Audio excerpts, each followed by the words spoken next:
Control District meeting, in-home supportive services public authority meeting, redevelopment and successor agency meeting, San Diego County Fire Protection District meeting, and Sanitation District meeting to order. Andrew, please call the roll for today's session.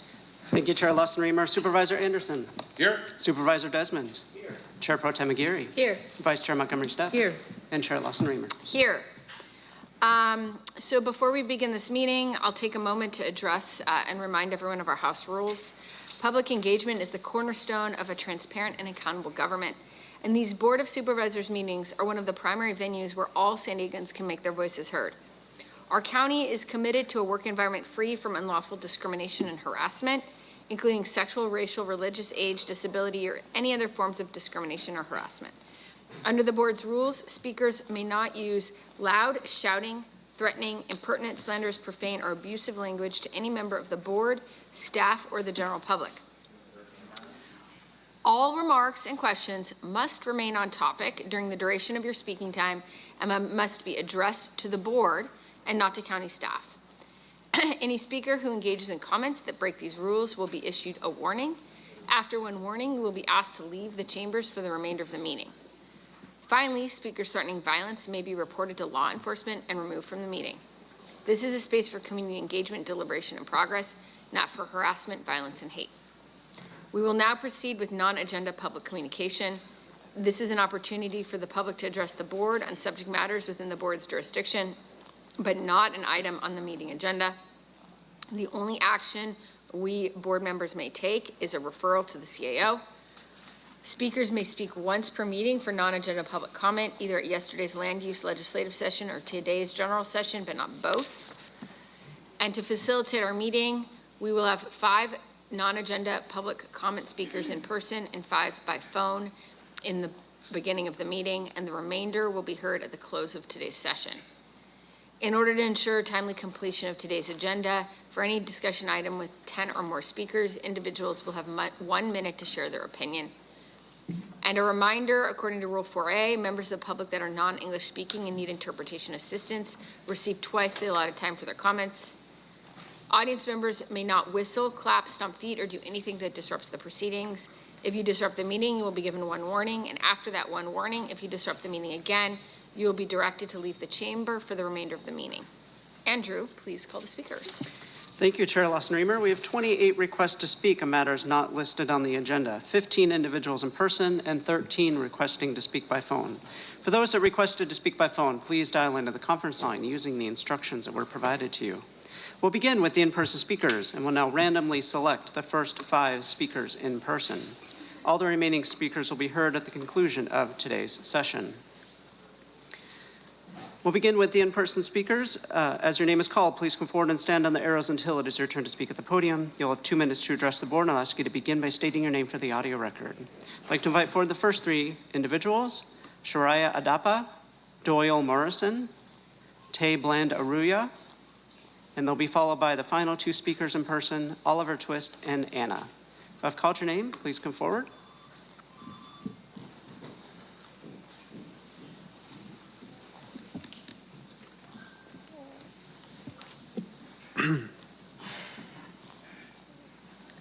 Good morning, members of the board.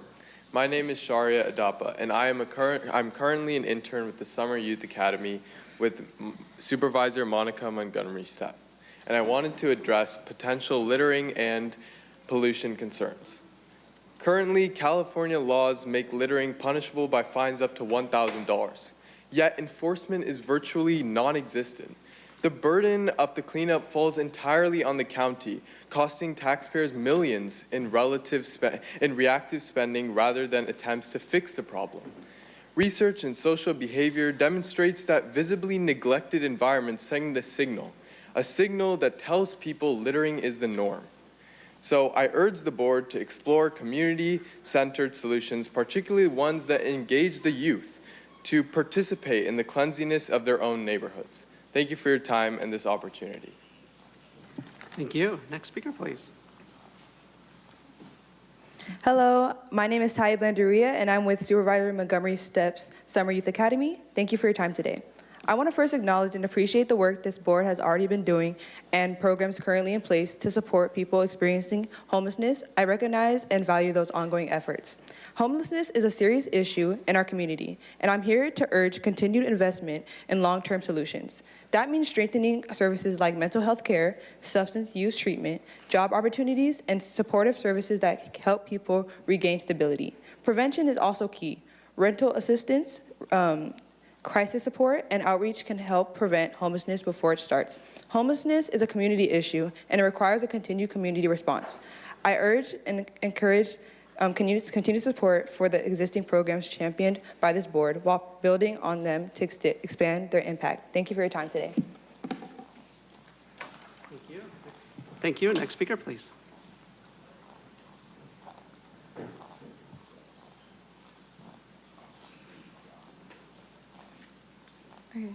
Good morning, Board of Supervisors. First, thank you for your time and consideration. My name is Ana Acevedo, and I am with Supervisor Monica Montgomery Stepp's Summer Youth Academy. I am here to urge you to continue advocating and funding solutions for the Tijuana River Valley. As you know, this issue has impacted both the people who reside there and the communities surrounding this area, which raises concerns for public and environmental health. Advocacy will ensure that this problem becomes resolved, while funding can solve and prevent future issues from rising. I encourage you to continue supporting investments in wastewater treatment and infrastructure improvements in order to improve and protect the communities there. Thank you for your time and commitment to resolving this issue. Thank you. Next speaker, please.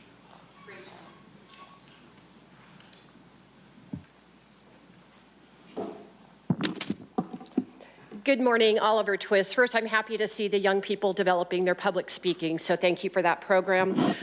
Oliver Twist here. I want to take a moment to celebrate something bigger than any agenda item. Happy birthday, America. Nearly 250 years ago, this country remains one of the most extraordinary experiments in human history. Imperfect, absolutely. Still evolving, always, but grounded in a promise that has drawn millions from around the world, the promise of freedom, of opportunity, and of a chance to build something better for yourself, your family, and for the next generation. What makes this nation remarkable isn't that we've gotten everything right, far from it. It's that we keep pushing forward, ever striving to become that more perfect union. The rights we enjoy, the doors open to innovation and ambition, the ability to speak, to build, challenge, and dream. These are not guarantees found in most of the world. Here they are part of the very fabric of our great nation. So today let's celebrate that privilege, not take it for granted, and carry forward the responsibility and keep strengthening it. Happy birthday, America. Lastly, to this chamber, bring back clapping, the happy cacophony of democracy. Your double standard of allowing clapping for your own proclamations for yourselves and your people of choosing, but not for when we, the people, speak, is not only hypocritical, it is also illegal. Please refer to In Re K. Applause is a form of expressive speech and a feedback mechanism that communicates levels of support. You are infringing on a critical form of public input, particularly for those who might be too hesitant or too shy to speak. Bring back clapping. Thank you. Thank you. Is Doyle Morrison present in the chamber? Not seeing him present, I'll go ahead and call the fifth speaker on the list, Sanaya Jameson.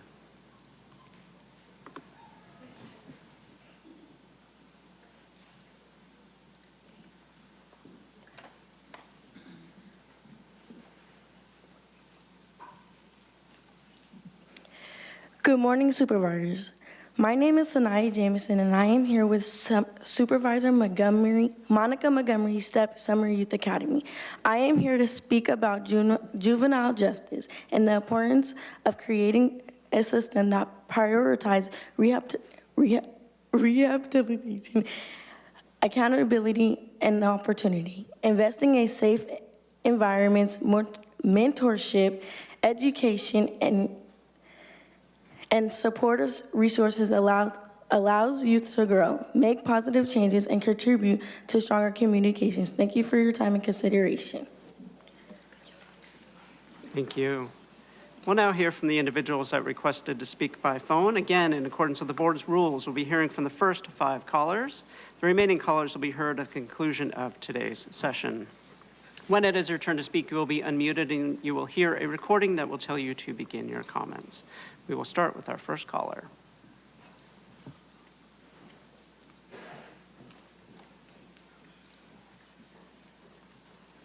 Go Mary Davis. I'm Paul Bold. Like last meeting, I'm glad to see a short discussion agenda now that the self-serving term limit expanding charter measure was approved for the ballot. So there is no need for political posturing right now. The county regularly engages in unlawful obstruction to put off disclosure of embarrassing facts, wasting taxpayer resources to keep the public in the dark. This interferes with our right to advise and consent. An active Republican democracy requires public participation by as many members of the public as possible. This is the route to getting the best ideas on how to fix the many problems and failures in this county. Most people know the U.S. Constitution, but the California Constitution specifies in Article 1, Section 3, that people have the right to instruct their representatives, petition government for the redress of grievances, and assemble freely to consult for the common good.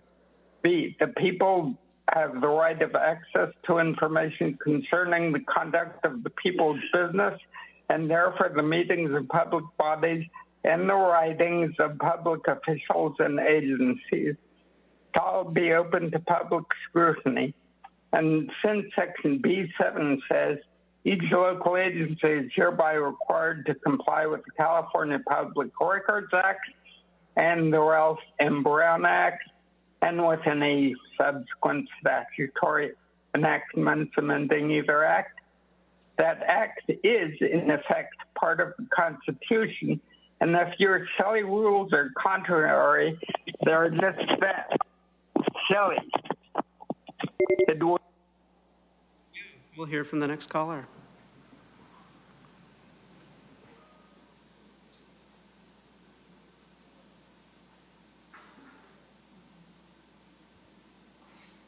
Consuelo here.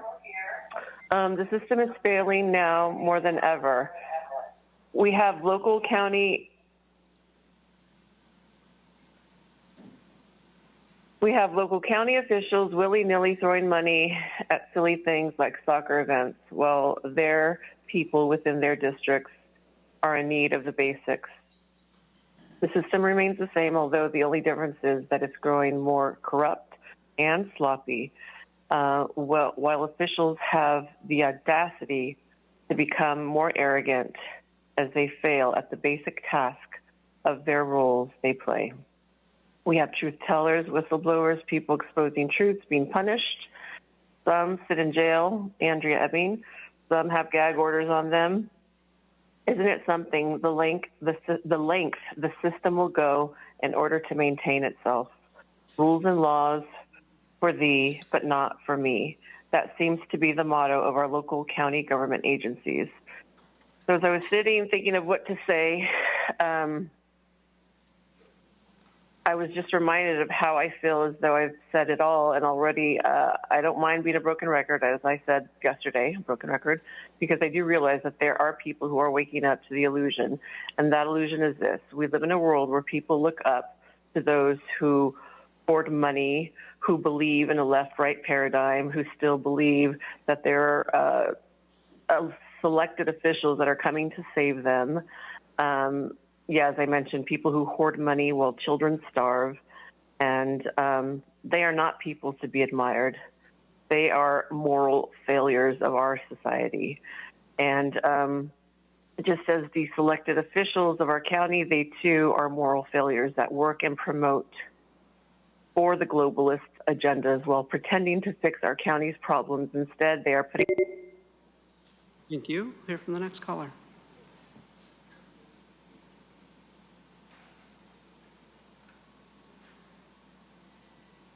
My name is Dennis Brown, and I'm representing the state of New California, represented by Paul Preston, Governor Pro Tempore. I dropped off this letter to the Board of Supervisors, the County Register of Voters, and Sheriff, and I'd like to read it. Dear Supervisors, Registers, and Sheriff, the purpose of this notice is to ask for an opportunity to address the entire board and or present a claim contesting the certification of any election results at the next regularly scheduled board meeting. I am also requesting the board direct the Register of Voters to respond and request for the information below. I invite your attention to the California Election Code, Section 16100D, which states in part, any elector of a county, city, or any political subdivision of either may contest any election held therewithin for any of the following causes. D, that illegal votes were cast, and they have been. Factual basis of my request is that the common knowledge that there has been a flood of illegal aliens in California. Its counties, its cities, its school districts, whose citizens have apparently been able to register with the Department of Motor Vehicles to vote. With registration of these non-citizens have been provided with voter registration and election ballots. It is also common knowledge that investigative reporters have discovered that some illegal non-citizens have in fact voted. Providing these non-citizen voter registrations and election ballots gives you, the members of the Board of Supervisors and Register of Voters, to set aside and deny its certification due to the number of illegal voters as set forth in California Election Code 16100, specifically. Thank you. We'll hear from the next caller.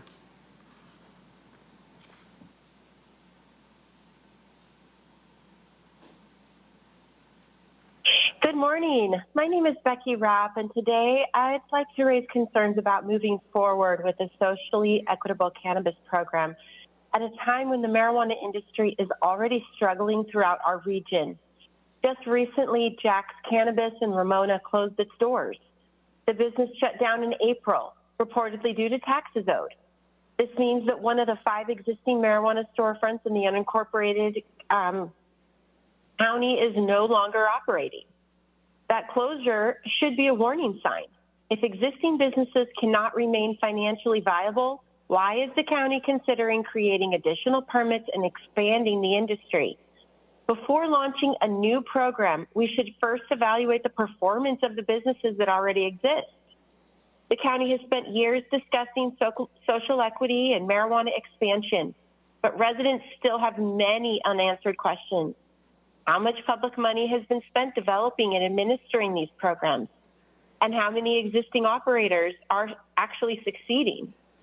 How much tax revenue has actually been generated compared to the cost of regulation, enforcement, administration, and program development?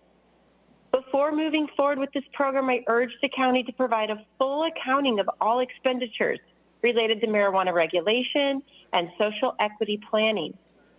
The closure of Jack's Cannabis should be viewed as an opportunity to pause, reassess, and make decisions based on evidence rather than assumptions. Thank you. Thank you. We'll hear from the final caller this morning.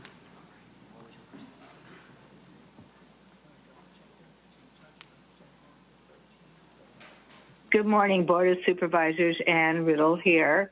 I called in to also express my concern about the county's SECP, Socially Equitable Cannabis Program. We out here in the county unincorporated area have many questions. And personally, as a health educator, a retired social worker, when I received this latest invite to attend a webinar on Monday, I worried again. It was entitled Health Problems from the Emissions of Cannabis Cultivation. The 3 presenters are well known in their fields. The webinar explored the often overlooked public health concern for the release of airborne toxins from cannabis cultivation and their potential impact on the surrounding communities. This goes beyond smell which has also been a grave concern within our unincorporated area, as we've had presentations from the county of Santa Barbara regarding the nuisance suits that they have to handle because of the horrible smell that cultivation created in their county. And those lawsuits are ongoing. The three presenters are extremely well known within the medical community. One, Dr. Cohen, known to me as a certified pediatric pulmonologist. His specialty has always been respiratory infectious diseases, particularly as they apply to children, and he'll be our lead presenter, was our lead presenter. We have that second presenter was a well-known environmental attorney who supports EPA Clean Air Act rules and often appears before them. And he has participated here in California regarding cannabis cultivation. And third but not least, again, well known here in California as a doctorate of biochemistry whose work has always been in cell biology and virology. She's particularly concerned. And Chair Lawson-Remer, that concludes public comment on the items not listed on the agenda. Again, any remaining speakers will be heard at the conclusion of today's session. Okay, thank you very much. The next item on our agenda is approval of the minutes and statements of proceedings for the Flood Control District. Is that correct, Andrew? We did not do that yesterday? Okay. And this is for the meeting of June 9th and June 10th. The Board of Supervisors budget hearing of June 1st, and the minutes for the concurrent special district meeting of the Housing Authority of June 10th, the In-Home Supportive Services Public Authority of January 28th and June 9th, and the Redevelopment Successor Agency of April 21st. Is there a motion to approve all of these minutes? Okay, we have a motion from the Vice Chair. Is there a second? And we have a second from Supervisor Desmond. Andrew, please call the vote. Chair Lawson-Remer, that motion passes unanimously with all supervisors being present and voting aye. Okay, great. We now proceed with the formation of the consent agenda. So this is items 1 through 7, 15 through 17, and in-home supportive services item 2. All items on the consent agenda are routine and will be acted upon with one motion. Individuals can comment on the consent agenda after supervisors pull any items they would like to pull for discussion or make any comments. Would any of my colleagues like to pull any items for discussion or have comments on any of the items currently on the consent agenda? Vice Chair Montgomery-Stepp. Let me make sure. There's nothing to pull, and I'm happy to move the consent agenda.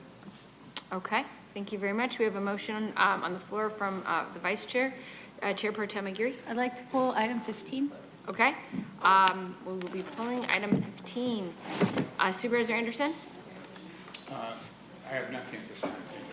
Okay, Supervisor Desmond? Thank you, Madam Chair. I just have a comment on item number 4. I want to register a no vote on item 4. I previously voted against this. This is the creation of the Consumer Fairness Protection Unit within County Council.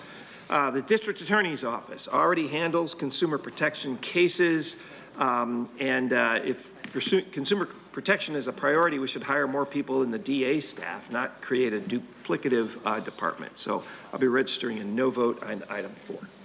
Okay, thank you very much. We have a motion on the floor from the Vice Chair for the consent agenda. Item 15 has been pulled, and Supervisor Desmond would like to register a no vote on item 4. I'm happy to second the Vice Chair's motion. We can now go to public comment.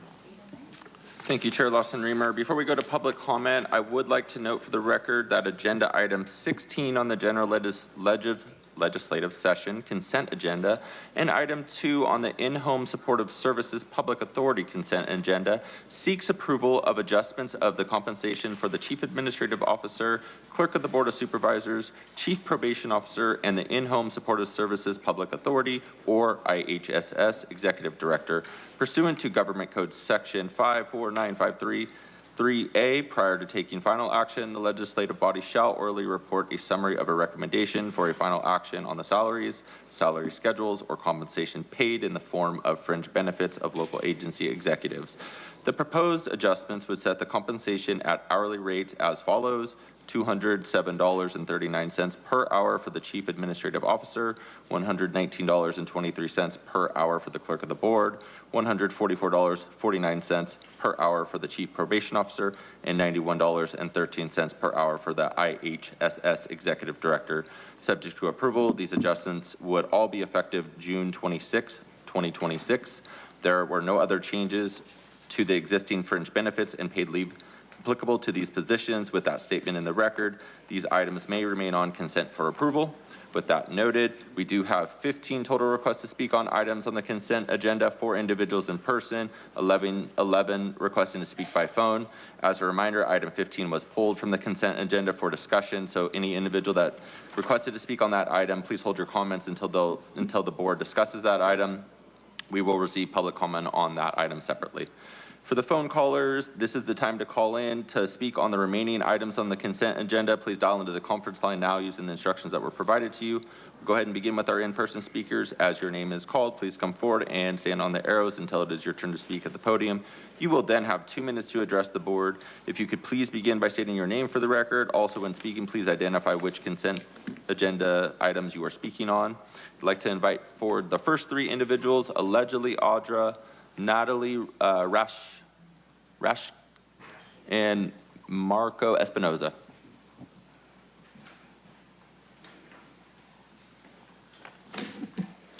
First of all, you should not have approved the minutes for the June 1st meeting where Tara was not here, nor on camera. There was no quorum. You have been sent to cure and correct. So, I mean, whatever. The sheriff absolutely needs to have help with the medical care that's going on in the jails. They're not equipped to deal with it, so they do need to go to an outside entity that would be able to handle the healthcare needs of certain individuals that are in there. With the home key program, so I just would like to report that a woman was found deceased today at Olot this morning. That brings the deaths to 17 this year, and you know, I don't even know, like 30 or almost 40 probably the entire time they've been there. I'm going to have to get a tally. But when you're talking about putting people into homes and buying them, they can't even pay their rent. So, I mean, I think we need to be kind of working with that, and that kind of leads to, like, you guys are giving yourself raises while people are just trying to make ends meet.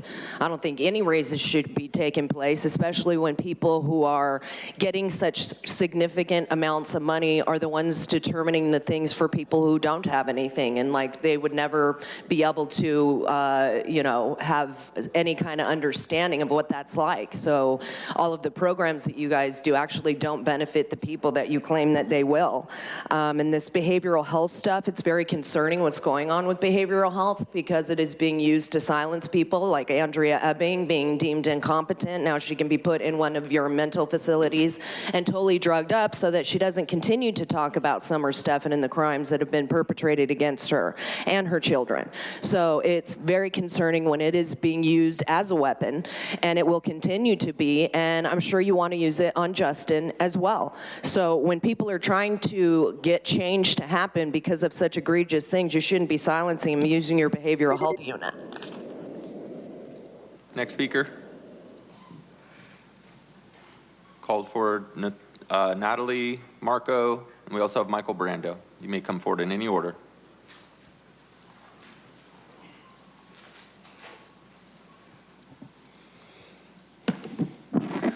I'm speaking to number 16 about the raises, and this is in reference to a performance evaluation. Andrew Potter actually had sent a message to Audra saying that yesterday's video file of the meeting yesterday is complete and intact and in whole on YouTube. It is not. That means that Andrew did not initially review Audra's request. There were skips, there were glitches, there were stalls, there were speeches that were completely missing, as if those people were not even here. Therefore, I don't think someone who's saying something is okay and then finding out that it's actually not based on us doing the work, should get a raise. I also don't think that the CAO should get a raise either. We're talking about hundreds of thousands of dollars. That seat, the CAO, has been embroiled in controversy. If you remember the lawsuit involving Tara Lawson-Remer, Claudia Silva, Helen Robbins-Meyer, Michael Vu, that these pieces, these pawns up here are put there to uphold a facade and an agenda that is not the agenda for the people here on this local soil. So if anything, raises should not be given. Salary reductions are in order. As Audra, which Tara has said that she's a parliamentarian extraordinaire, that's Audra being a parliamentarian extraordinaire, she could do the job of Andrew. The good thing is Andrew is going to remedy this situation, but it would not have happened if we had not stepped forward. Thank you. Thank you. And then last call for Natalie Raschke and Marco Espinoza. Okay, not seeing any movement in the chambers. We will now hear from those that have requested to speak by phone. When it is your turn to speak, you will be unmuted. You will hear a recording that will tell you to begin your comments, and we will go ahead and begin with our first caller.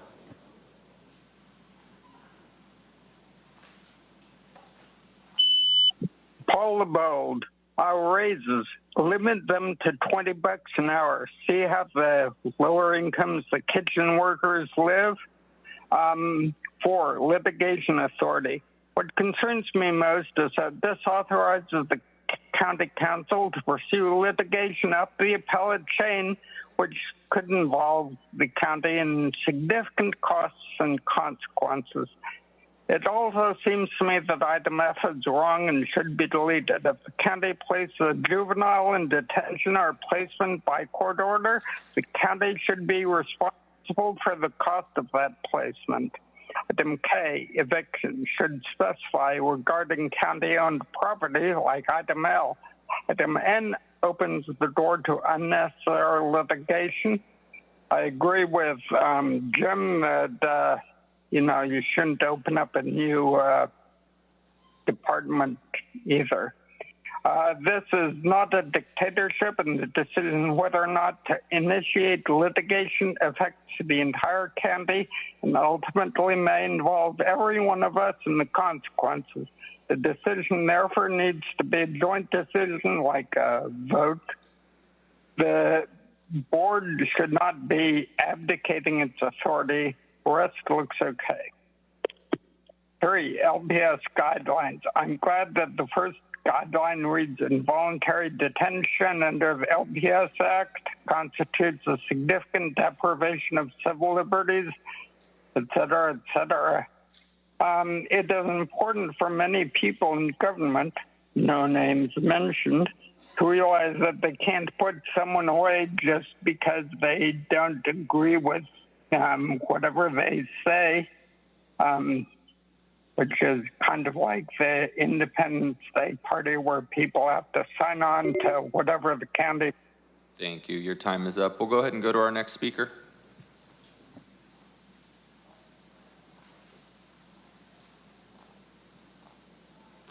Hello, good morning, Board of Supervisors. My name is Madison, and I'm speaking on item 2. I support this item to pursue Home Key Plus funding. As a mother of 3 children and someone who works in youth substance use prevention, I see firsthand how closely housing instability, mental health challenges, and substance use are connected. When people are experiencing homelessness, it becomes much harder to access treatment, maintain recovery, manage mental health conditions, or reconnect with family and community support systems. Substance use disorders affect not only the individual, but entire families. Children may experience trauma, instability, and adverse childhood experiences that can impact their health and well-being for years. Veterans and individuals living with behavioral health challenges are especially vulnerable when they lack stable housing. Permanent supportive housing is an important part of the solution. Recovery and treatment are far more effective when people have a safe place to live and access supportive services. Housing provides the stability that allows individuals to focus on improving their health, seeking employment, rebuilding relationships, and moving toward long-term recovery. I'm I'm especially encouraged that this project will serve people experiencing homelessness who are living with mental health and substance use challenges. Addressing these issues together is more effective than addressing them separately. This HomeKey funding represents an opportunity to bring additional state resources to San Diego County while supporting some of our most vulnerable residents. I encourage you to approve this item and continue investing in evidence-based solutions that promote healthy, safe, and thriving communities for everyone. Thank you. Thank you. We'll go to our next caller.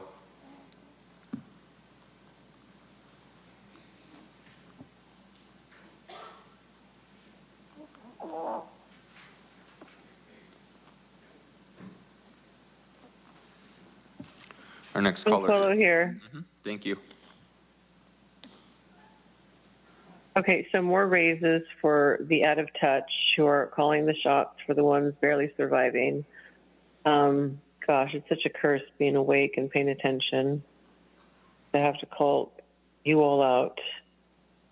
As far as the HomeKey program, I mean, that's going to be funded until it is proven to work, just like the Project 25. I believe that was the name of that program, where it was a 100% success rate, and then it was defunded because it worked. Not lucrative. Nobody was benefiting from these people because they were self-sufficient and they were in need. They weren't in need of government assistance. So, I mean, all these items, it's just, but the one that really makes my blood boil is the raises. Like, seriously, the audacity, the arrogance of you all. And because nobody's paid attention. That's the bottom line. Nobody's paid attention. So out of touch, wow. Imagine if all the new mothers got to bring their babies to work, mothers that chose to keep their babies because they weren't pressured by society to kill them. Yeah, it must be nice, right, Tara? Ugh, you make me sick. I don't even care if there's a baby on your chest, truly. So sad. You are the worst of the worst, girl, and I will say it in front of your kids. Done.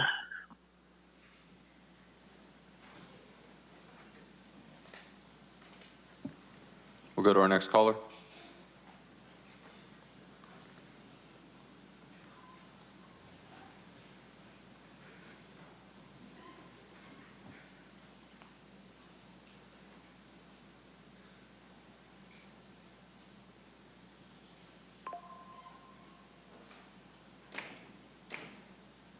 Our next caller is Terry. Your phone might be muted.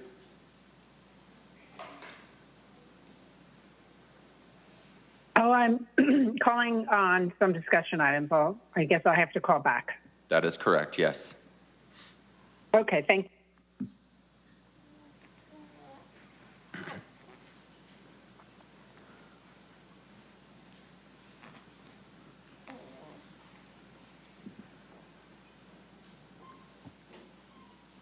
Good morning. My name is Becky Rapp, and I'd like to speak to items number 1 and 3. I support efforts to ensure that individuals experiencing a mental health crisis receive timely, high-quality care, and that LPS-designated facilities are held to strong standards of accountability. I do have one concern regarding recommendation number 2, which would allow future revisions to these guidelines to be made administratively without returning to the board for public discussion. As behavioral health policies continue to evolve, transparency and public input remain important, especially when changes may affect vulnerable individuals and their families.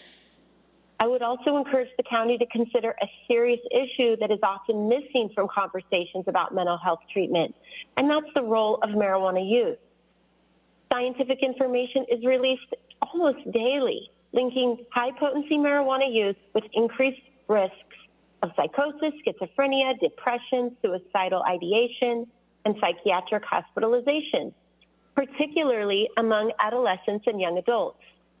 Many individuals entering crisis care today are struggling with substance use and mental health conditions, yet marijuana is often overlooked as a contributing factor. As the county updates its behavioral health policies and oversight systems, I encourage behavioral health services to collect and report data on substance use, including marijuana. Better data can help us better understand what is driving mental health crisis in our community and improve prevention efforts. Thank you. Thank you. We'll go to our next speaker.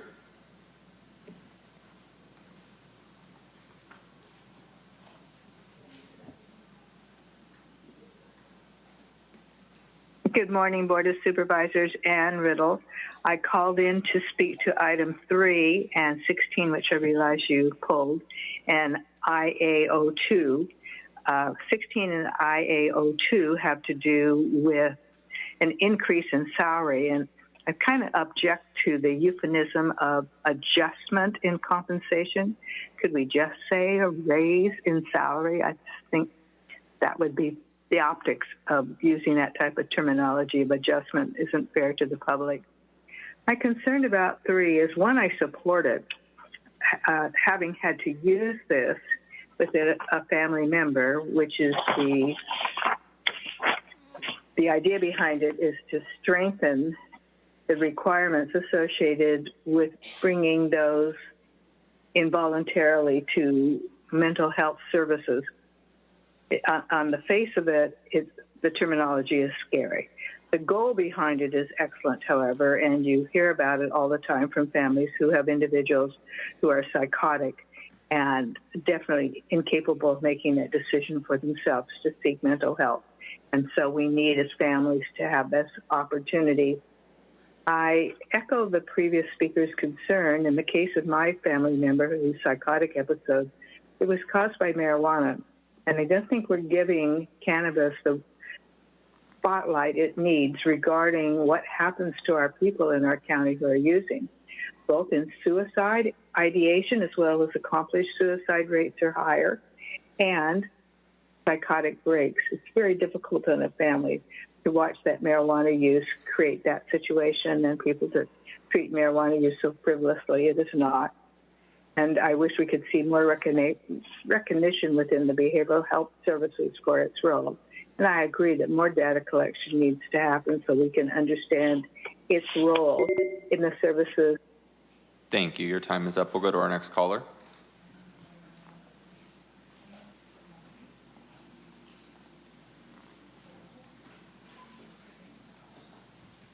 Hey, it's Truth. Item 1, Medicaid for criminals translates to taxpayers funding health care for criminals. If only the death penalty was a thing again, the county could really save money. Item 2, the Home Key program is one of the biggest frauds in the state, and Wakeland is one of the biggest profiteers off of the fraud. Yet another $20 million for this public-private fascist partnership to get rich quick using the taxpayer's dime. Item 3, the county crazies crown themselves the queens of the crazies in charge of street crazies. Isn't it crazy how that means the real inmates are actually running the asylum? Item 4, Tara is all about stealing money via frivolous lawsuits using we the people's tax dollars.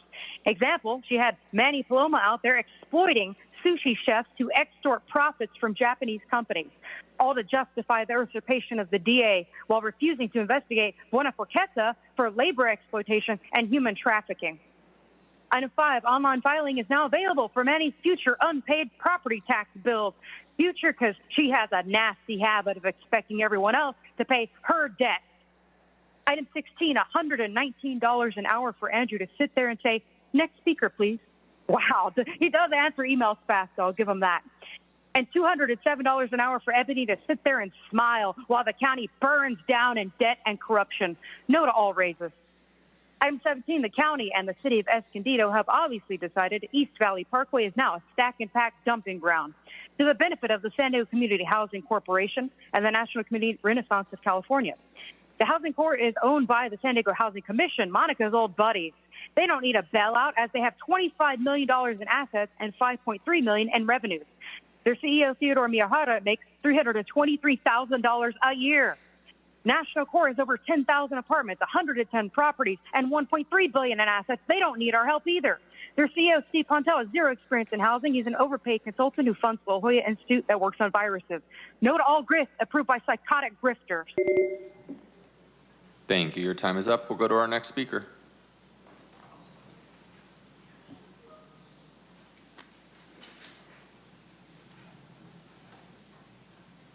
Hector, man, what a racket you guys got going on. That sounds like a racket.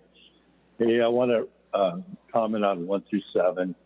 Anybody associated with any of these programs, we need to check their legal status. The people that work there and the people they're giving money to. No money to illegals, and no, the guys that give money are held accountable too. You have illegal guys getting some kind of benefit or money. The guys that give them that money have got to be held accountable too, and stop just being in the dark about it. And then the last, yesterday they had that proclamation about the immigrant thing.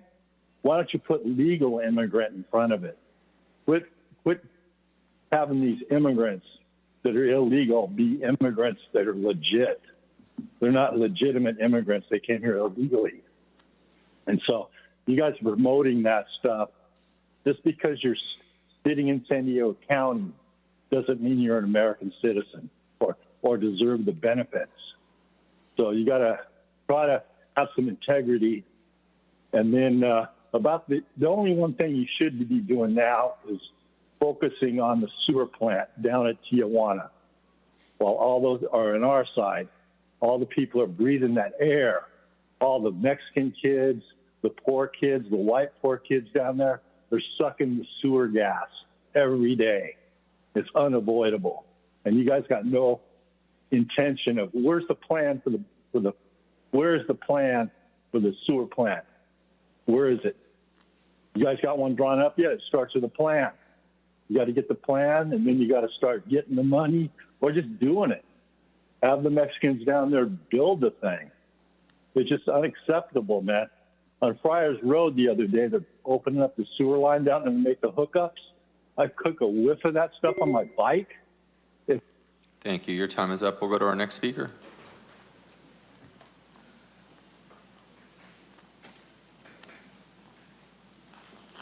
Pam, let's see. Number 1, this medical treatment should be restricted only to immediate care, not for elective treatment such as anything trans. Home key is a fraud. Number 3, beware, everybody, and look at the people on this board. The buck stops with them overseeing the San Diego County Psychiatric Institution and mental health treatment of people living in this county. Parents, be familiar with state law AB 665. A minor who is 12 years of age or older may consent without your awareness to mental health treatment counseling as an outpatient or in a residential facility without an exit clause. Number 16, nope, no salary adjustments. Don't know how anyone works for the county in good conscience. Oh yeah, money and benefits, not for the public good. 17, nope, affordable housing is a lie. Let me just define what AI says. A ghetto is a section of a city where a minority group lives, usually due to social, legal, or economic pressure. The term originated in the 1500s, believe it or not, to describe a segregated area for Jewish people in Venice, Italy. But it has evolved over time to encompass several distinct historical and modern meanings. In contemporary usage, ghetto often describes impoverished inner-city neighborhoods primarily inhabited by racial and ethnic minorities, particularly in the United States. So there's your stack and packs of affordable housing. Thank you. We'll go to our next speaker.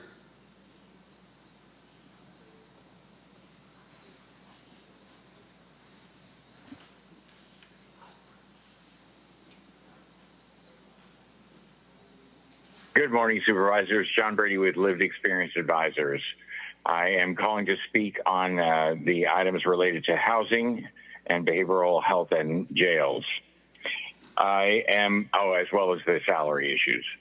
I am concerned to see the salaries not listed in dollars and cents in clear annual terms so that really people understand the sheer numbers that we're talking about here. But all of these salaries are well over $100,000 a year, some in the multitudes of that.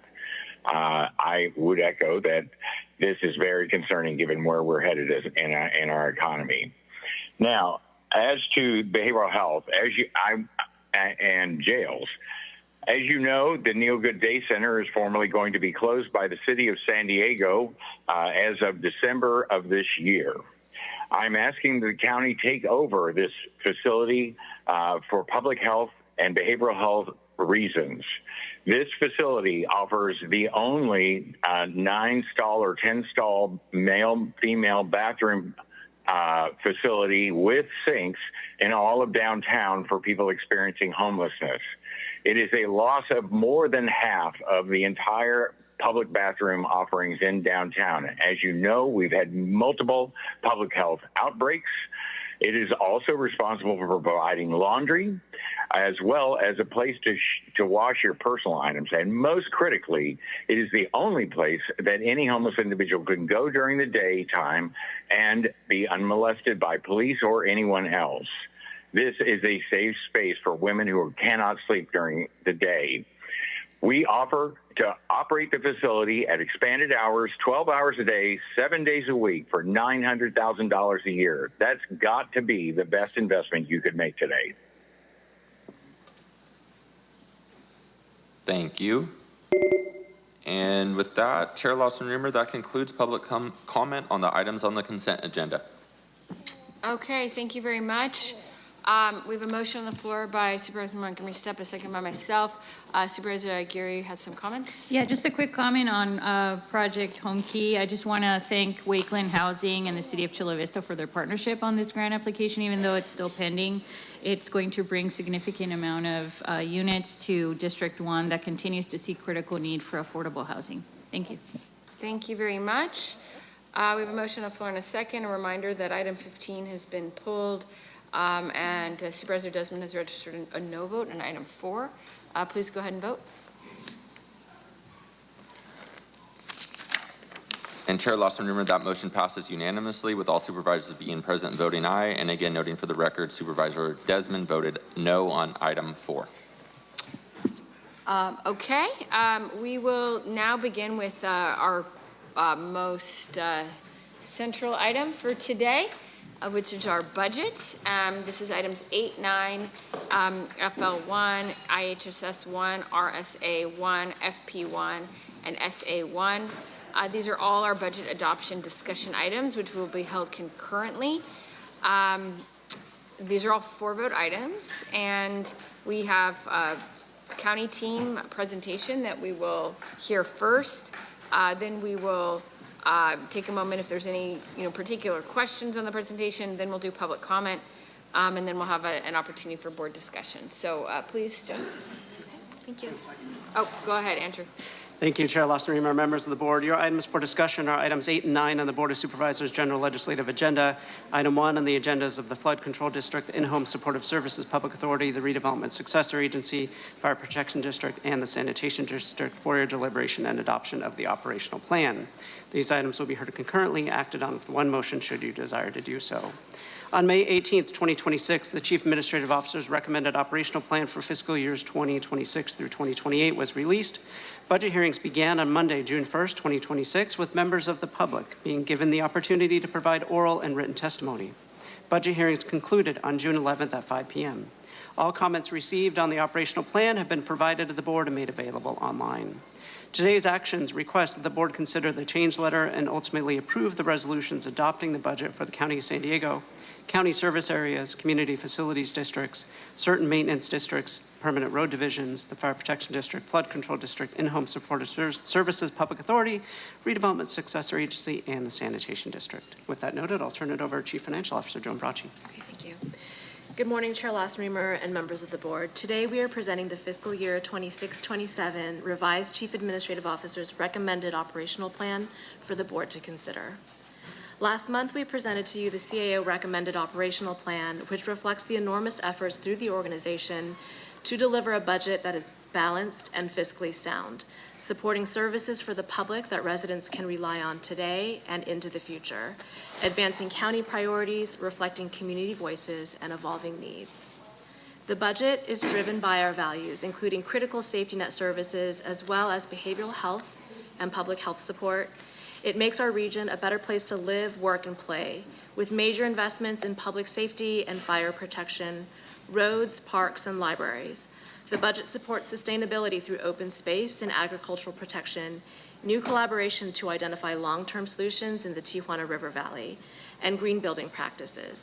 This budget aims to preserve important resources for generations to come on all fronts, while preparing for an uncertain and dynamic environment in the upcoming fiscal year. Since the release of the recommended budget, staff have developed some revised budget recommendations through the CAO's change letter, which was released last week at the close of the budget hearing period. We'll briefly cover those changes today, which are based on information received by departments since the release of the recommended budget and what we heard during the public hearing period. Together, the recommended operational plan and the subsequent change letter culminate into the revised recommended operational plan presented to you today. This plan, which includes the budget for the upcoming fiscal year, represents a coordinated effort across the entire organization, 20,000 workers strong. As we recalibrate and align staff and resources to navigate changing state and federal requirements and funding, and leverage county resources in innovative ways while maintaining essential support. It reflects a detailed look at available funding sources both locally and at the federal and state level, and to ensure the county is maximizing resources. I want to acknowledge and appreciate the county employees who pursue and administer the myriad funding sources available to the county, maximizing revenue for our region, helping to steward public resources, and keep services running. This budget is the product of the ongoing planning that happens throughout our organization all year. From the county's capital planning, which looks at county facility needs over the long term and is annually presented for the board's consideration in open session, this amount will fluctuate from year to year and is based on our annual long-term capital planning process. This year's budget includes funding for a new behavioral health wellness campus, a sheriff's station in Ramona, planning and design funding for replacement of the sheriff's detention facility in Vista, and important maintenance of our facilities. This budget aims to provide programs and services that make meaningful differences for our residents in every corner of this county. With this in mind, we navigated changing economic conditions and evolving community needs in partnership with this board, departments, labor partners, and stakeholders. That collaboration and vision for meeting future needs strengthened this plan and the outcomes it supports, ensuring we maintain the hallmarks of county fiscal stewardship with ongoing structural balance, stability, and flexibility as recognized in the county's strong credit ratings. The budget before the board is balanced, and it is reflective of the financial management practices that define how we plan as an organization. We don't operate at a deficit, meaning we don't plan to spend more than what we have. A balanced budget and healthy reserves reflect the strong management and policies that sets the foundation for the county's fiscal health. Separate and apart from the reserves, the board has set aside general fund balance specifically to provide a buffer in a changing policy landscape.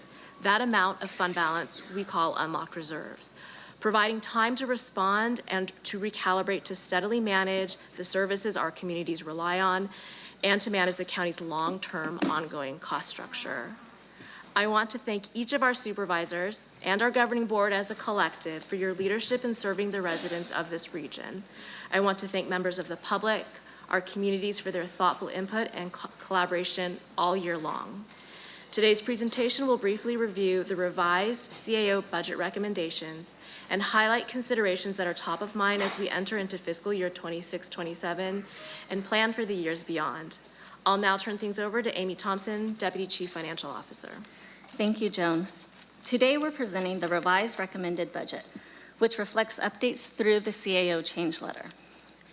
The revised recommended budget now totals $9.16 billion, an increase of $3.8 million from the CAO recommended budget, and adds one staff year for a total of 20,390 staff planned to serve our communities.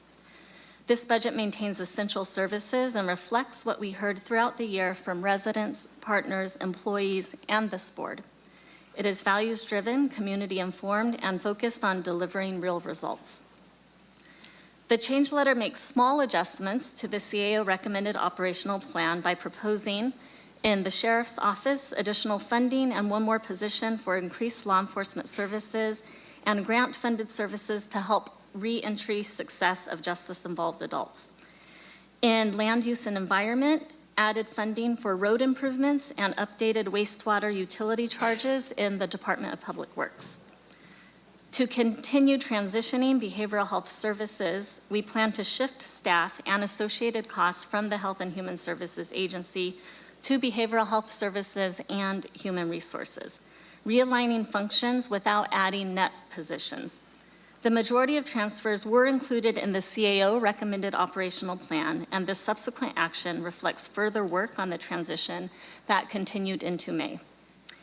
And lastly, funding is proposed to extend the Mas Fresco Plus program, increasing access to fresh fruit and vegetables, and to fund a feasibility study for a Department of Youth Development.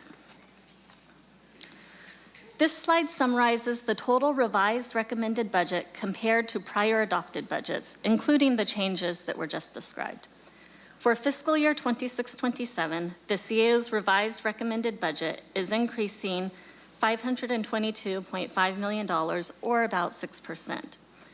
Overall, growth reflects focused investments in behavioral health, public safety, safety net programs, infrastructure, and support for the county's workforce. This slide shows the budget reflecting behavioral health services separate from the Health and Human Services Agency based on recent reorganization. The revised recommended budget was shaped by engagement with stakeholders and the county's priorities amidst an environment of changing economic conditions, changing service demands, and organizational transformation. To get here, we've looked closely at emerging needs, evaluating what's working, and recalibrating budget strategies to best serve our region. This year's budget before the board reflects those efforts and represents a balanced approach that maintains services while supporting needs that matter most to communities. As mentioned, the revised recommended budget supports 20,390 staff, an increase of 109 positions, or about 0.5% from the current year's adopted budget. The revised recommended budget increases by 1 staff year to support law enforcement services requested by the City of Vista. Overall, this modest growth is targeted and strategic, leveraging centralization and reorganization efforts to reduce duplication and to maximize efficiency, allowing the county to focus an appropriate level of staff where they're needed the most to address expanding or changing county responsibilities. The additions primarily support areas of growth including safety net services, consumer protection, and the county's responsibilities under Proposition 36. These increases were carefully balanced with reductions achieved through vacant positions and through attrition. As in the prior slide, the slide displays behavioral health services separately and reflects realignment from countywide centralization efforts included in the CAO recommended operational plan to improve efficiencies. This view shows the distribution of staff across all county areas and how we're positioning the workforce to meet operational needs in the coming year. Much of the work of county staff is evolving in response to changing state and federal requirements and funding, significantly for critical safety net programs. As the board considers budget adoption, it's important to remember that a significant portion of county funding comes from the state and the feds. Decisions and policy changes made at those levels directly affect county resources and our associated duties. The state of California is currently finalizing its fiscal year 26-27 budget. Throughout this process, we continue to advocate for sustainable funding for key community supports, including funding to implement the federal changes under H.R. 1 and new state requirements of Proposition 36. We also continue to advocate for funding to address homelessness, mobile crisis response teams, in-home supportive services, or IHSS, and to tackle the Tijuana River Valley pollution crisis. The state has a challenging economic outlook, but we're committed to ensuring the county's voice is heard. At the federal level, budget development continues towards a new federal fiscal year beginning October 1st. Given the upcoming midterm elections and the current dynamics in Washington, there is some likelihood of another federal government shutdown if necessary legislation isn't approved by September 30th. We continuously monitor developments in Sacramento and Washington, D.C., and work closely with you so that significant policy changes are considered and built into development of the county budget through our robust long-term financial planning process. This includes anticipating and planning for capital projects, including the board's annual approval of the Capital Improvement Needs Assessment, or CINA, looking at essential needs. The county's fiscal stewardship and ongoing planning positions the county to take on new challenges, ensuring funds are available to help in emergencies while maintaining our core duties. Local economic conditions are always changing, requiring constant management and updating of financial planning and decision-making. This annual recalibration and response to these important considerations forms the basis of our work on the budget. And of course, also significant is the feedback we hear from the community. Residents share feedback year-round, and we use it to shape budget priorities. During the budget development process, we reached residents in the ways they told us works best for them through digital tools on Engage San Diego County, pop-ups at LiveWell centers, focus groups, community meetings, and public hearings. For the first time, we partnered with community-based organizations to lead focus groups in all 8 threshold languages, bringing in voices historically underrepresented in county processes. Clear, accessible communications supported all engagement efforts, including the budget website and county news center, insight, social media, email, and more, ensuring residents had the necessary information to participate meaningfully. More than 2,400 participants provided more than 2,200 pieces of feedback on this budget, highlighting a range of community priorities, service needs, preferred investments, and communication and engagement preferences. A copy of comments on the budget from community members has been shared with the board for budget deliberations. Today's item asks the board to take several actions that finalize the fiscal year 26-27 budget. We're asking the board to approve the CAO's operational plan change letter and adopt the fiscal year 26-27 budget resolutions. We're also asking the board to authorize the carry forward of prior year encumbrances, which ensures funding remains in place for commitments that are still in progress. And finally, we request adoption of a reimbursement resolution, which will allow the county to reimburse eligible costs with future bond proceeds. Together, these actions complete the board's budget adoption process, ensuring that the county has the authority and flexibility needed to continue delivering critical services and support for the community in the year ahead, moving towards a vision of a just, sustainable, and resilient future for all. I'll now turn it back over to Joan. Okay, thank you, Amy.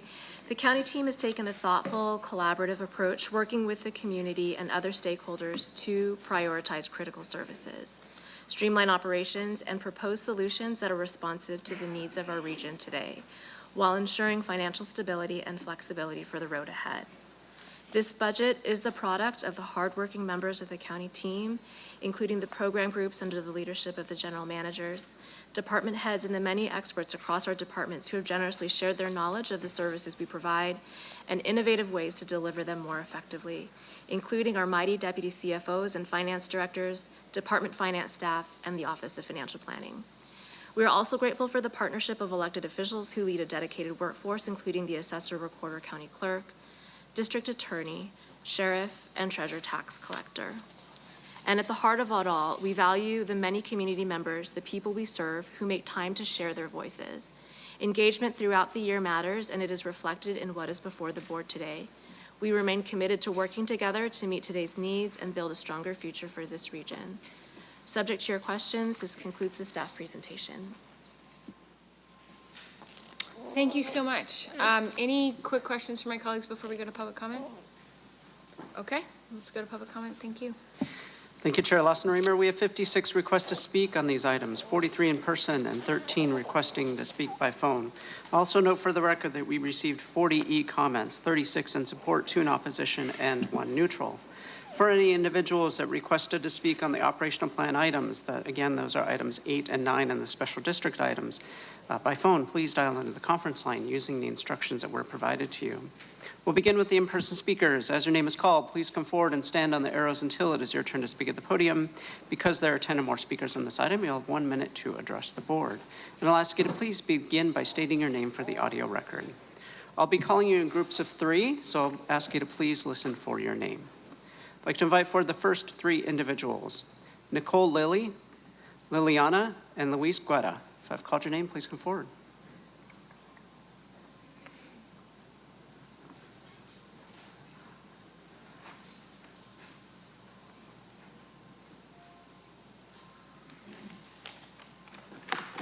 Luis Guerra.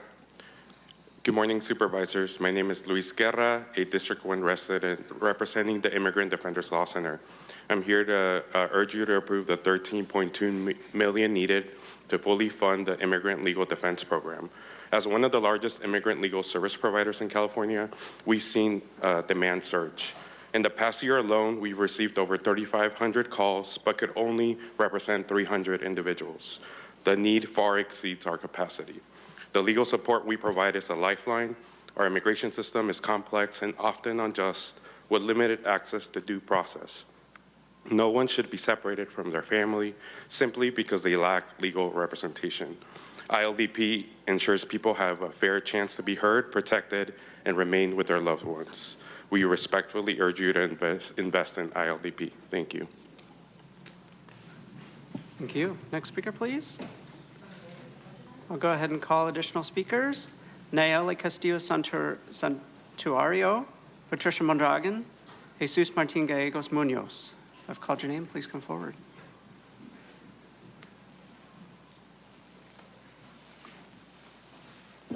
Hello, sorry. My name is Nicole Lilly. I'm the Executive Director of Our Time to Act. We are a youth-led 501c3 nonprofit organizing powerful youth for an inclusive, equitable, and sustainable future. I'm here today to urge this county to prioritize people in this budget and follow the recommendations of the Community Budget Alliance. We are in a very difficult time in San Diego and across the country. People are being abandoned, our basic needs are not being met, and it is more critical in this budget cycle and in our local governments that our county and city show up for our people and make sure that we close the gaps in healthcare and in housing and in all of the services that are so essential to everyone's daily lives. So I strongly urge this body to adopt the recommendations of the Community Budget Alliance and also support a partnership for the advancement of New Americans asks as well. Thank you so much for your time. Thank you. Next speaker, please.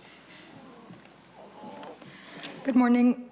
My name is Nayeli Castillo Santuario, and I'm an office assistant at the Mighty Metro Family Resource Center here in downtown, which is sister offices with the Center City on 12th and Imperial. The new 100 human services specialists will greatly help our operations, but we also need more office assistants. In May of this year, we received over 800 walk-in applications, but we only had between 2 and 9 office assistants available at any time to register those applications. The walk-in applications combined with the online applications totaled over 3,200, with over 2,300 of those passing the initial screening and being referred for scheduling. This is not atypical. We receive thousands of applications each month, but we only have between 20 and 30 intake workers consistently available to conduct interviews. Having adequate staffing would reduce the stressful workloads of our OAs and HSSs, which would reduce the number of errors being made, which would reduce the extended wait times that some customers experience. Please help us help our community. Thank you. Thank you. I'll go ahead and call 3 additional speakers. Again, if I call your name, please come forward and line up on the arrows. Vanessa Melendrez, Esme Quintero Cubian, Grady O'Brien.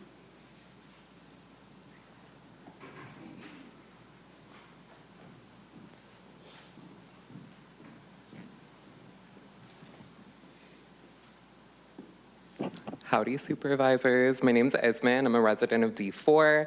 I'm an organizer for SC Pride and a member of the LGBTQIA+ regional table and the Community Budget Alliance. I'm speaking in support of the adoption of a county budget that fills the gap of our federal government has left us. That specifically means supporting the inclusion of the DYD, the ILDP, and the eviction diversion program. In the most recent U.S. Trans survey, 18% of trans people were identified to be unemployed, with close to 70% experiencing some form of job discrimination. With that in mind, please fund the services that help not only prevent our eviction, but also maintain a sense of economic justice with trans people in mind. I would also like to shout out Pana's Ask as well. Please support all of them. Thank you so much. Thank you. As next speaker is coming forward, I'll invite 3 additional speakers. Ashley McCullough, Huxley Sundari, and Karina Pugh. If I've called your name, please come forward. Good morning. My name is Grady O'Brien, and I live in District 4, and I'm an intern with Students for Economic Justice. I'm a San Diego City College graduate now, heading to a four-year university, and I urge you to support the feasibility study for the Department of Youth Development. Our youth deserve support and access to a future that treats them with care and love. If we want those values to be reciprocated back into our community, we need to put them into our youth first. Giving more money to the sheriff does not make people feel safer. Thank you. Thank you. Next speaker, please. Good morning, Board of Supervisors. My name is Ashley McCullough. I live in District 4, and I'm a college student currently interning with the Center on Policy Initiatives. I strongly support this revised budget in item number 8, specifically the investment of a $250,000 feasibility study to explore the creation of a Department of Youth Development. My environment growing up could have pushed me down the wrong path, but thanks to mentors within my community, I'm standing here today. Culturally relevant, trauma-informed, community-led care and services is how San Diego can ensure the future of our youth, because young people in San Diego County deserve care and not criminalization or confinement. I'd like to thank the youth advocates and the community organizations that help push for this investment in youth. I'd lastly like to thank Supervisors Monica Montgomery Stepp and Paloma Aguirre for their commitment to a safer and healthier communities. Their leadership reminds us change is important and shows our youth their voices matter. Thank you. Thank you. Next speaker, please. Good morning, Board of Supervisors. My name is Huxley Alexandre Sideri, and I live in District 1 in La Jolla. I'm here with the Center on Policy Initiatives, and I'm accompanying the Community Budget Alliance. As a student and someone who aims to be a youth organizer, I've seen how many people in communities I have lived in across California, such as Palm Desert and here, are trying to build stable lives while dealing with immigration fears and a lack of accessible support. Such is why I urge you to approve the recommended budget, especially the Immigrant Legal Defense Program. As a key border city, it is our duty to welcome those seeking asylum, safety, and citizenship by meeting anyone where they are at in the legal process that comes with navigating a status here. The right to due process applies to every person in U.S. jurisdiction and requires an attorney to help those in the system, which is why I urge the county to expand funding $13 million to meet the high demand the service provides. I urge you to care for human beings looking to build upon the American dream we have sold the world for 250 years. Thank you. Thank you. As the next speaker is coming forward, I'll invite 3 additional speakers. Anastasia Chixticuina, Grace Hardy, and Gladys Delgadillo. Good morning, Supervisors. My name is Karina Pugh. My pronouns are she, her, and I'm here today on behalf of the San Diego LGBT Community Center and a member of the San Diego LGBTQIA+ Regional Table and our Community Budget Alliance. Today, we're asking you all to vote in support of our most vulnerable neighbors in San Diego. Many LGBTQ+ folks flee their countries here to escape homophobia, transphobia, and other persecution. Our entire immigrant community deserves access to due process, so we are asking the county to adopt a budget with a full allocation to the ILDP. In addition, please fund programs like the Eviction Diversion Program, the Department of Youth Development, and Nutrition Security, as well as our partner Panner's Asks. These are all programs that are disproportionately accessed by our LGBTQ+ communities, as our community is overrepresented among many of these underserved populations. The budget must be a document that reflects equitable investments into our San Diego region. Thank you. Thank you. Next speaker. Hello, I'm Grace Hardy, an intern with Children First San Diego and a District 3 resident. I first want to thank you for supporting healthy development services and funding discussions, especially with tobacco settlement funds, and being open to learning more about the decline of prevention and early intervention services for kids in San Diego. My family has lived in San Diego after moving many times. My dad is active duty in the Navy, so I've been in San Diego and out of San Diego, and I've come back again about 1 million times. I grew up overseas, both in the United States and on different bases internationally, and I could tell growing up that communities and countries that prioritize kids were fun and secure. And now that I'm old enough to reflect on my upbringing, I realize that those communities were also sustainable. I speak to you with concern regarding the lack of prioritization and funding for kids, especially regarding their safety and health. health. For example, as I'm sure you're aware, there has been a decline in program revenue for First 5 San Diego as the funding relies on a tax on tobacco, which people are just simply buying less of. In 2016 and 2017, the operating budget for First 5 San Diego was right under $43 million, and the 2026 to 27 budget is right at $26 million. Not only is this a 40% loss. Thank you. Yes, of course. Thank you. Next speaker, please. Good morning. My name is Gladys Delgadillo, and I live in Escondido. This county has identified a $300 million need to protect the natural lands that clean our air, filter our waters, and protect all the species found here and nowhere else on Earth. And yet this budget invests $0 for that purpose. Meanwhile, the county may be spending money on an illegal mass surveillance program. I cannot confirm whether flock safety is still in this revised budget because it was never made a line item. In a budget this tight, San Diegans deserve to know exactly what is being funded and at what level. The board must increase transparency in next year's budget process, especially for controversial line items. I respectfully request the board redirect any and all flock funding in this budget to conserving San Diego's wildlands for future generations. I also stand in solidarity with the requests of the San Diego Community Budget Alliance, and I thank you for investments in nutrition security, healthcare, and the youth feasibility study. Please protect these commitments. Thank you. Thank you. Before the next speaker begins, I'll invite 3 additional speakers. Suhi Nieto, Ian Sorello, Courtney Baltiski. Good morning, supervisors. My name is Anastasia Chistuhina. I live in District 3, and I'm a small business owner. I urge you to stand with immigrant communities and approve the proposed budget for the Immigrant Legal Defense Program and fully funded. My family came to the United States from Ukraine in 2022 after Russia's full-scale invasion.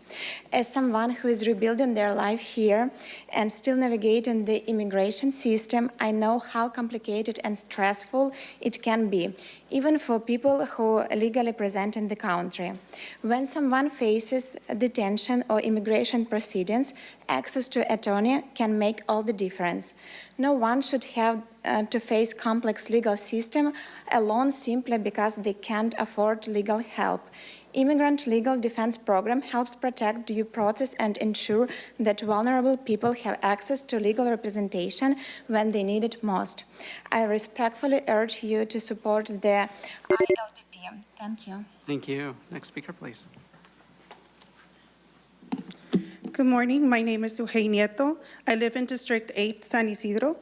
I am a SEIU Local 221 union member, which is part of the Community Budget Alliance. I've had the privilege to work for the County of San Diego Health and Human Services agencies under the Department of Self-Sufficiency Services for 4 years. My duties as a human service specialist is to provide services for those members of the community that are in dire need of assistance, basic necessities such as food and health care.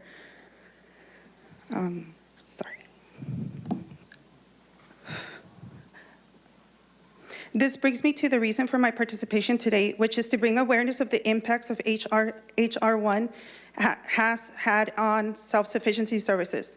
With the current budget readjustments, services such as CalFresh Medi-Cal have severely been impacted. We are able to see this through the numerous customer interactions where the predominant emotional expression consists of anxiety, fear, frustration, and despair are shared throughout the County of San Diego. As the next speaker is coming forward, I'll invite 3 additional speakers. Oliver Twist, allegedly Audra, Natalie Rashke. Come on down.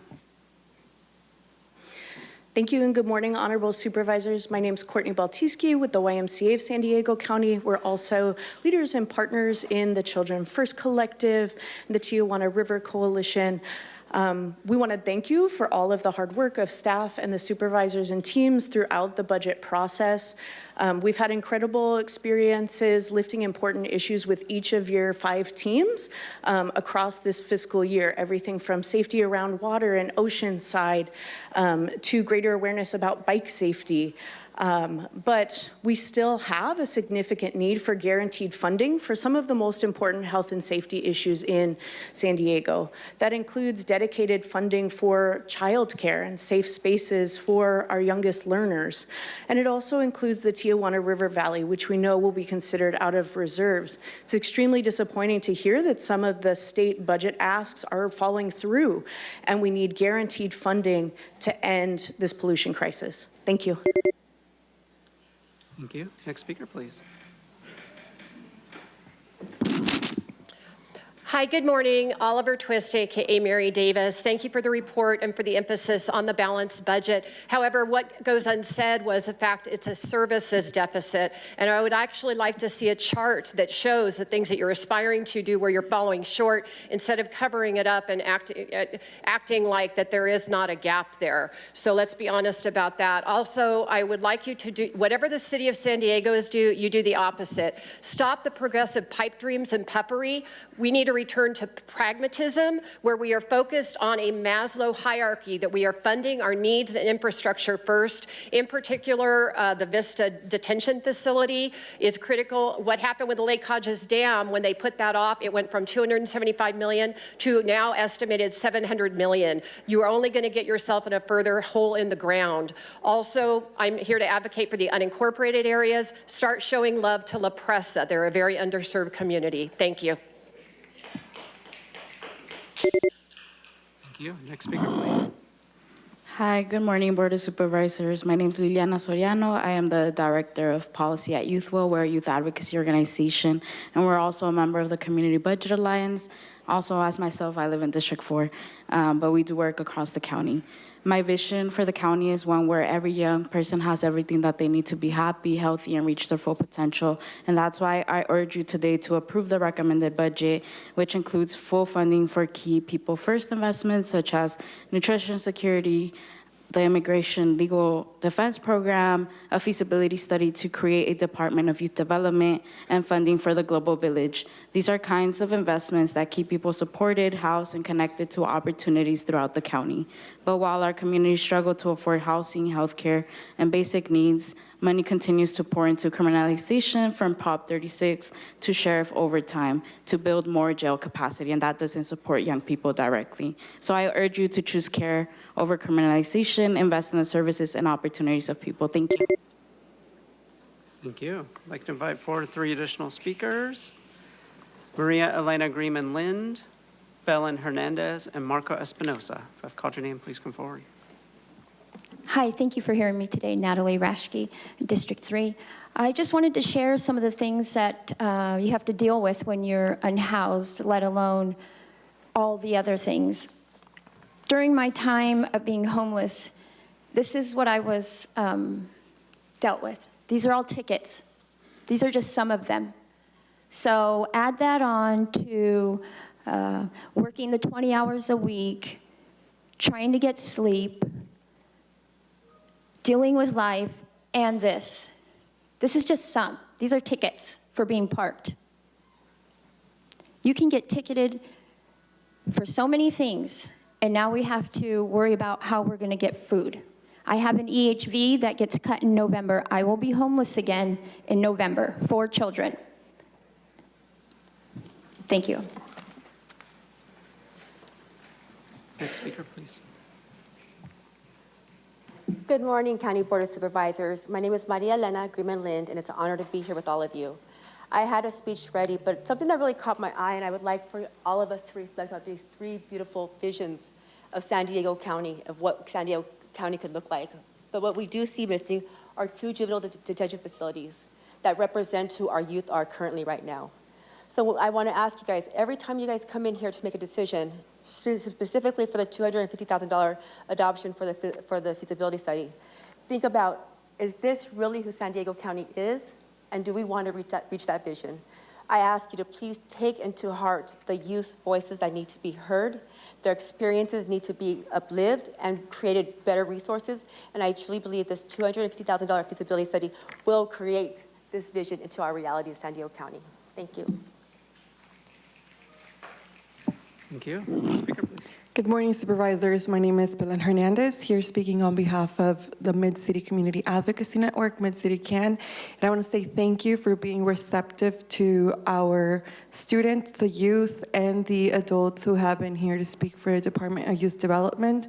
I know structural changes at the county can be difficult for us to come on board for, but this is just an initial study for us to discuss what are the needs in the county and what needs to be done, because we know the youth need greater support.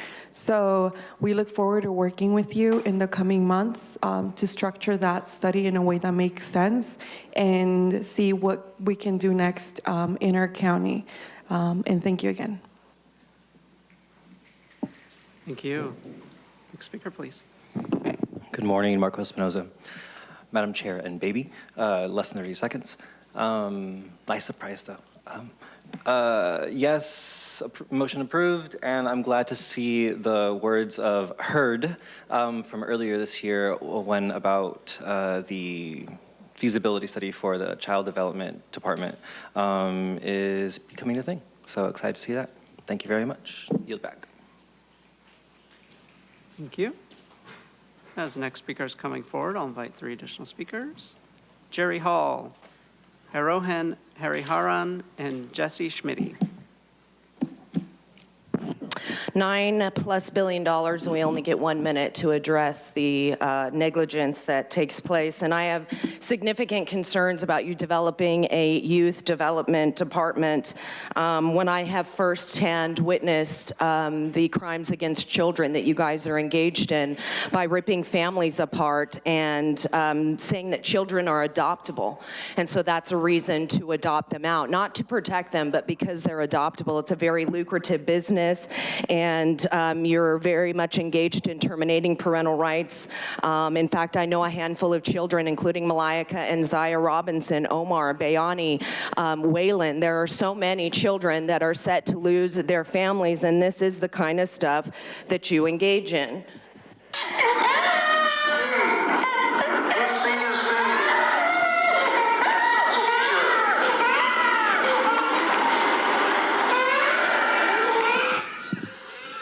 You're lucky that's not your daughter, Tara. Do give her a kiss. Next speaker, please.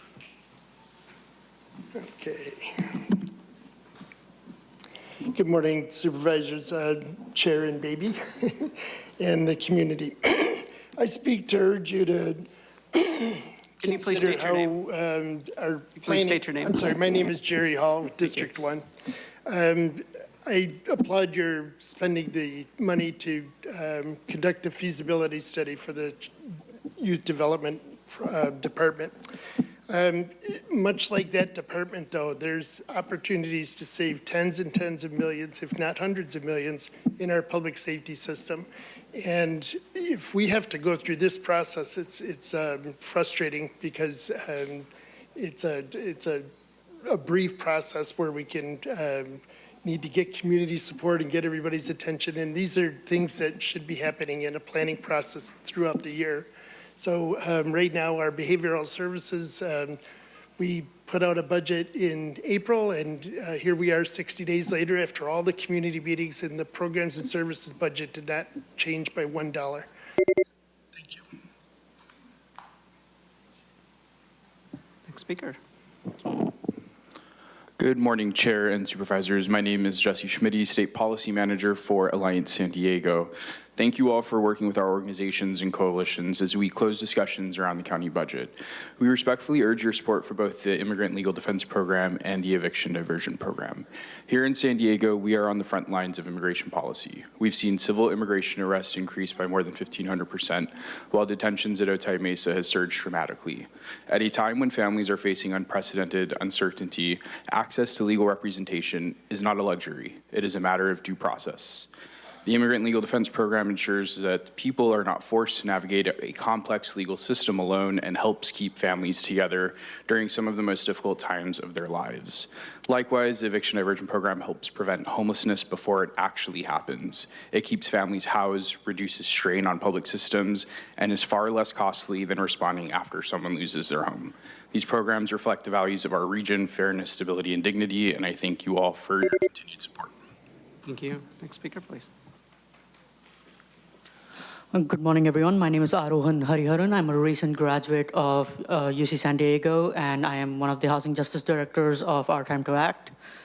I'm here today to emphasize the need of support for community from the local government, and ask that the local government does what it can to help them with their most basic needs. I also want to uplift the asks of the Community Budget Alliance and the Partnership for the Advancement of New Americans, and most importantly, emphasize increased support for the Department of Youth Development. In these times, I think it is most important that San Diegans can depend on their local government, and that you can continue to support them and increase support for them as much as possible. Thank you so much. Thank you. As the next speaker is coming forward, I'll invite 3 additional speakers. Casey Shirk, Karina Zavala, CK Calderon Vargas. If I've called your name, please come forward. Good morning. My name is Jesus Martin Gallegos Munoz. I'm a community organizing coordinator at the Chicano Federation and a member of the Community Budget Alliance. In representation of the Alliance, I'm here to highlight the messages our community has already mentioned. We need a budget that prioritizes youth, immigrant families, tenant protections, and environmental justice. We need a San Diego that truly protects our loved ones, and I please ask you to prioritize our community members. Fund the tenant protections for immigrant families, fund ILDP, and start the process for the Department of Youth Development. As youth are not only the future, we are the present. And if we want to start advocating for our society, we need to start prioritizing our youth. Gracias. Thank you. Next speaker, please. Hello, my name is Karina Zavala. I am 18 years old and I'm a part of Miss City Can, Ending Girls Incarceration. And I'm here to give my comment on why you guys should support DYD. Like I said before, I have been formerly incarcerated and I was a dual status youth. And I'm here today to say that DYD will be so helpful for our youth because no kids should be locked down and no kids should be in a facility. Another thing too is that this will help us through so much, not just one place in the county of San Diego, but all over of the county of San Diego, because we all know that our youth do need help. And we all know that we can't do this all by ourselves, and we need this to happen. Thank you very much for this time. Thank you. Thank you. I'll go ahead and call 3 additional speakers. Marco Guajardo, Alejandro Martinez, Fernanda Flores. Hello, good morning. My name is Casey. I am a human services specialist, and I have been for 2 years, and I am a proud SCIU 221 member. Part of my job is providing the community care through government programs such as CalFresh and Medi-Cal.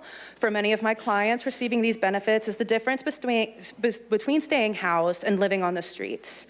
I would like to iterate that human services specialists, self-sufficiency services, HHSA, we are public safety too. HR 1 has had a pretty big impact across the board for these programs, from evaluating for time restrictions on CalFresh and evaluating the elderly and disabled property for Medi-Cal. Our process for providing these necessary structures of care timely has taken a hit. We acknowledge the county for trying to mitigate these impacts, and we want to stress the importance of adequate funding for human services specialists and OA positions. I would like to bring up that my facility, the National City Family Resource Center, we are currently down 12 positions, 12 HSS positions. We are having issues with the, okay. Thank you. Next speaker.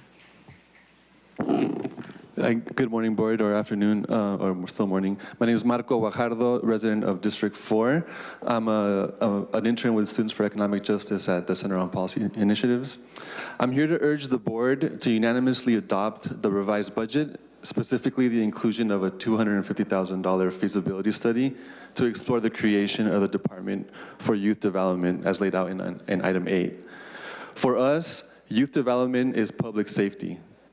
Healthy communities are rooted in young people feeling safe and having much more than their basic needs met. When young people's futures are protected, public safety is fortified and crime rates go down. Currently, San Diego's juvenile justice system is punitive and causes real harm. Youth outcomes are worsened through our current approach, and our youth deserve a care-first model where jails and incarceration are the absolute last forms of mediation.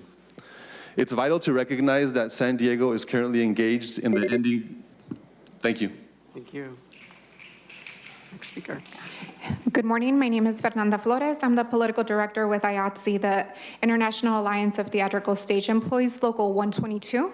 I am here to speak on behalf of IATSE 122, the San Diego Entertainment Union Coalition, and over 20 organizations that have endorsed the film initiative. To name a few, it's Business for Good, San Diego Arts Matters, the East County Chamber of Commerce, San Diego Tourism Authority. We want to highlight the allocation of to establish a film office. And while this is not the end, merely the beginning, we want to thank the leadership and the vision from this board to invest in San Diegans. During my time, I was able to witness behind-the-scene film production, and we have so much talent here. San Diegans are ready. They are hungry to create quality, lifelong careers. Businesses are ready to produce and service everything that it takes around film. So thank you so much for your leadership, and we look forward to working with you for the next steps. Thank you. Thank you. I'd like to call 3 additional speakers: Chloe Medina, Vanessa Gonzalez, and Cristoforo Gomez.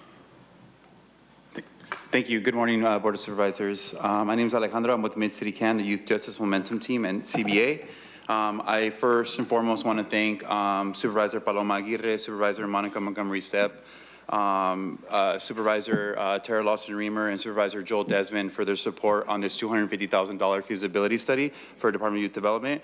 One of our youth was not able to make it here on time today, so she wasn't able to speak, so I'll be sharing her statement really quickly. Good morning, Board of Supervisors. I'm Shamya, also known as Shimmy, and I'm part of District 4. The reason I myself was pushing so hard for this is because I was part of the system. I was affected by it. I feel as if sending us straight into a cell doesn't solve what is wrong with us mentally. It creates a cycle of trauma that gets passed down to the next person.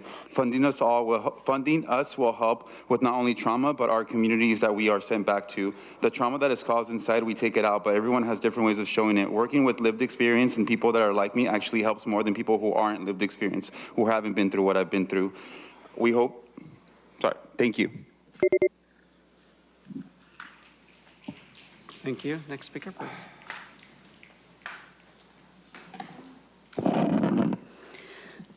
Good morning. My name is Ike Calderon Vargas. My pronouns are ella, she, her. I'm the Director of Latina Services from the San Diego LGBT Community Center. And I'm here for asking for help for you to support the final passage and funding of the County Immigrants Legal Defense Program. We have trans clients that have lived in San Diego for 20 years that were detained, and the ILDP helped them get back to their houses, to their homes, to their community.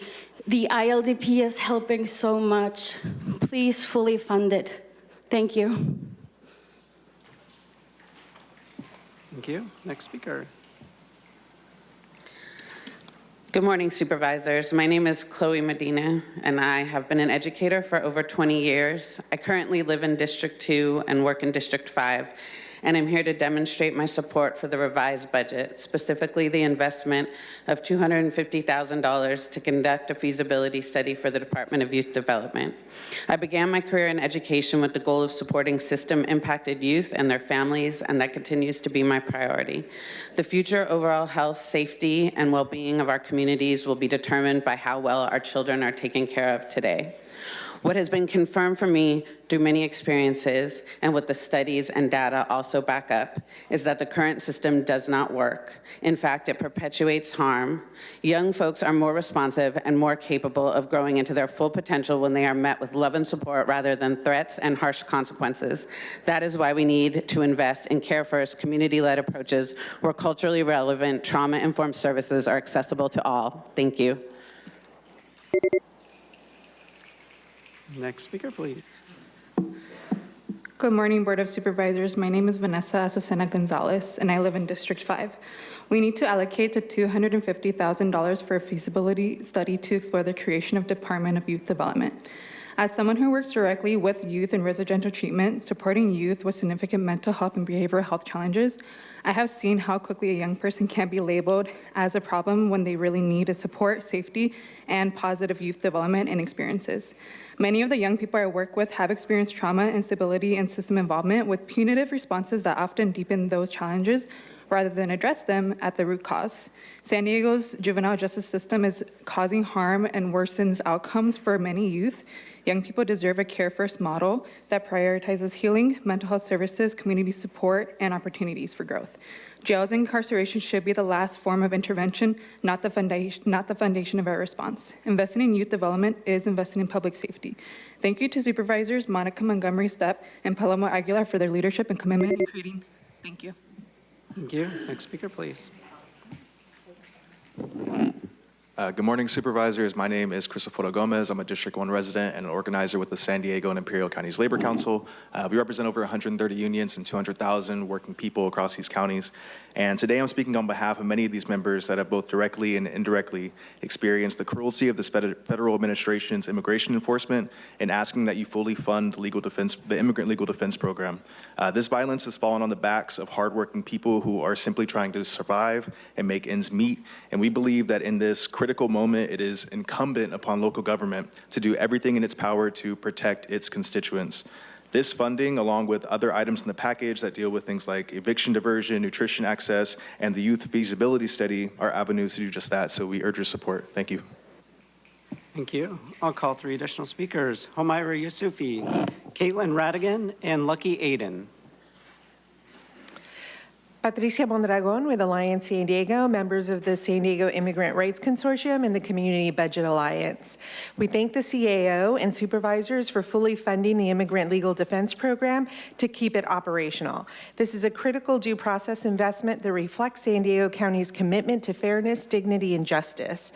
As immigration enforcement increases across our region, families are navigating one of those complex legal systems, often alone and in detention. Just today, the Supreme Court issued a couple of decisions that are going to make things even harder and increase enforcement. The ILDP ensures that people have access to legal representation when they need it most. It means keeping families together, protecting due process, and strengthening the conditions for immigrant communities to thrive. We also ask you to continue investing in prevention over punishment, including $3 million in eviction diversion program to help keep families housed. Please invest in programs that protect human rights while ensuring accountability and transparency. Thank you. Next speaker, please. Okay. Good morning. My name is Lucky Aiden with PANA and the Community Budget Alliance, and I'm a resident of District 4. I'm here in support of funding for the Immigration Legal Fund Program and the Global Village. Supporting the Global Village project will help bring life to a vision that already exists beyond housing. It is helping create a community where families can put down roots, build economic opportunities, and thrive.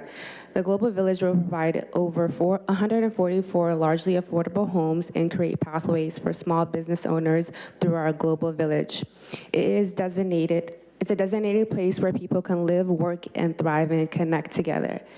With your support, you are going to be expanding on the impact and creating a long-lasting asset for generations to come. Thank you. Thank you. Next speaker, please.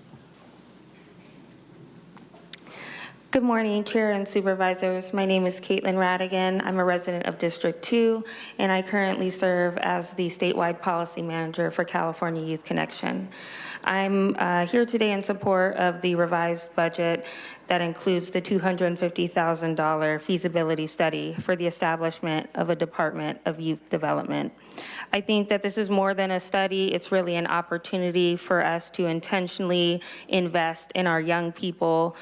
We've seen this model work well in Los Angeles, and our youth are so incredibly resilient and full of potential, but they're also navigating poverty, housing instability, trafficking, violence, and so many other barriers. And no young person should really have to overcome all of that alone. A Department of Youth Development would create a coordinated approach to investing in youth rather than expecting different agencies and system providers working in silos. Thank you so much. Thank you. I'd like to invite 3 additional speakers: Sarah Gonzalez, Rachel Lozano Castro, and Fortunata Pena. Good morning, Supervisors. My name is Ian Ceruelo. I am with the Asia Pacific American Labor Alliance and also the chair of the San Diego Immigrant Rights Consortium. First, I would like to thank the board for supporting the funding of the Immigrant Legal Defense Program. I am a practicing immigration attorney, and I defend many of our community members from deportation. Every day I interact with San Diego residents, immigrant working class families who are suffering from the cruel mass deportation policy of this federal government. For over a year now, the Trump administration has violently separated families, kidnapped community members, surveilled and racially profiled black and brown communities, denied due process and violated human rights of our communities. The ILDP has provided life-changing legal support to hundreds of San Diego families caught in these inhumane policies. Lastly, I implore the board to invest more in our youth, our workers, our immigrant and refugee communities. Thank you so much. Thank you. Hello, good morning, Board of Supervisors. My name is Sara Gonzalez. I am a sociologist in education. I live in District 1, but I service schools and youth from San Ysidro all the way to Oceanside. So today I am presenting myself as the professional that I am to let you know that I didn't get here on my own. I was part of several interventions in the South Bay that allowed me to be able to get into higher education. So therefore, I wouldn't be here if it wouldn't be for those interventions in the past. And nowadays, we need more of those interventions for our youth. So therefore, I want to express my support for the revised budget on item 8, specifically for the investment of the $250 study, a feasibility study for the DYD. So research shows that youth mentorship reduces recidivism rates and creates pathways for wellness, especially for youth that has been impacted by the system. Thank you. I'd like to call the final two speakers, Ensermio Estrada and Muhammad. Good morning. My name is Fortunata Peña. Can you pull the microphone down a little bit? Oh. Thank you so much. I'm sorry, I'm short. Okay. My name is Fortunata Peña, and I live in District 5, and I'm SEIU Local 21 union member. I have worked for the County of San Diego for 8 years, and I work in the Tax Collection Department. As a worker in the Treasury Tax Collector Department, we have concerns regarding staffing challenges and workloads because of sufficient staffing is important for effective public service. One example, there is one person assigned to deliver mail to the departments. On many occasions, this person gets pulled to go answer phones on the customer service line, and that prevents them from delivering the mail to us on time. And a lot of these calls that they're answering is taxpayers obviously upset that their payments haven't been processed. We support this proposed budget, which includes 5 additional positions. Thank you for investing in the staffing needed to support workers and serve our community effectively. Our communities deserve safety, dignity, and the opportunity to thrive. Please continue to invest these services and opportunities for communities. Thank you. Next speaker, please. Good morning. My name is Rachel Lozano Castro. I'm a resident of District 4, although me and my family have lived in all 5 districts in San Diego. I am a business owner, an employee, a homeowner, an entrepreneur, an activist. Been proud to call San Diego home since 2008. My family's been in this country for generations. I stand with refugees and immigrants.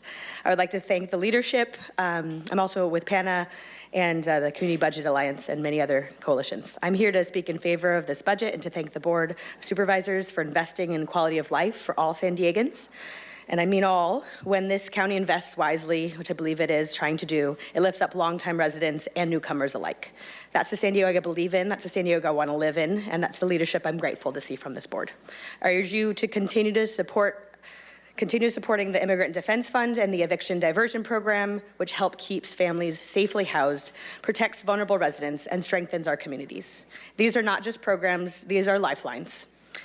And when we're working hard, we can work together and rise together. Thank you. Thank you.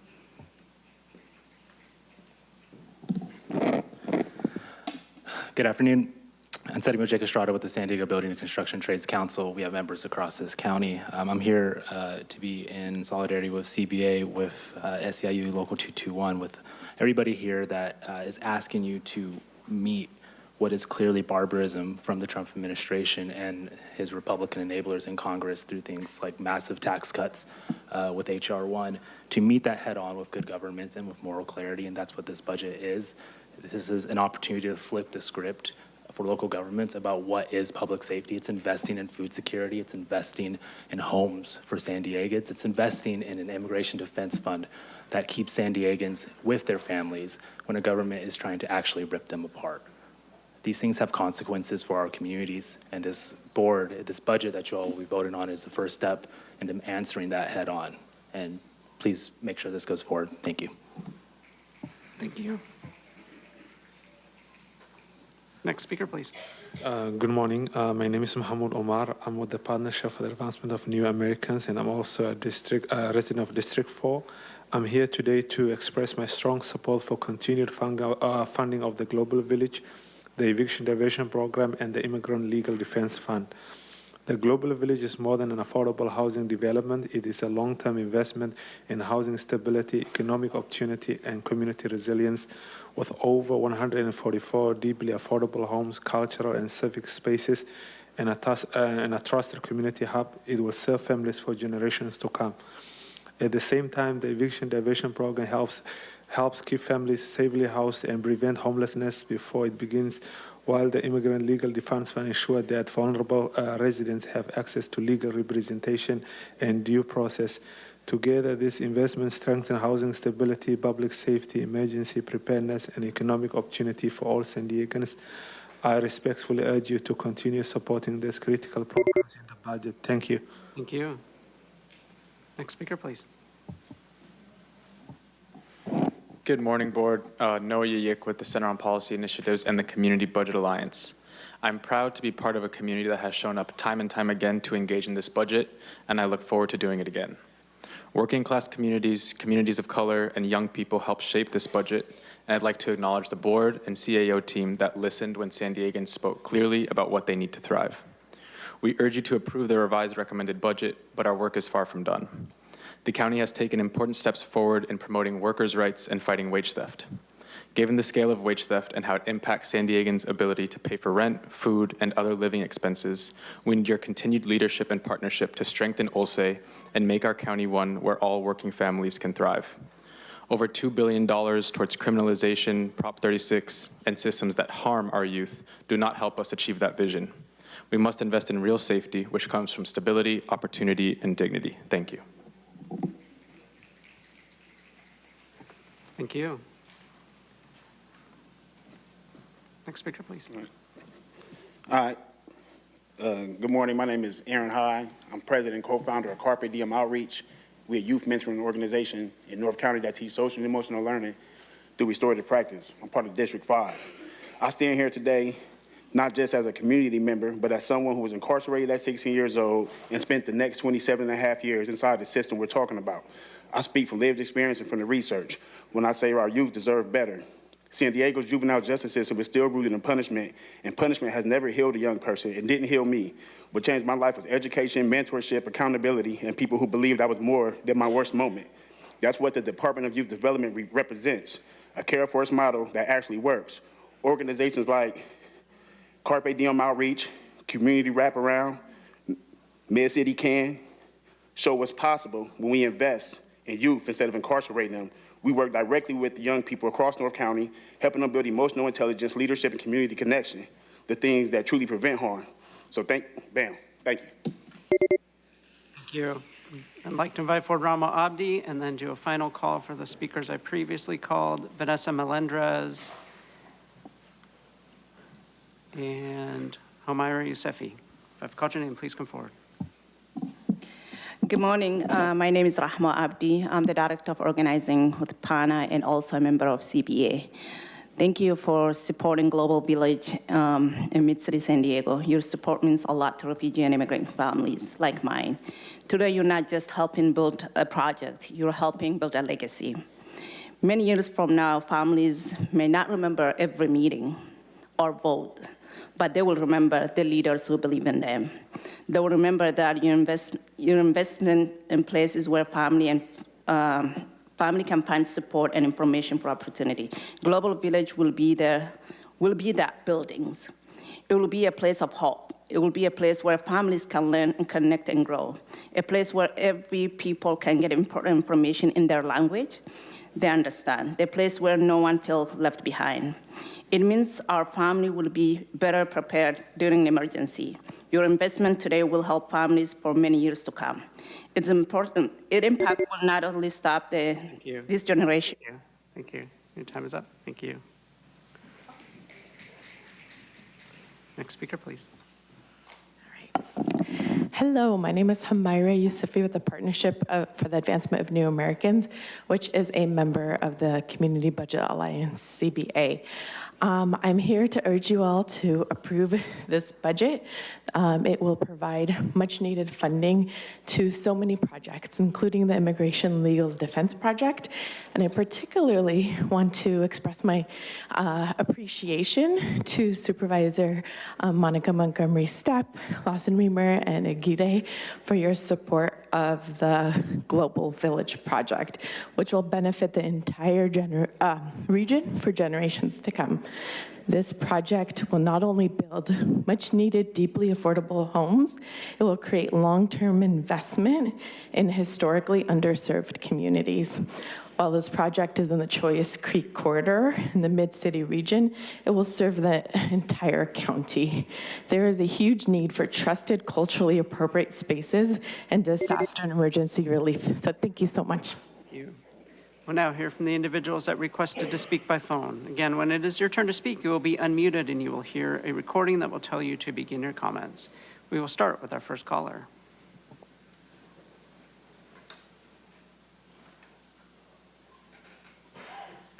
All about 135 notes that you want to spend $9 million on permanent road divisions this year, but only $2 million next fiscal year.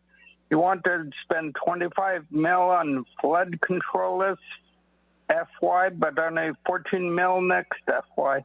Feast or famine. Rain and floods are now coming any time of year, so this doesn't make sense. Suggest you fix these yourselves instead of creating PRDs that the homeowners don't know about and then using them like your personal piggy bank. Many of the residents are lower income, and this makes a mockery of your commitments to helping lower income people and keeps the downtown restrooms open. After all this, the revised budget does not take into account potential impacts related to the governor's May revise and the Fed budget, pretending we're an island, I guess. And our economy is not going up. It's We'll hear from the next caller.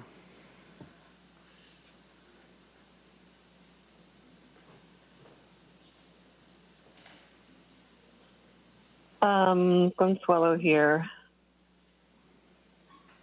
It's amazing how, it's the ill-informed public begging the out-of-touch. The most disturbing things that I've heard in this meeting is from the youth saying, we can't do it all by ourselves. Another saying, we believe it is incumbent for our local government to do everything in its power to protect its constituents. Mission accomplished. Government has successfully brainwashed and programmed the people into fully believing that they can't do it without it.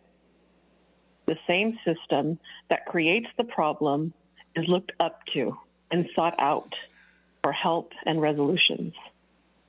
Not only sick, but it's beyond abusive. And most haven't a clue, unfortunately, that this board is responsible for the majority of, if not all, our county's budget issues.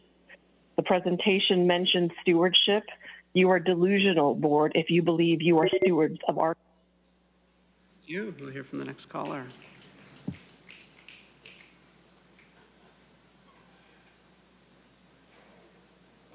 Good morning. My name is Becky Rapp, and as you adopt this $9 billion budget, I urge you to ensure that marijuana-related expenditures receive the same level of scrutiny and accountability as any other county program.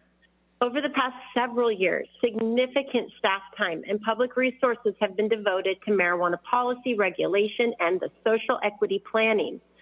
Taxpayers deserve a clear accounting of how much money has been spent. At the same time, I encourage the county to invest more in prevention. If we're serious about supporting youth health and well-being, marijuana prevention education should be incorporated into the Department of Youth Development. Young people today are facing increasingly potent marijuana products, rising rates of mental health challenges, and exposure to messages that normalize drug use. Prevention is far less costly than treatment. Emergency response or address. The next caller.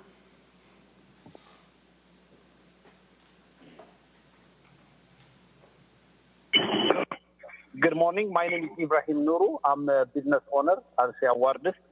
I would like to talk in favor of supporting the budget approval. I just want to give a testimony.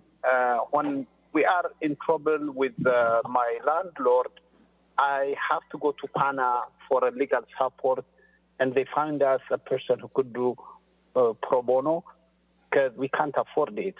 And this is a clear way of supporting immigrant business owners, how to survive in American business system by giving them what's missing on them.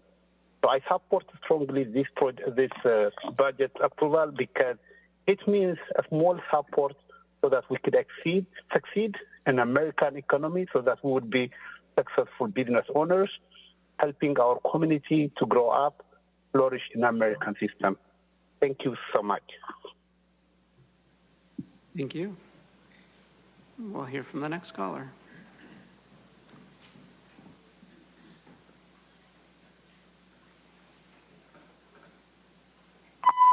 Hey, NGO profiteers, it's truth. Overpaid Monica and Manny have insisted that there's no deficit with an overinflated budget of $9.1 billion, yet they've raided our reserves and funneled money to their private campaign coffers.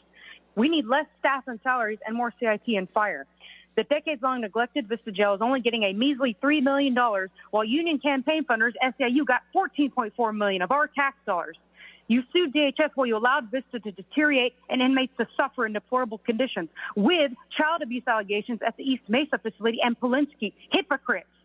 Unlike the Building Construction Trades Council's lies, real public safety is fire mitigation, more firefighting helicopters, brush management, and better fire station conditions. Instead of wasting our tax dollars suing fire truck companies, give out grants to cities to improve conditions for firefighters.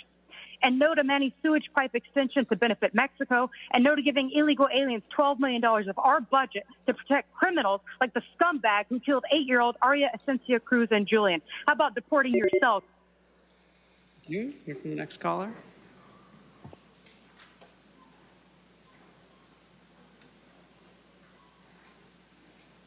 Hector, I say on the legal thing, only give legal money to the legal immigrants that need lawyers.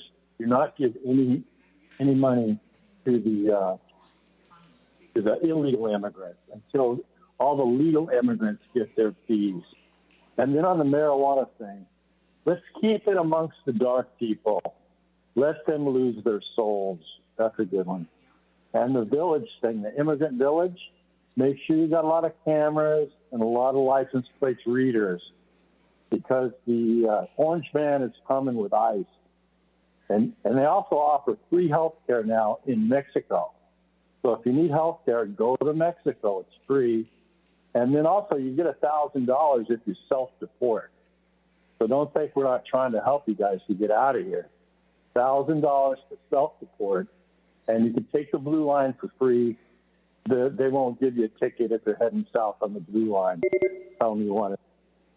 Thank you. Hear from the next caller.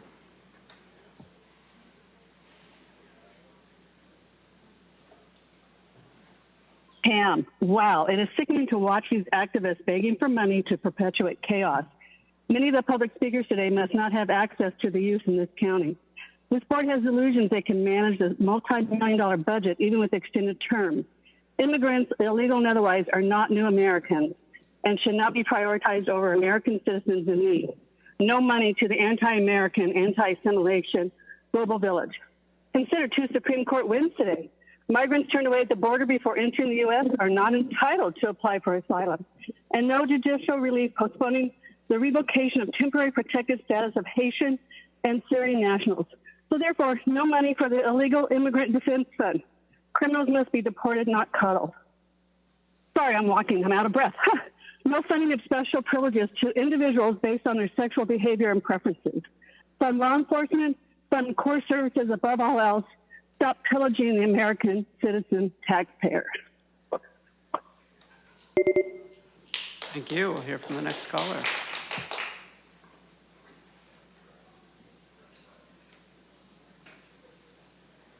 Hello, my name is Kyle Simpson. I'm 23 years old. I'm currently in Fresno right now, but I did serve 5.5 years in East Mesa and in DJJ. I'm currently a student at Fresno State. I lost my own business. I graduated while I was incarcerated. And all these things are possible because of the support that I did receive. But this support was not given to me by the systems in place and by the structures that have been built within these systems. Organizations like the Davis Hart Foundation, Homegirls del Corazon, and SBCF, South Bay Community Services. And then people like that who allowed me to get to the place where I'm at now. And with this funding, with this support, all the other youth who've been in the system as well can get the same kind of support. So I really appreciate all of you guys for coming on here. But I have the lived experience, I have the surprise, I have the all the people around, and everyone is just essentially here to do the right thing. There's no negative or ulterior motives. There's no monetary gain from this. It's genuinely just the support and the genuine desire to build people up in our communities. So thank you. We'll hear from the final caller.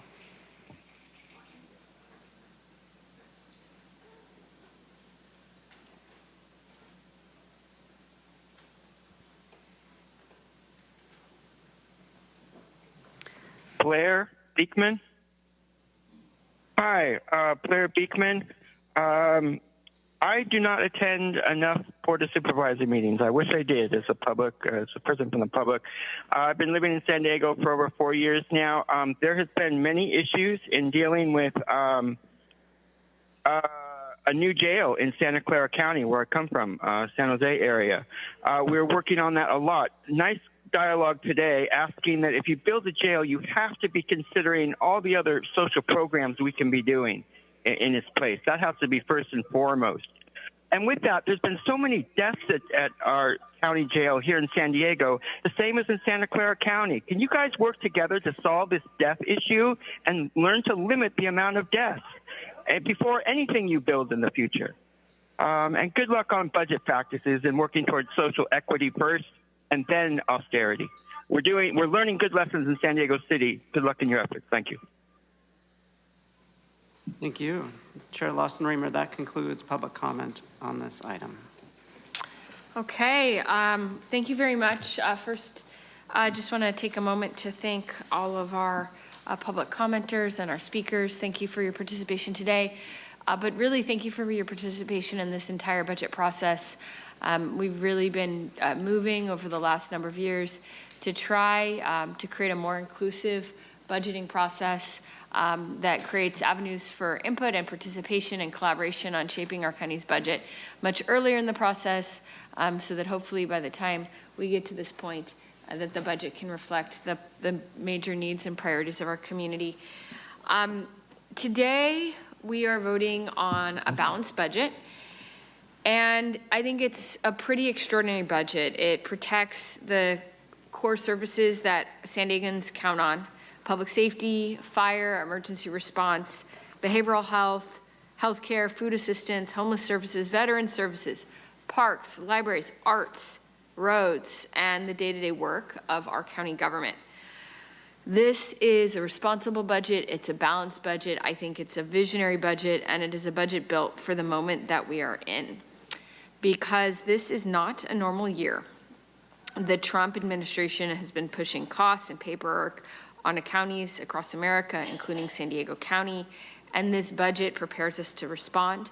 We also continue to face a difficult environment of increasing costs, increasing crisis of rising gas prices, affordability, rising housing costs, and this budget meets that moment. The budget also protects public safety. Public safety means firefighters with the staffing and the helicopters that they need when a wildfire breaks out. We're adding fire suppression positions, helicopters, and other safety equipment. We have added 187 law enforcement and fire positions since joining the board.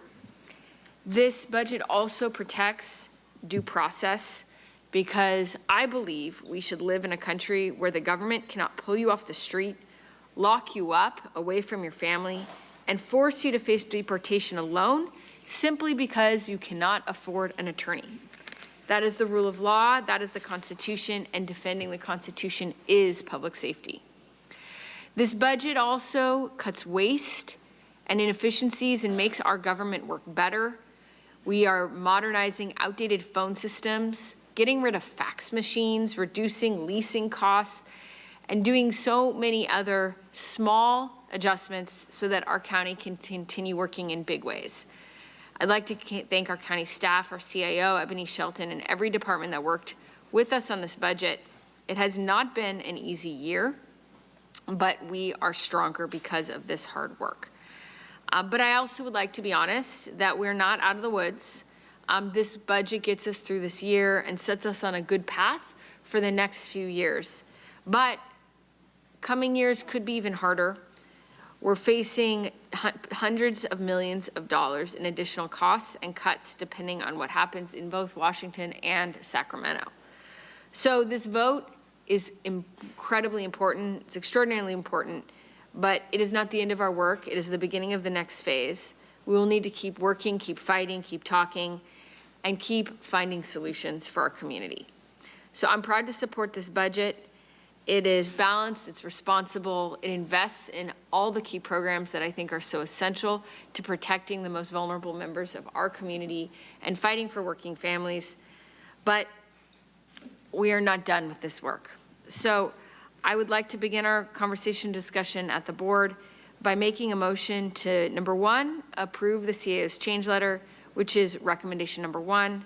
Number two, approve the remaining staff recommendations listed in the item as recommendations 3 through 5 in item 8 and recommendations 1 and 3 in item 9, as well as all the staff recommendations in the Fire Protection District, Flood Control District, In-Home Supportive Services Public Authority, Redevelopment Successor Agency, and the Sanitation District agendas. So again, that's a motion to approve the CAO's change letter, which is recommendation 1, approve the remaining staff recommendations listed as recommendations 3 through 5 in item 8, and recommendations 1 and 3 in item 9, and all the staff recommendations in Fire Protection District, Flood Control District, In-Home Support Services Public Authority, Redevelopment Successor Agency, and Sanitation District agendas. With that, I will turn the chair over to the Vice Chair. Excuse me, turn the floor over to the Vice Chair. Thank you so much, Chair Lawson-Remer. I want to start by thanking our Chief Administrative Officer, Ebony Shelton, Assistant CAO and Chief Financial Officer, Joan Brackey, and the entire county team for their extraordinary, tremendous work in developing the revised recommended operational plan for the next 2 fiscal years. Also want to thank the County Comms Department, specifically Tammy Glenn and Natalia Henschel, for welcoming my team at the budget pop-up event at the Southeastern Livewell Center and the Community Budget Open House at the County Operations Center. Meaningful community engagement is essential to shaping a budget that reflects the diverse needs of our county. And my staff had valuable conversations at both events, conversations that are vital to producing the budget before us today. An important point the revised recommended budget makes clear is that it does not account for potential impacts from state or federal budget changes, and it is important that we acknowledge that uncertainty directly. The federal government's decision to prioritize tax cuts for the wealthy, resulting in significant reductions to healthcare access and food assistance, has put more than 314,000 of our county's Medi-Cal members and 93,500 CalFresh recipients at risk of losing the support they rely on. H.R. 1, also known as the Big Beautiful Bill, is not a mistake. It is a deliberate policy choice and a harmful one. Taking food away from struggling families does not build stronger communities. It creates instability, hardship, and a greater risk of homelessness. And taking health care away disproportionately from low-income households, immigrants, communities of color, intensifies existing inequities, worsens health outcomes, and pushes vulnerable families even closer to crisis. There is nothing beautiful about making it harder for people to access the support that they need to remain healthy, housed, and fed. While I cannot change the decisions made in Washington, we can act here at home, and we have. The budget before us today represents a proactive and essential response to protect our most vulnerable residents. In the recommended budget, I have advocated for and supported $44.7 million for safety net services, advancing our equity and health priorities, $5 million for the Global Village, led by the Partnership for the Advancement of New Americans. This is a critical investment in a network of wraparound services and emergency services, including housing opportunities for refugee, immigrant, and low-income families. $600,000 for tenant legal aid services, ensuring renters facing housing instability have access to the legal support necessary to remain safely housed. And also just want to bring up really quick our advocacy for the Public Defender's Office to receive additional resources so they can support what we are mandated to provide a defense for our indigent community. In the revised recommended budget, I wholeheartedly support the $500,000 allocation to Mas Fresco, the Mas Fresco Plus program to increase access to healthy foods and boost consumption, particularly among populations with health disparities, the $250,000 allocation for a feasibility study for the Department of Youth Development, a crucial first step toward identifying the full range of youth development services the county can offer and understanding how to better address disparities in youth outcomes across regions and demographics, and the budgetary actions taken to formally establish the behavioral health services as a standalone county department. When my office first advanced this major structural reform, we did so recognizing that San Diego County needed a behavioral health system designed for today's realities, not one built nearly 3 decades ago. This separation is far more than an administrative reorganization. As an independent department, BHS will be better positioned to expand provider networks, improve care coordination, modernize data and technology systems, enhance financial oversight, and respond more rapidly and effectively to the needs of individuals experiencing serious mental illness and substance use disorders. These are precisely the improvements the state now expects counties to deliver, and my board action paired with the budget realignment ensures San Diego is not only keeping pace, but leading the way. All of these investments in our communities ensure that residents are not left behind and that access to critical services is preserved, especially for individuals who may experience temporary gaps in support created by federal, not local policy shifts. From the moment we saw these threats emerging, we acted. We developed a plan, secured the necessary resources, built strong partnerships, and today, through this budget, we are delivering on that commitment. Lastly, I have full confidence in our CAO, our incident command structure, and our Department of Finance to closely monitor and proactively address any emerging fiscal challenges. Their leadership and fiscal stewardship ensure the county remains stable and prepared, regardless of what adjustments may be required in the months ahead. Thank you again to county staff for your countless hours of analysis and coordination that went into producing this thoughtful and balanced budget. And most importantly, thank you to the community, both to those that are here today and those who participate throughout this process. Your engagement, your stories, your advocacy guides our priorities and hold us accountable. We do our best work when it is in partnership with you. And I'm grateful for your continued involvement and willingness to shape the future of San Diego County. And with that, I will second the motion, Chair. Thank you so much, Vice Chair. Chair Pro Tem Aguirre. Thank you, Madam Chair. I want to take a moment to tell you guys why I do this work. I am the daughter of Mexican immigrants. I grew up in 2 countries. I know what it is to go without, to see money and opportunity pass you by, and that's why this budget is so important to me. And I do want to preface my prepared remarks with the fact that they are blunt, but they're also truthful. and we need to acknowledge that truth because we are living in unprecedented times. Never in my imagination ever did I expect us to be faced with cuts to entitlement programs, to safety net programs by this very administration. South County has been overlooked for decades, and I did not come to this job to accept that. I came to change it. And I do believe this budget reflects our values and prioritizes people. On the Tijuana River, we won real money and real action. We secured $2.5 million to fix the Saturn Boulevard pollution site, one of the worst sources of toxic air in our community. We committed $20 million to clean up the Tijuana River, and we created a new pollution crisis chief to push state and federal leaders towards a permanent fix. Our families deserve clean air, clean beaches, full stop. On the cost of living, Donald Trump and the Republicans made a choice to take food assistance and healthcare away from working families so they could give tax breaks to billionaires. We had a choice to accept those cuts and let our neighbors go hungry or fight back. I've seen what happens when families fall through the cracks, when people go without food and housing, and I refuse to let that happen on my watch. We're hiring 120 new workers to help families keep their food and health benefits. And we're putting $15.8 million of our own money to make up for what Trump and them took out. On housing, we're putting over $22 million into building more affordable homes. And we're setting aside $5 million specifically to help immigrant and low-income families because nobody should be pushed out of their community, especially when they help build it. And we're also protecting our immigrant communities at a time when the Trump administration is escalating efforts to separate families and destabilize communities. San Diego County's investment in immigrant legal defense is an investment in the well-being of our region.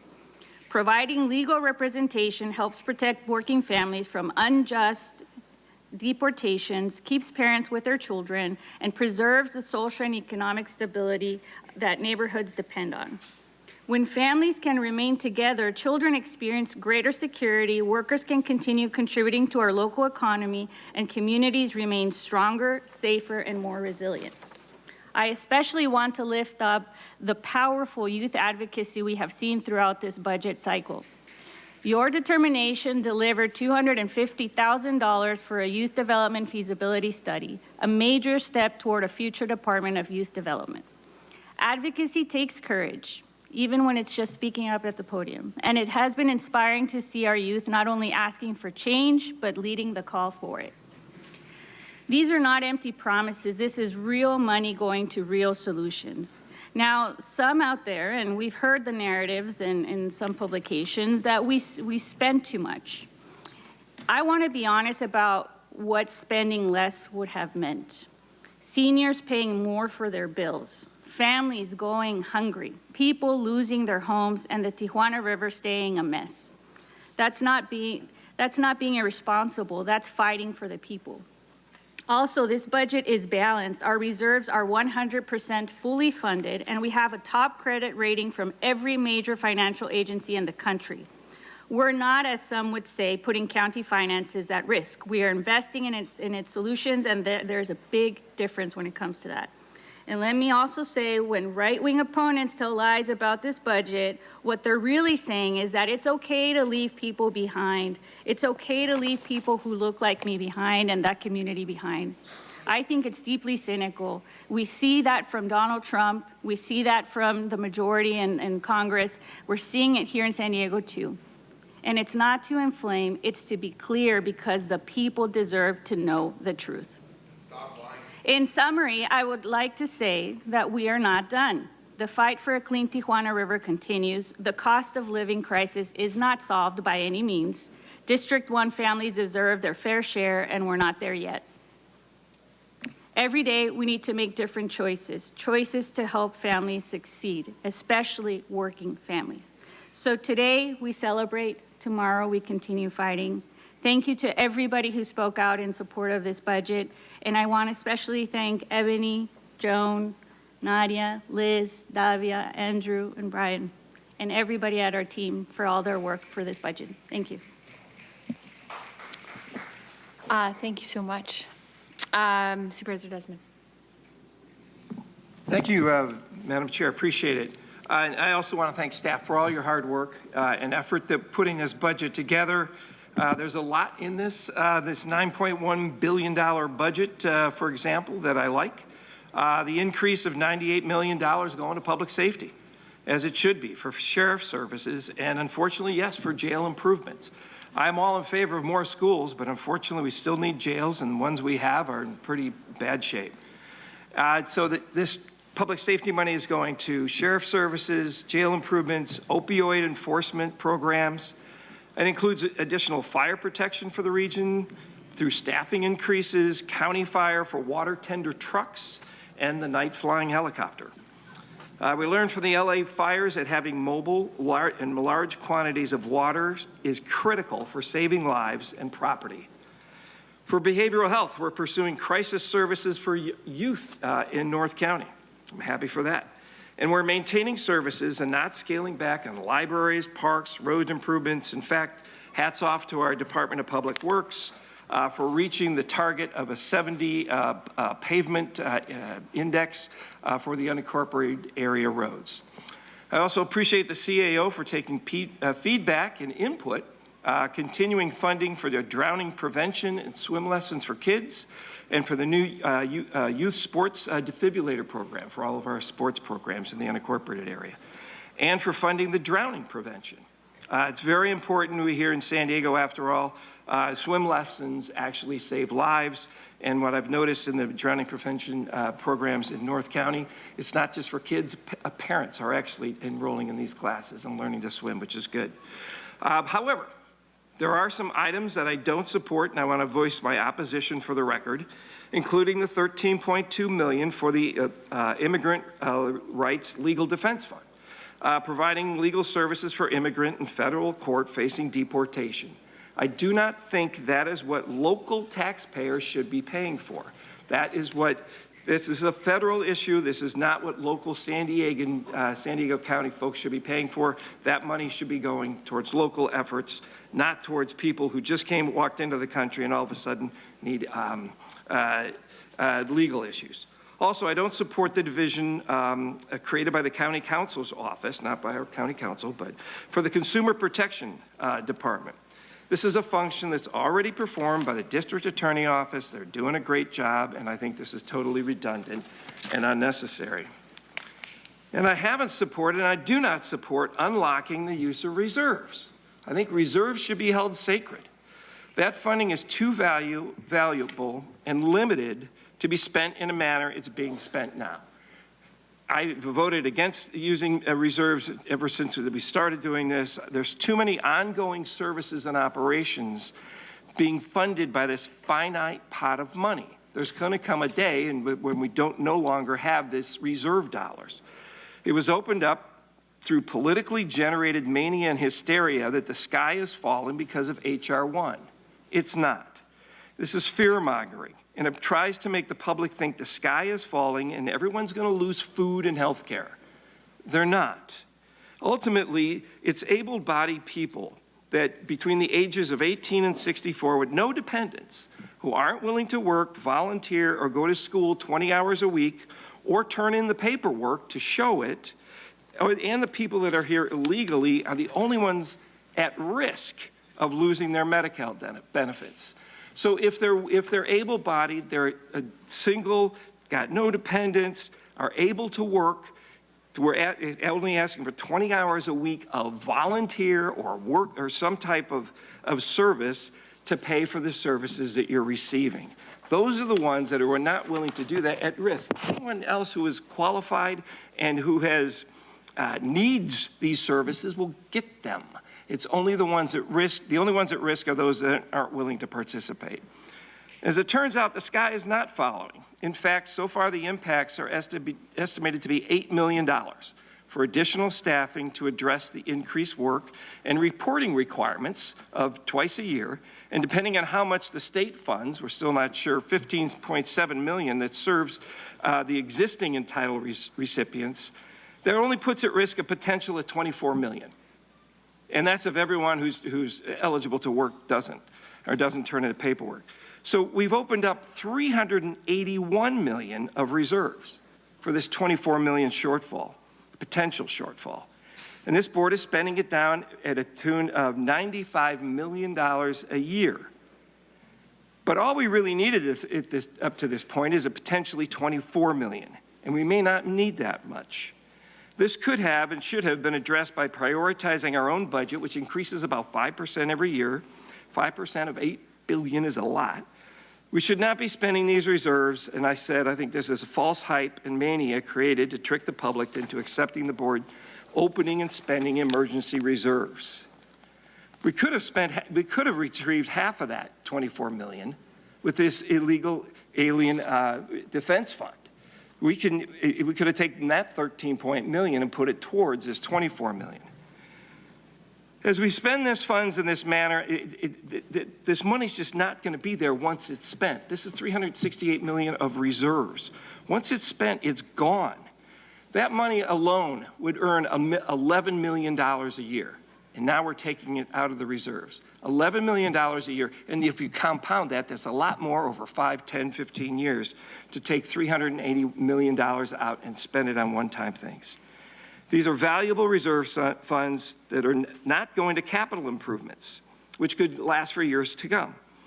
In fact, the San Diego County Taxpayers Association did a great job. They did a fiscal analysis on the County of San Diego and pointed out that our capital improvement allocation, which is for roads, for bridges, for infrastructure, for parks, for new amenities, and buildings, things like that, our allocation this year is only $45 million. That's only 0.5% of our budget. It's the lowest it's been in 16 years. And previously, it's always been about $100 million a year goes to capital budgets. We've got many buildings, many roads, many things that need improvements. And this is how the city of San Diego has gotten so far and so deep in trouble. Now, I will admit staff's done a great job on the roads. They're keeping our roads up to a certain standard at 70 PCI. Thank you. But we still have bridges. We still have buildings. We still have a lot of things, other things to make this building, which was built almost 100 years ago, still needs repair. So we need those capital improvement dollars for other things. And this year, because of all the other spending, it's about half what it used to be. The city of San Diego is not, they're about $1 billion behind on their infrastructure. And that's their roads, their streets. The county, we bailed out the city of San Diego when about 600 houses flooded because they weren't taking care of their culverts. We shouldn't be going down this path of lessening the capital improvement projects going in. So I think with those concerned, no $9 billion budget is perfect. I'll admit that. There's a lot of good in here, but there's also a few things that are bad. So I would like to put for the record, I will vote for the budget overall, that I'm against the $13.2 million for the immigrant legal defense allocation. I'm against utilizing the reserves and against the County Council Consumer Protection Unit being put in place. Thank you very much.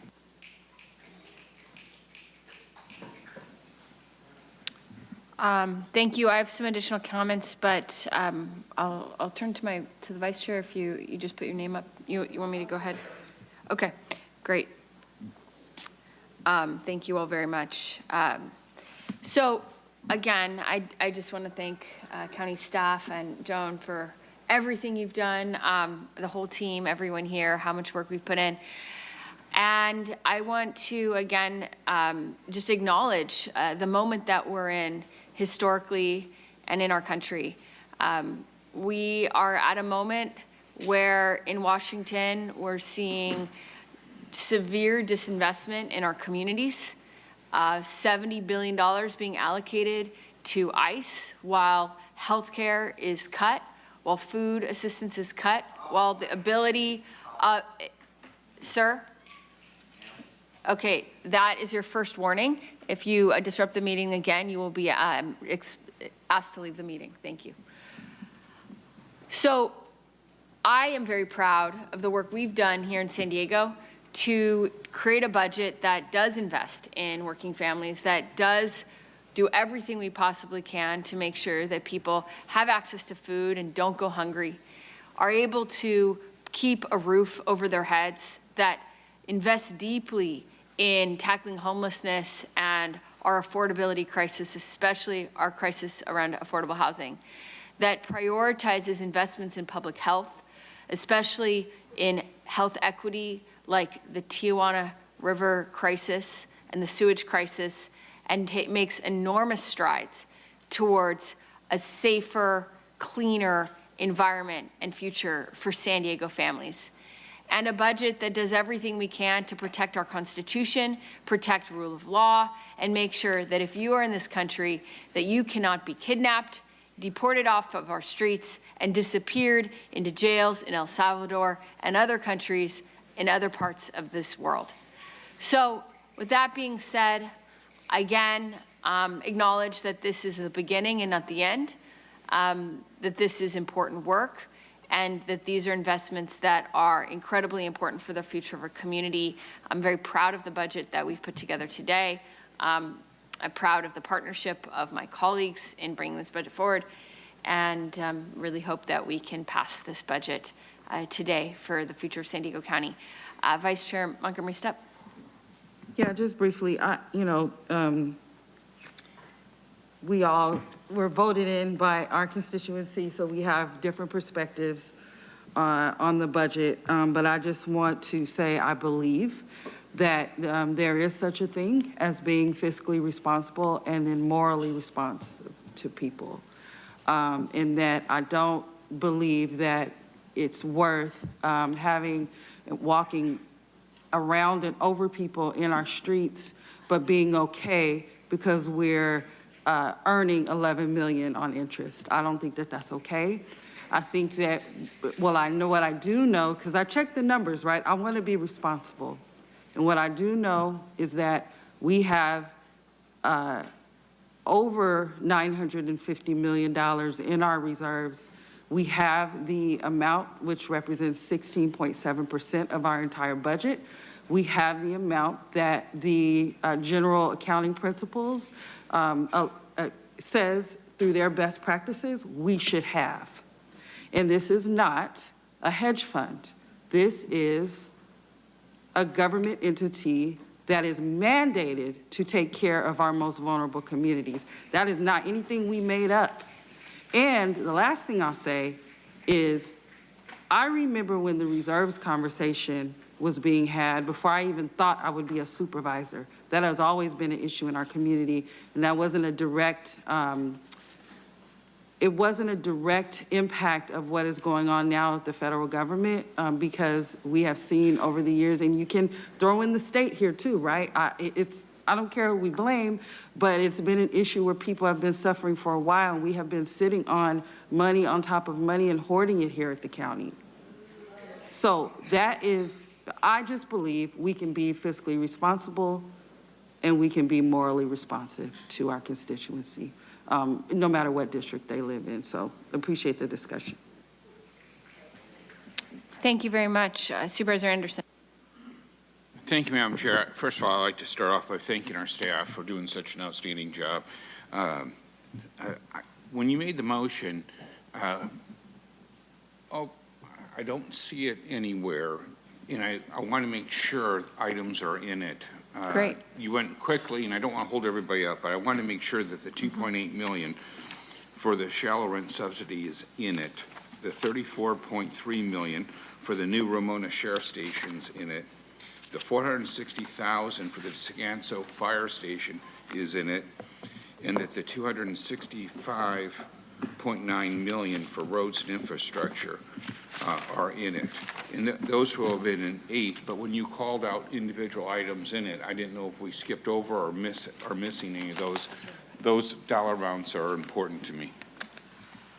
Thank you, Supervisor Anderson. So I'm going to turn that to Joan to make sure, or I could look at my motion, whoever's more efficient here. So I understand the items that you listed are in the CAO's recommended budget, which was released to the public in May. And so those items that we highlighted today were just those revisions to the recommended budget. The revisions don't include taking anything out. So those things that you listed are in the budget. Okay, so it's all in there. Yeah. Perfect. Thank you very much. Thank you for the clarity. Okay, thank you very much. We have a motion and a second. Please vote. Also note for the record that an errata was distributed and posted online yesterday that made amendments to the resolutions that are being considered to revise references to applicable County Budget Act provisions. The motion would incorporate the edits in the errata. And with that, Chair Lawson-Rima, that motion passes unanimously with all supervisors being present and voting aye. Okay, so we're moving on to item 10. This is the second consideration and adoption of ordinance modernizing the San Diego County Charter to strengthen transparency, accountability, and independent oversight. We'll begin with public comment. Thank you, Chair Lawson-Remer. We have 42 requests to speak on this item, 24 in person, and 18 requesting to speak by phone. Also note that we received 144 e-comments, 82 in support, 56 in opposition, and 1 neutral. For any individuals that requested to speak on item 10 by phone, please dial into the conference line using the instructions that were provided to you. We'll begin with the in-person speakers. As your name is called, please come forward and stand on the arrows until it is your turn to speak at the podium. Because there are 10 or more speakers on this item, you'll have 1 minute to address the board. I'll ask you to begin by stating your name for the audio record. I will call you in groups of 3, so please listen for your name. I'd like to invite forward the first 3 individuals, Britta Lidstrom, Noah Yeyik, and Karina Pugh. If I've called your name, come forward, please.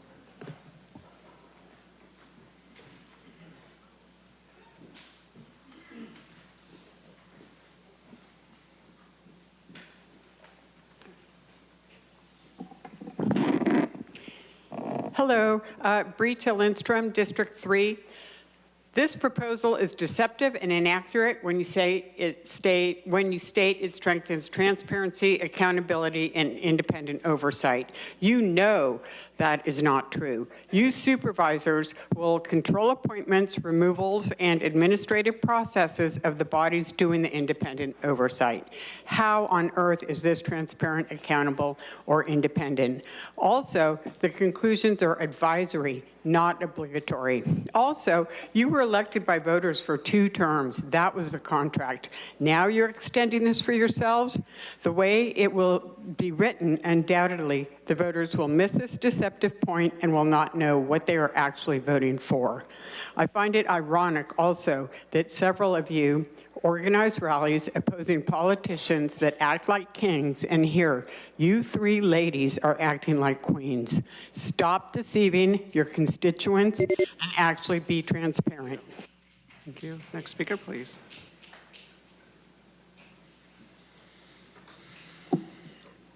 Good afternoon, Board. My name is Noah Yeyik. I'm a researcher with the Center on Policy Initiatives. Our county plays a crucial role in the lives of San Diegans. It helps people stay housed, put food on the table, and access the care and services they need. With a county of over 3 million people and a budget over $9 billion, we must constantly ask ourselves, are we serving San Diegans the best we can?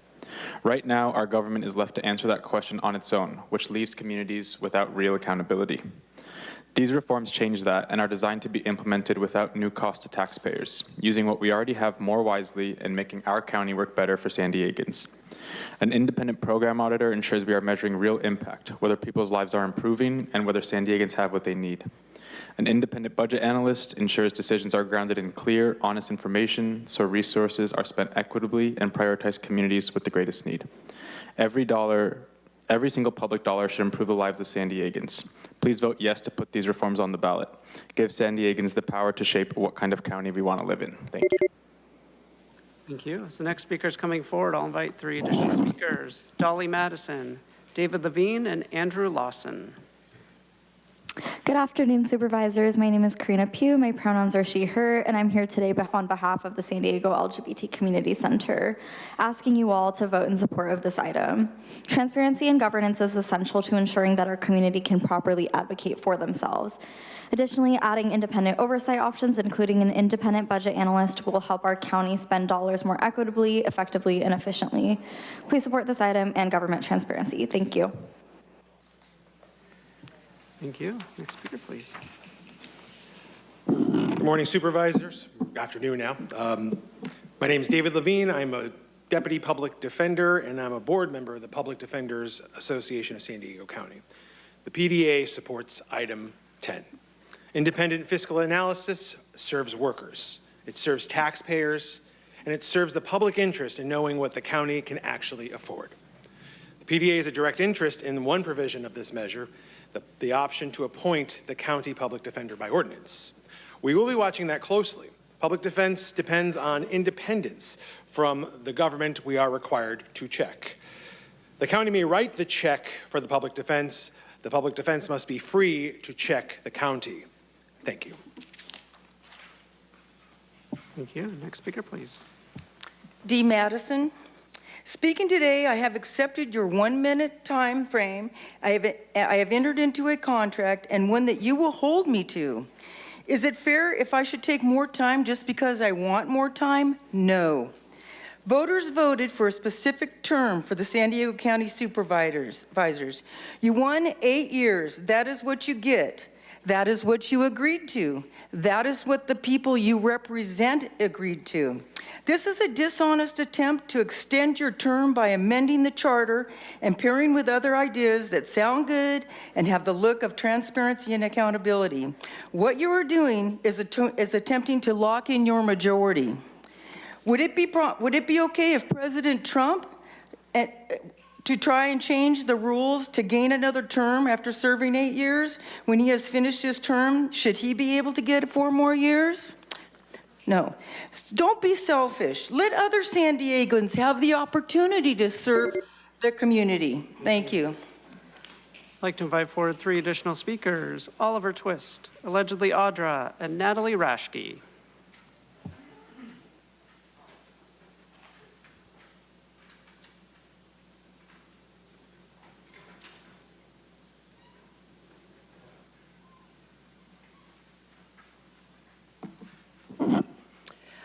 Hi, good afternoon. So yes, I adamantly oppose this. For people that do oppose no kings, how are we getting 3 queens up on the dais?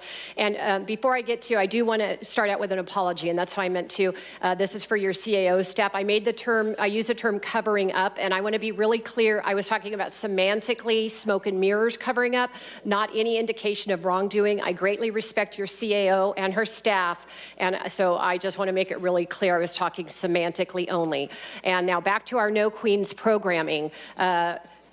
When we have bureaucracy that's out of control, the solution is not more government, nor people that appoint their own oversight. I use the term loosely, oversight. So you've got to stop that right now. Wrapping it up in all the feel-good stuff is a dog pill and a marshmallow, or as I like to say in San Diego, a turd and a taco.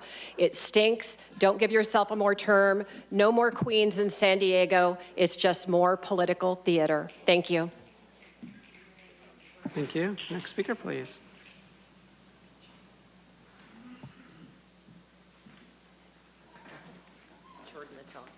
That's hilarious.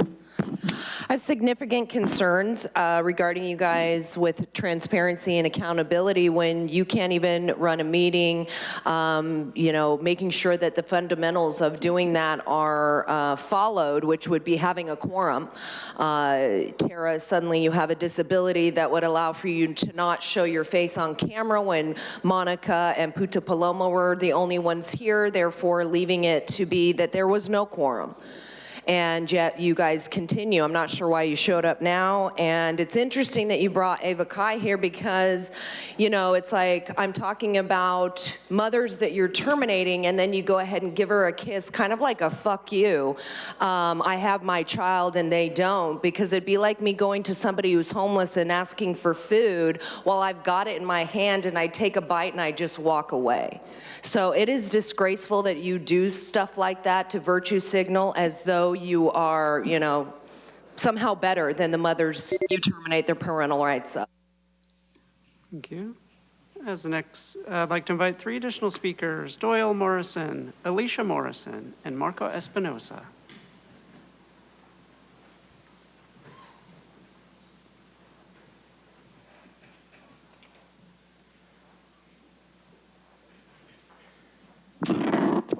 Hello, Board of Supervisors. My name is Doyle Morrison for the record, and I oppose this charter reform on the basis that 3 terms is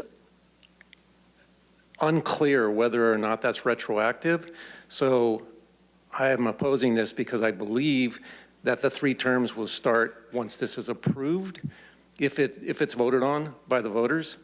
and I totally disagree with that. I think that 2 terms would be enough for you guys to do the great work that you're working on now, and then you can move on further up the chain and do more better work for our community at a higher level.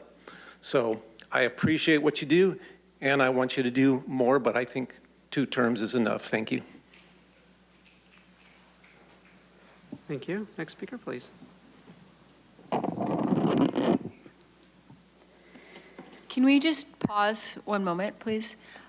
It's been brought to my attention that there was a profanity utilized in this chamber in another language. So I'm seeing nods of affirmation.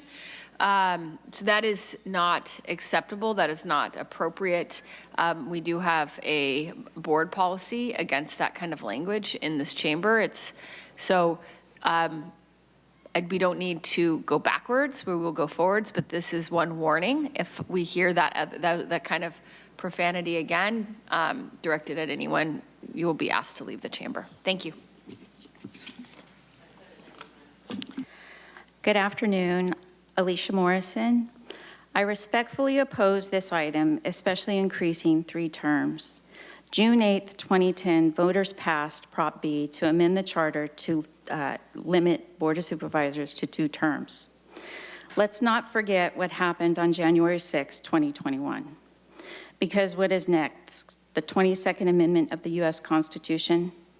It was proposed to amend it. It was introduced on January 23rd, 2025. To increase the number of times a person can be elected as president. Let me repeat that. It was introduced on January 23rd, 2025, to increase the number of times a person can be elected as president.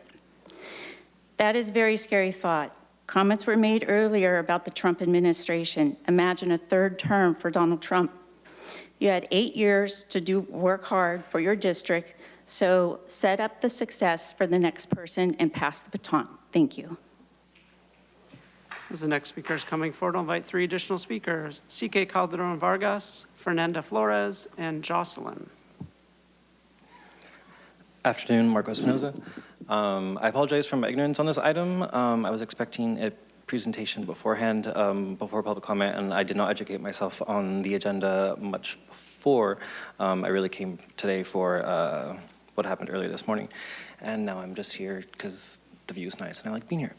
But I'm learning from the other public speakers, and while the title and everything sounds great, I do like, I did hear that even prior to right now about potentially going to 3 terms. I don't think I like that. I really did give it consideration when I first heard about it a couple of days ago or weeks ago. I like 2 terms. Yeah, that feels right. So that's my opinion on that. And if it did happen, though, I would hope that it doesn't reset to where it gives you a whole new 3 terms, you just 1 additional term.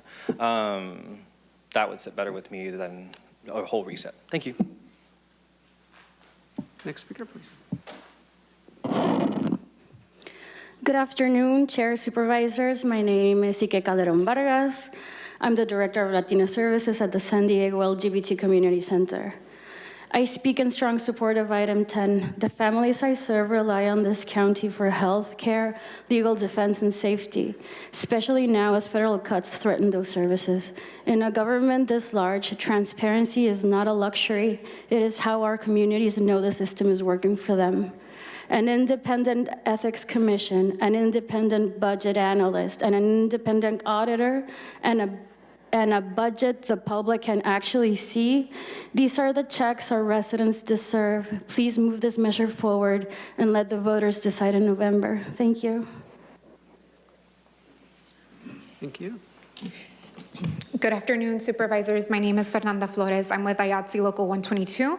We represent everything that has to do with live event and production here in Southern California, currently representing 1,500 members.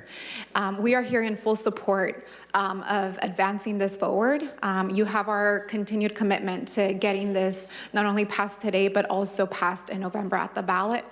You have done an incredible job with the resources that you have. There are government entities that are that have budgets half the size of the county, and they have these departments in place. You all deserve those things too, to be a tool to make better decisions and move our county forward. So you have our support. Thank you. Thank you. I'd like to invite forward 3 additional speakers: Alexandra Valentine, Malik Thornton, and Matthew Kearney.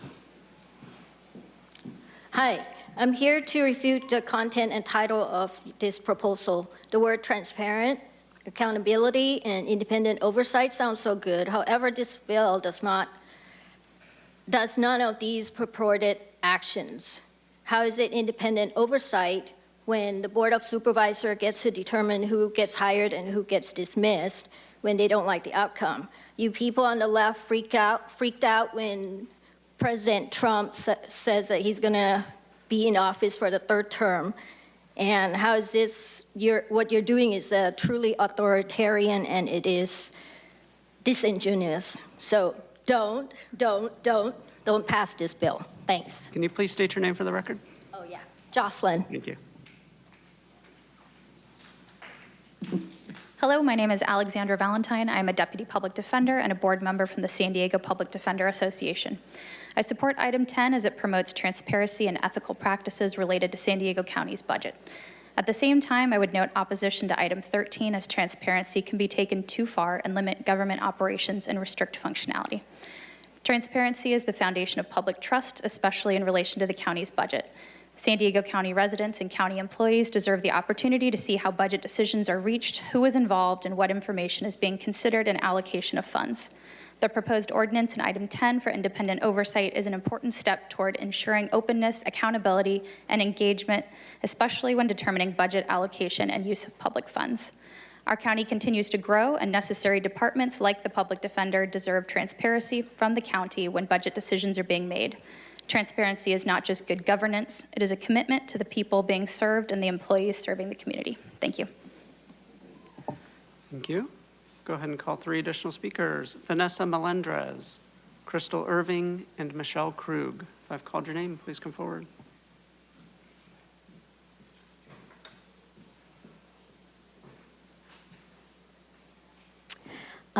Good afternoon, board.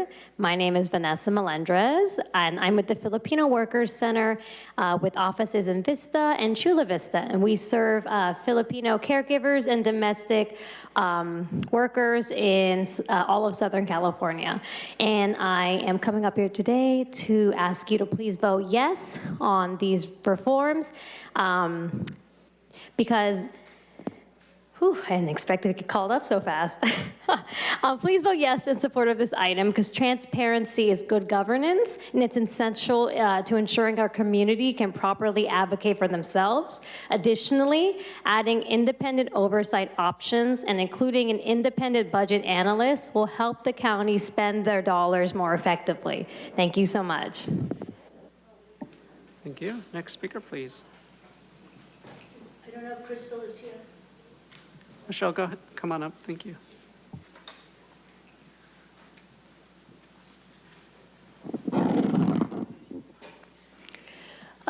Good afternoon. I'm Michelle Krug, and I strongly support this ordinance, and I will work to get it passed. I think that the transparency, as other people have said before, is a long time coming. It definitely will make a difference. I also think that when people are talking about getting 12 years, you don't just get 12 years. What you get is the opportunity for the people to make a decision. And I trust that. And the bottom line is that when people have that decision, this also puts us on par with the state. And I think we have been in a disadvantaged situation because our county only has 8 years. I think keeping it on par with the state will allow us to be able to work more effectively as partners. Thank you. Thank you. As the next speaker is coming forward, I'll invite the remaining speakers in person: Marco Briones, Guinevere Frank, and Michelle Cuevas. Crystal Irving, President of SEIU Local 221, speaking in favor of this item. No one knows better than the county employees that SEIU 221 represents the challenges that our county faces in the current national environment. No one knows better than our members the importance of providing quality services that the community depends on now more than ever. I just want to take a moment to appreciate the dozens of stakeholders that provided feedback and input on this proposal. It is a comprehensive proposal that provides for transparency, accountability from both county staff leadership and elected officials alike that will help to support our employees and the communities that we're delivering services to, which include our children, our elderly, our vulnerable, and quite frankly, all San Diegans who benefit from it, either directly or indirectly. This is the right proposal to bring to the voters in November, and we believe this is the right path forward for our county. Thank you. Thank you. I'll go ahead and recall some of the previous speakers. Andrew Lawson, Natalie Rashke, Malik Thornton, Matthew Kearney, Marco Briones, Guinevere Frank, and Michelle Cuevas. Awesome. Thank you so much. Thank you, the Board of Supervisors, for allowing me to speak today. My name is Malik Thornton. I am a young professional who has lived in the San Diego County for my entire life. And it's been 2 of my lifetimes since the charter has been reformed.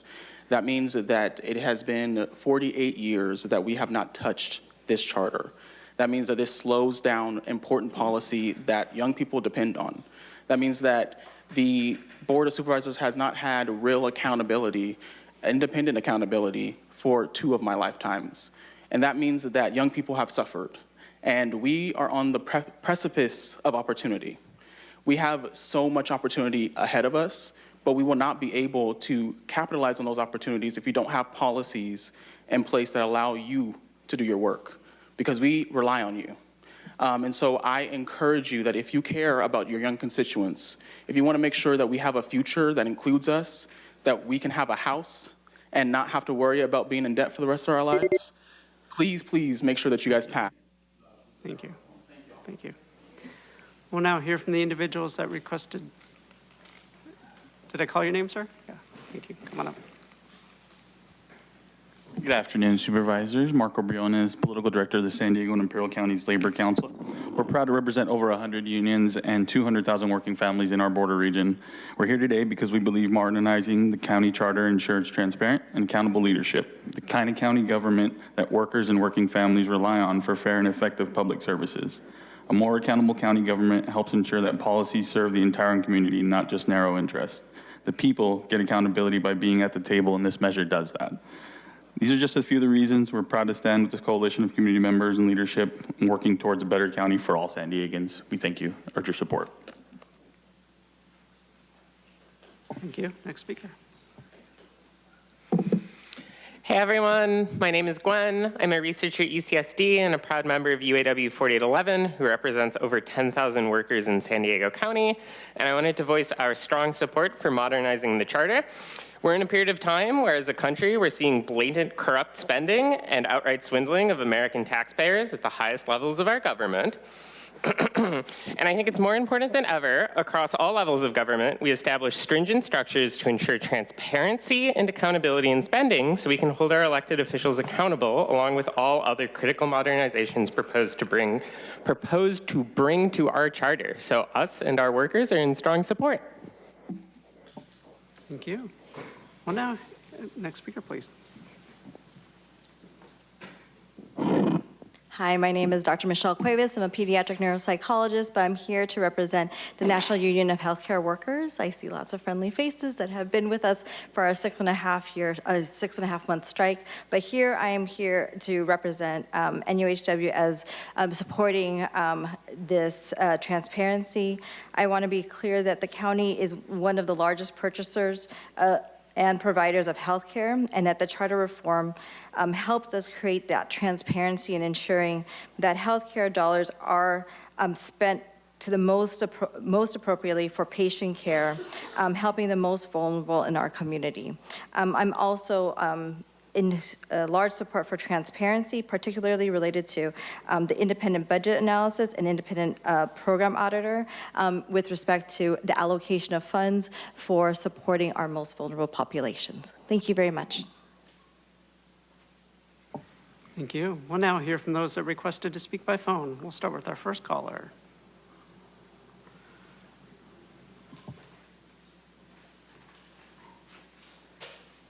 All bold. Most of this is self-serving still and promotes partisan politics, but it doesn't do much for real transparency or independent oversight in county government. Note the charter amendment. No queens or fake transparency in county government. We're better than that. No reason to expand term limits, and lengthening your own term in the middle of it is a huge conflict of interest. This proposal would also impose term limits on the sheriff, DA, and other county elected officials who currently have none, which, by the way, is against state law. If they all have the same term limit, it guarantees officers with the same political beliefs. Nice to have a budget analyst and program auditor, but these are political appointees and in no way independent. We'll hear from the next caller.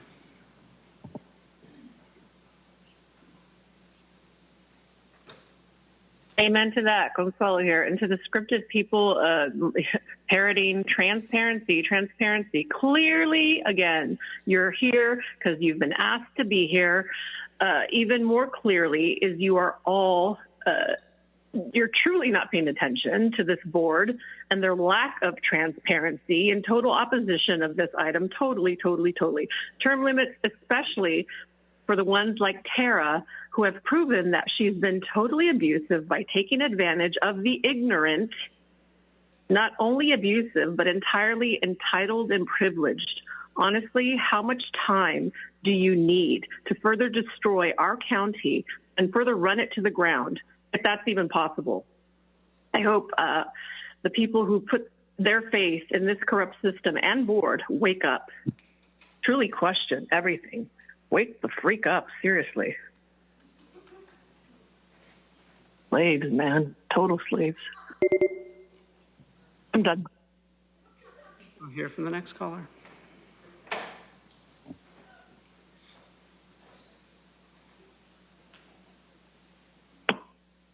Good afternoon. My name is Terry Ann Skelly. I came today to express my opposition to agenda item number 10. I think a lot of these changes are useful. However, they seem to cloud what seems to be the real purpose of the charter changes, which is to ensure that you three Board of Supervisors supporting the charter changes will have a third term. It seems if you were really serious about these changes, you would bring them after the next election cycle. I support transparency by independent bodies, but I noticed that nearly all of those opposed are arguing in opposition because of a lengthening of the current board member's term. Why are they both in the same ordinance?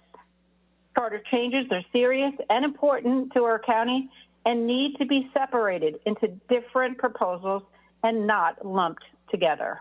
Thank you for hearing my concerns this afternoon. Thank you. And we'll hear from our next caller.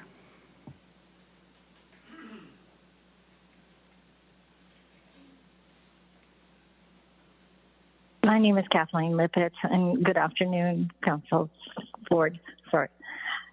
No one will benefit by ensuring a third term except these three board majority, and they should not be able to vote on an item that will benefit them. Like many of the other items that are put forth, whether it's on the agenda or whether it's by the Board of Supervisors, there seems to be an intention to obscure and to get things past the public. You need to have simple, straightforward language, and this is not straightforward. From the title, it sounds like it's a great idea until you read the details, and the devil's always in the details. So please, I oppose this, and I think you can tell by the people who are there, the only ones who have a conflict of interest are the ones who are supporting it. Thank you for letting me speak. Thank you. We'll hear from the next caller.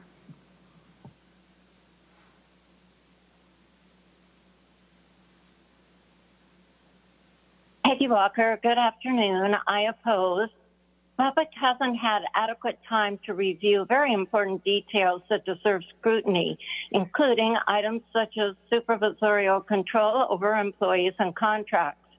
Regarding term limits, if 2 are sufficient for a U.S. president, they're sufficient for supervisors. It raises legitimate questions about whose interests are being served when elected officials write a measure that extends their own tenure. Term limits are at the core of democracy, meant to promote broader participation, reduce undue influences, prevent corruption, and bring diverse experiences and innovative ideas to policy making. In reality, the most direct beneficiaries here are the supervisors, placing it before the public under a really deceptive guise of charter modernization. No on this item. Thank you. On to the next caller.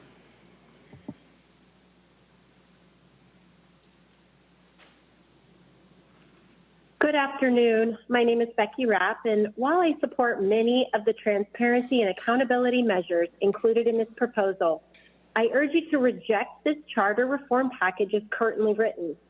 The report highlights several important additions, including independent financial analysis, ethics oversight, and improved public access to government information. Unfortunately, those reforms have been bundled together with a proposal to increase term limits for county supervisors. The people of San Diego County have already spoken on this issue. Voters approved the current 2-term limit because they believe regular turnover in elected office promotes accountability and creates opportunities for new voices and perspectives. Extending term limits by 50% is a major policy change and should not be packaged alongside popular transparency updates. I'm also disappointed that there was no presentation for this item. The public would benefit from an explanation for each. Thank you. Hear from the next caller.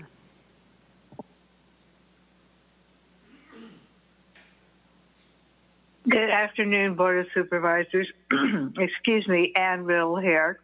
I called in because I think it's important for you to realize out here in the unincorporated area that it's estimated some 30 to 35% of us consider ourselves independent. And this optics does not work well for us because it's clear that you have obfuscated the real intent of the charter change to allow yourself a 3rd term. And no matter what else you want to accomplish, it's suspicious that it isn't even included in the title what you really want to accomplish. If it's a good thing, why isn't it part of the title? And if these are all really good things, why are they bundled? Why wouldn't we have them as separate charter changes? This would show how really valuable you feel each of the items are. I, too, was looking forward to a staff presentation because the explanations are the real. Thank you. Hear from the next caller.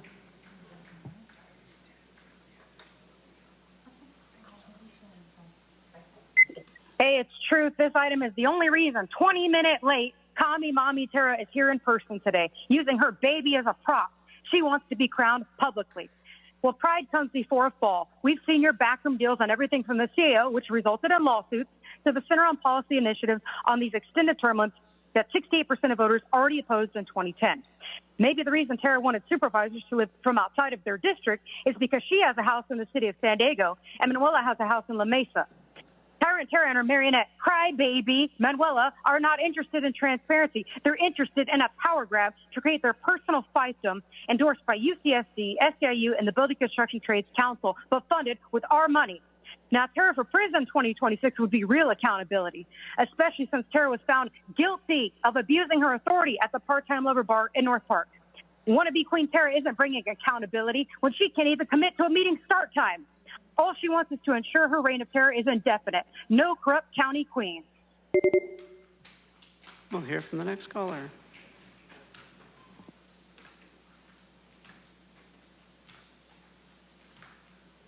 Pam, let's just take a minute. What if 3 Republican white men wanted extended term limits? How would you 3 women react then?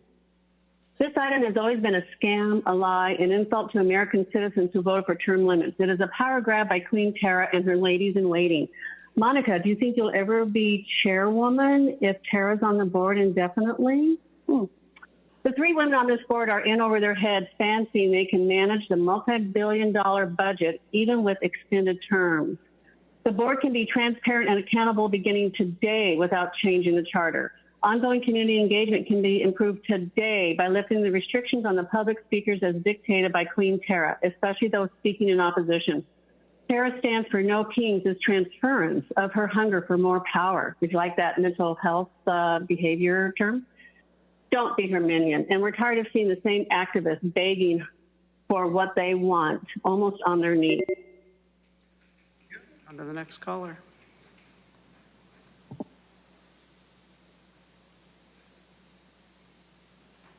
Hello, Supervisors. My name is Madison.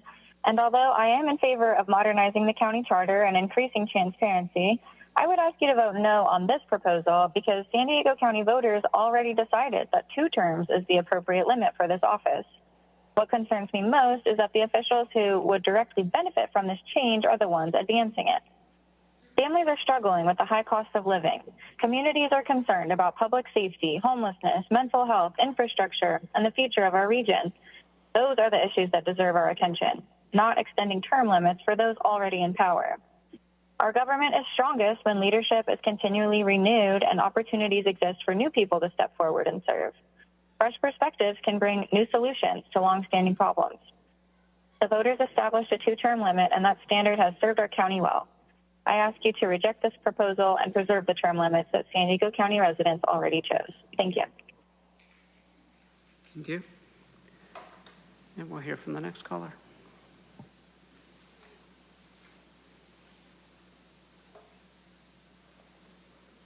Good afternoon. My name is Diane Grace, and I am coming before you to voice my opposition to item 10, which would advance the charter reform package to the November ballot. It is costly to put such a divisive proposal on the ballot that will probably fail because of the editorials that have already been very negative.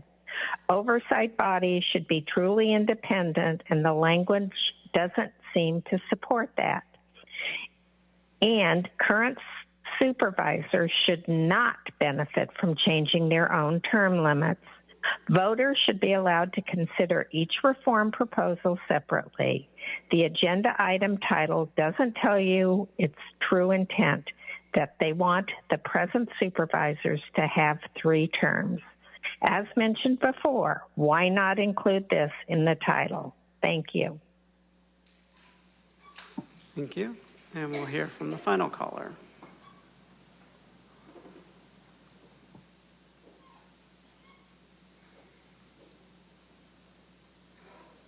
Good afternoon. My name is Nadina Karakashian. I am a Deputy Public Defender and a member of the San Diego Public Defenders Association, and I'm here to express my support for item 10. Transparency is the absolute foundation to public trust, particularly regarding our county's budget. Our residents and hardworking county employees deserve full visibility into how our budget decisions are being reached, who is at the table, and what data is driving the decisions that are being made. For essential departments like the Public Defender's Office, clarity on decisions affecting our funding and affecting our budget are crucial because it directly impacts our indigent community members and our ability as an entire holistic office serving those indigent community members.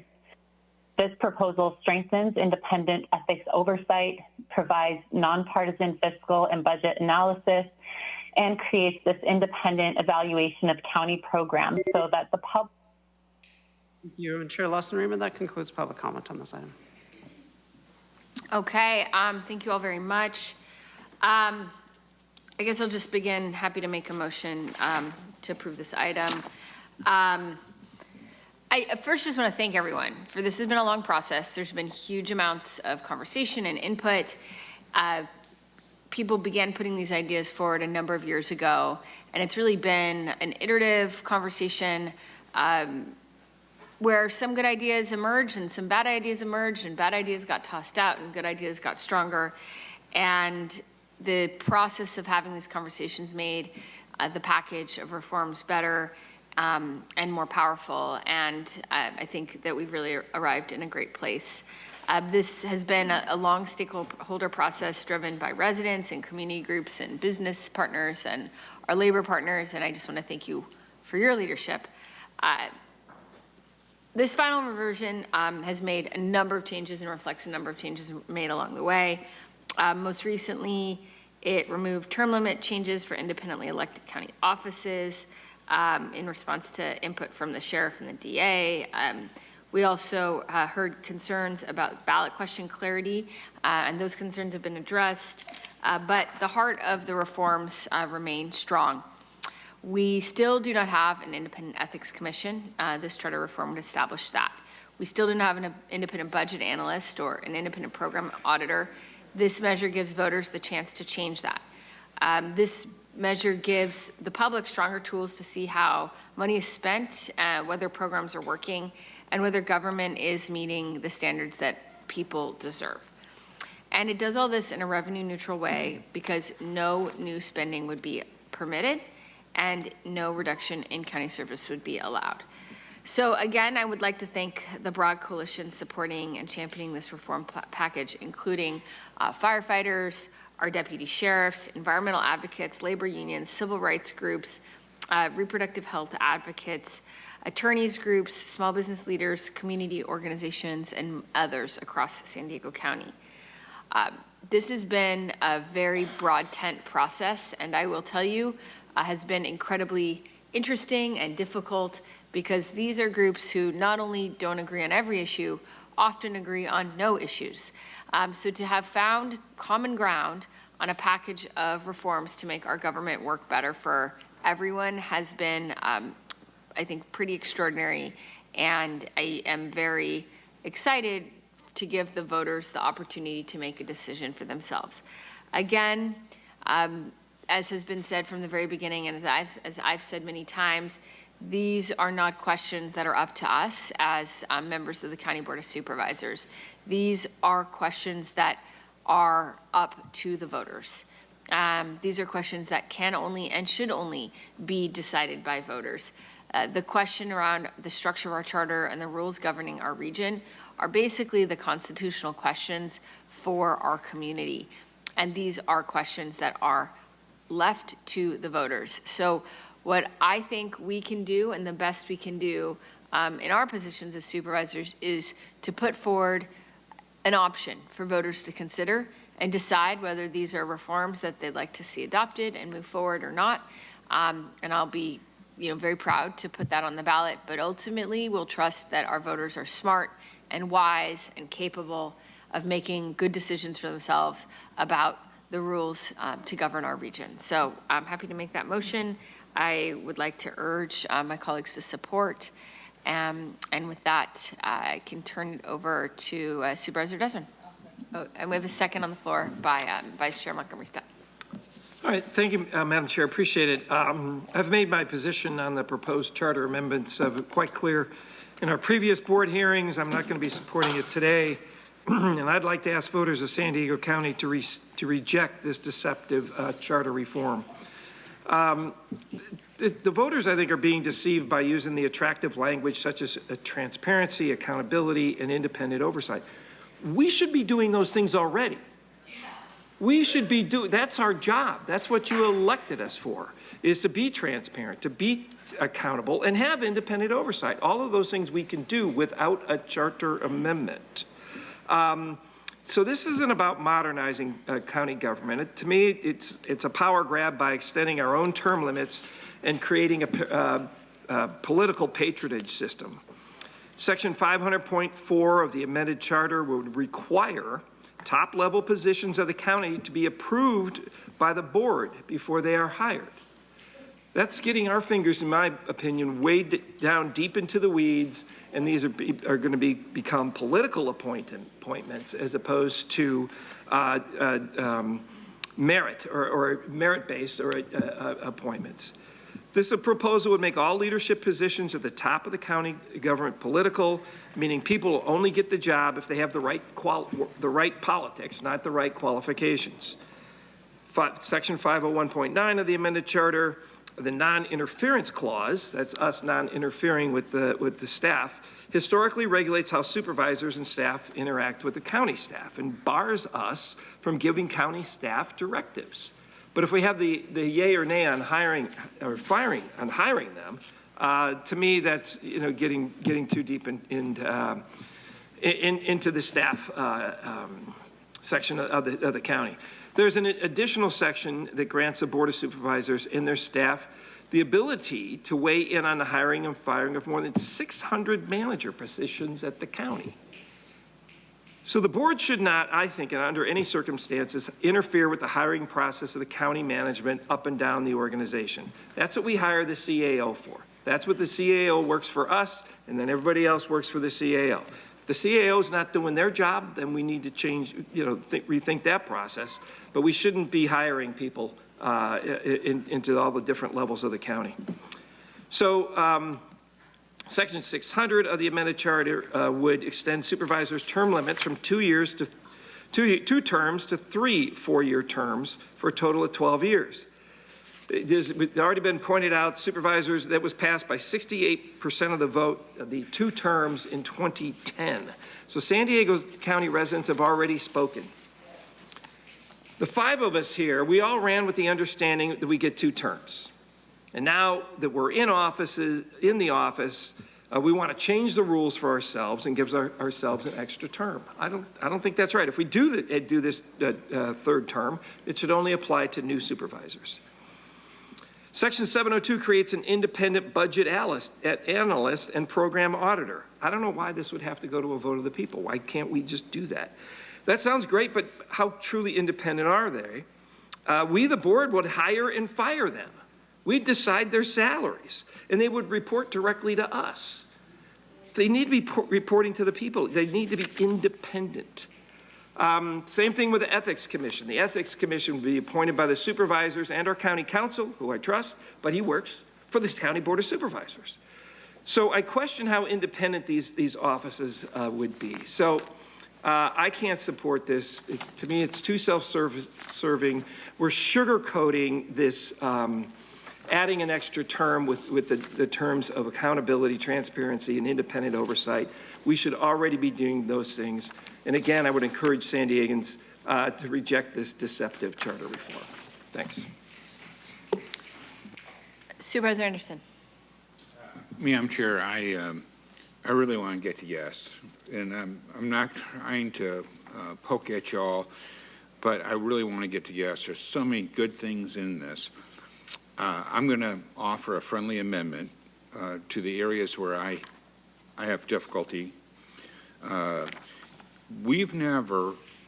This will be the first in the county to have retroactive term limits.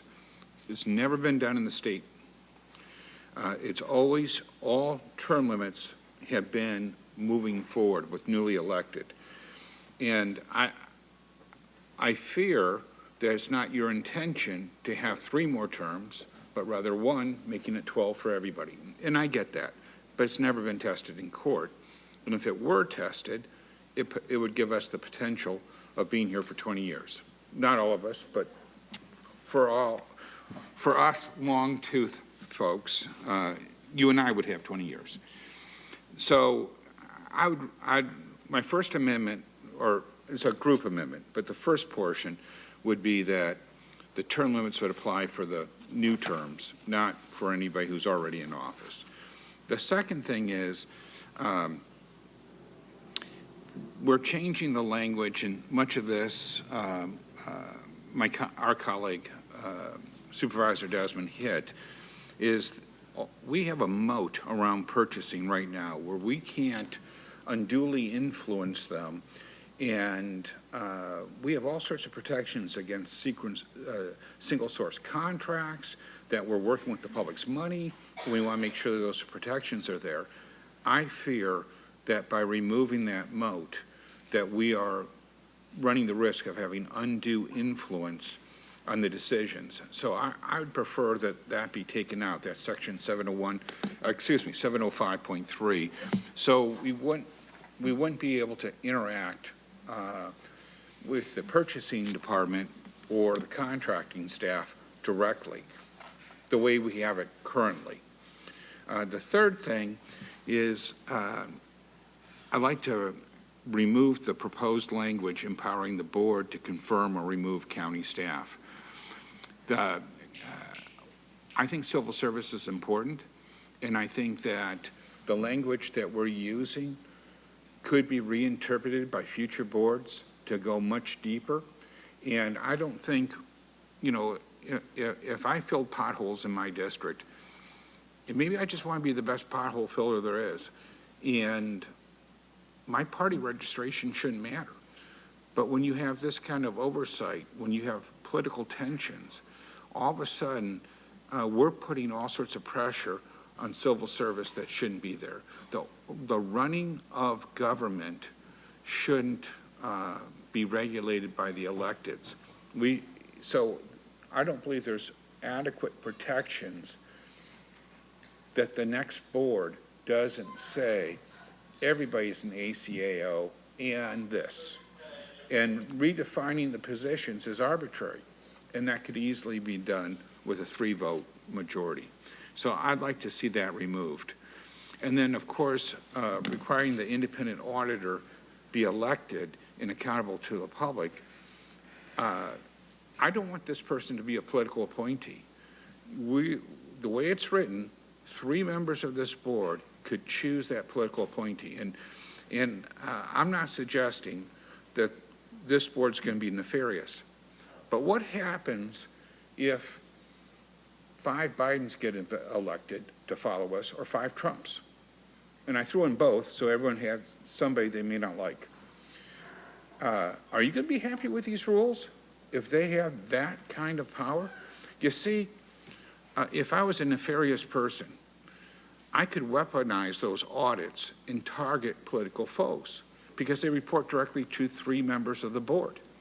They should report to 5, but if there's a 3-member board, majority, I could, I don't like the answer our county council gives me, so I'll direct them to audit them. Or if I don't like what somebody else says, maybe behavioral health isn't giving me the answers I like, so I put them through an audit. Or maybe I go after the sheriff or anybody else.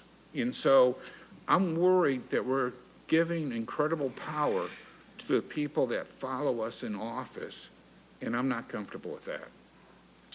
So I wanted to explain why I felt strongly about these areas. The likelihood of you accepting it is slim. However, I really want to get to yes. There's a lot of other items. The ethics committee, I was appalled when I got elected and found out that we report to no one. And I thought, how crazy is that? Why don't we just go with the FPPC? Well, they have a 2 million population cap. We're at 3.3. We don't qualify. Even if we wanted a contract with the FPPC, we can't get one because we're too big. So this solves that problem, and that's a big problem, but it puts us at risk down the road if the people that replace us aren't as good as where the board is now. So that's why I'm asking for these amendments. If you accept them, I will gladly vote for this, and I'll cheer for it. And while I can't campaign in my office for it, I certainly will make it known in my personal circles how much I could support this. But short of those changes, I'm just too worried that we're solving a problem with a bigger problem, because while this board may be on the straight and narrow, we don't know who's going to follow us. I'm asking for the amendment. So I talked a long time, and we may have lost what I was saying to start with. I think you had three. You had one about term limits, one about the appointments and confirmation process, and one about the independent auditor.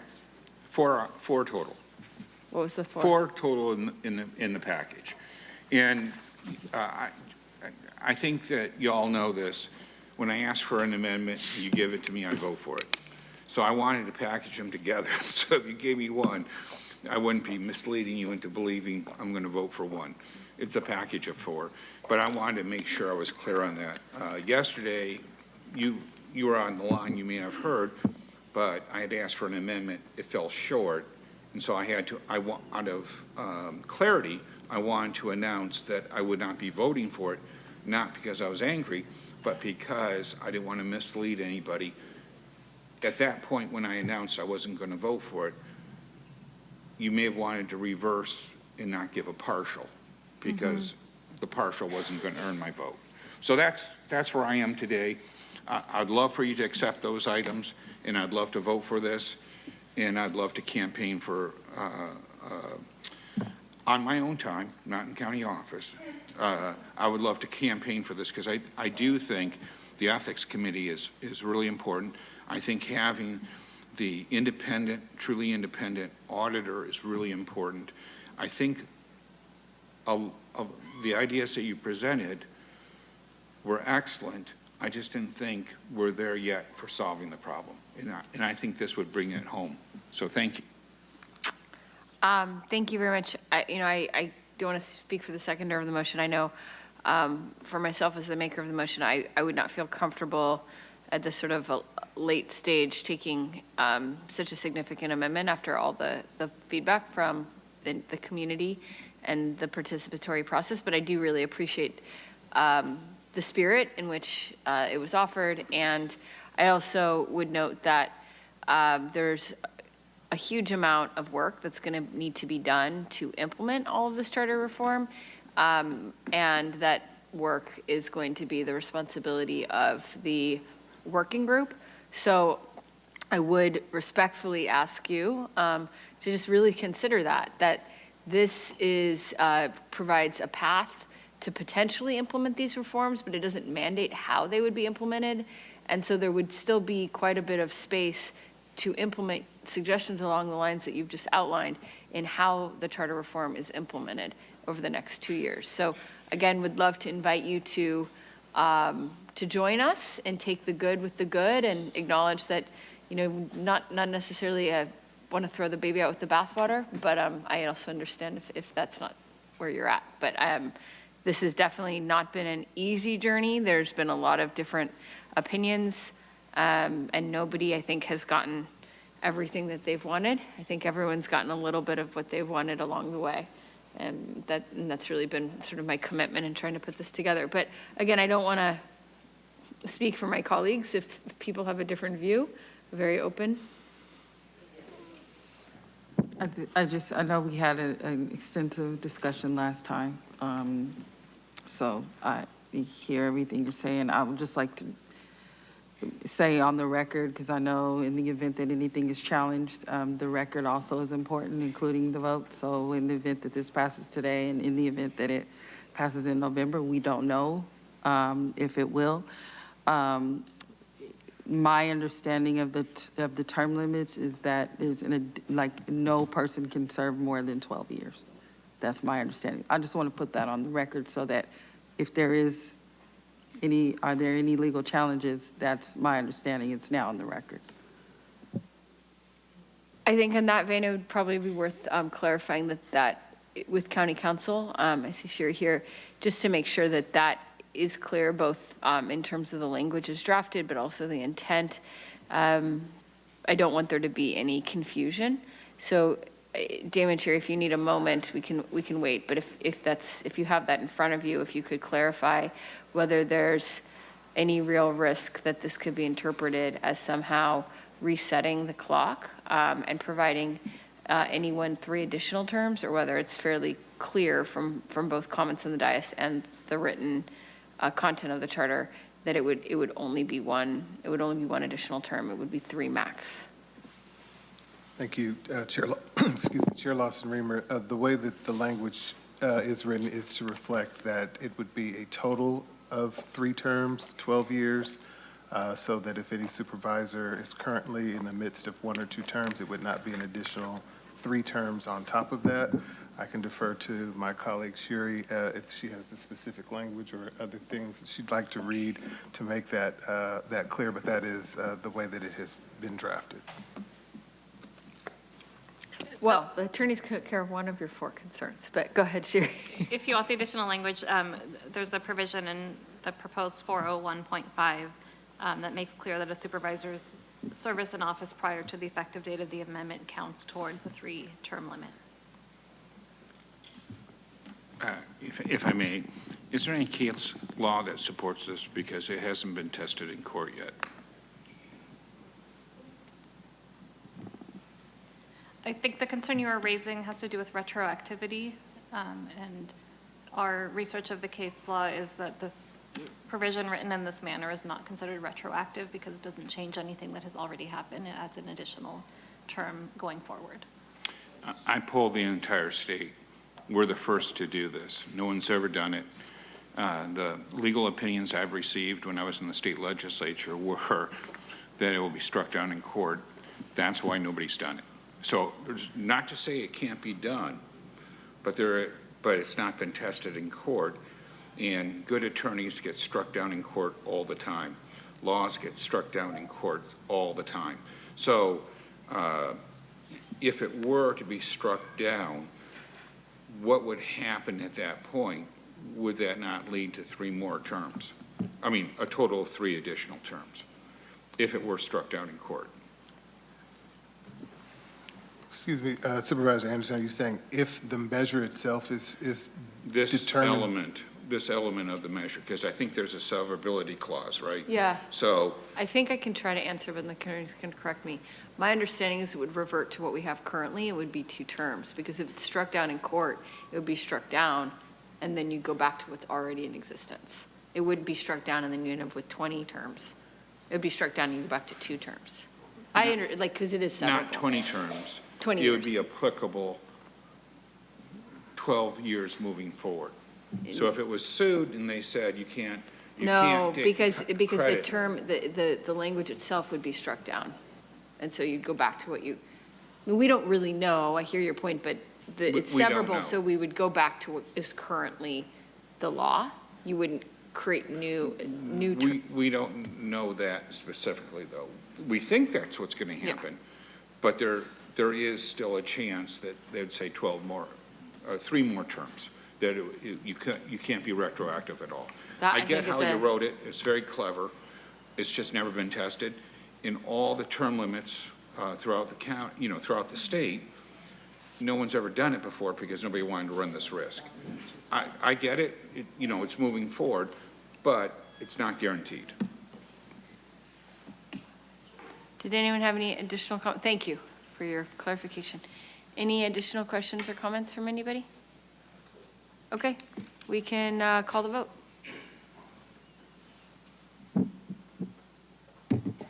Chair Lawson-Remer, that motion passes with Supervisor Anderson and Supervisor Desmond voting no, all other supervisors being present and voting aye. Okay, thank you all so much. Okay, so we will now move on to item 10. No, sorry, item 11. We already did 10. The certification of the initiative petition measure to fund San Diego County Health and Safety Services. Do we need to have any kind of presentation or anything? DC, okay, great, thank you.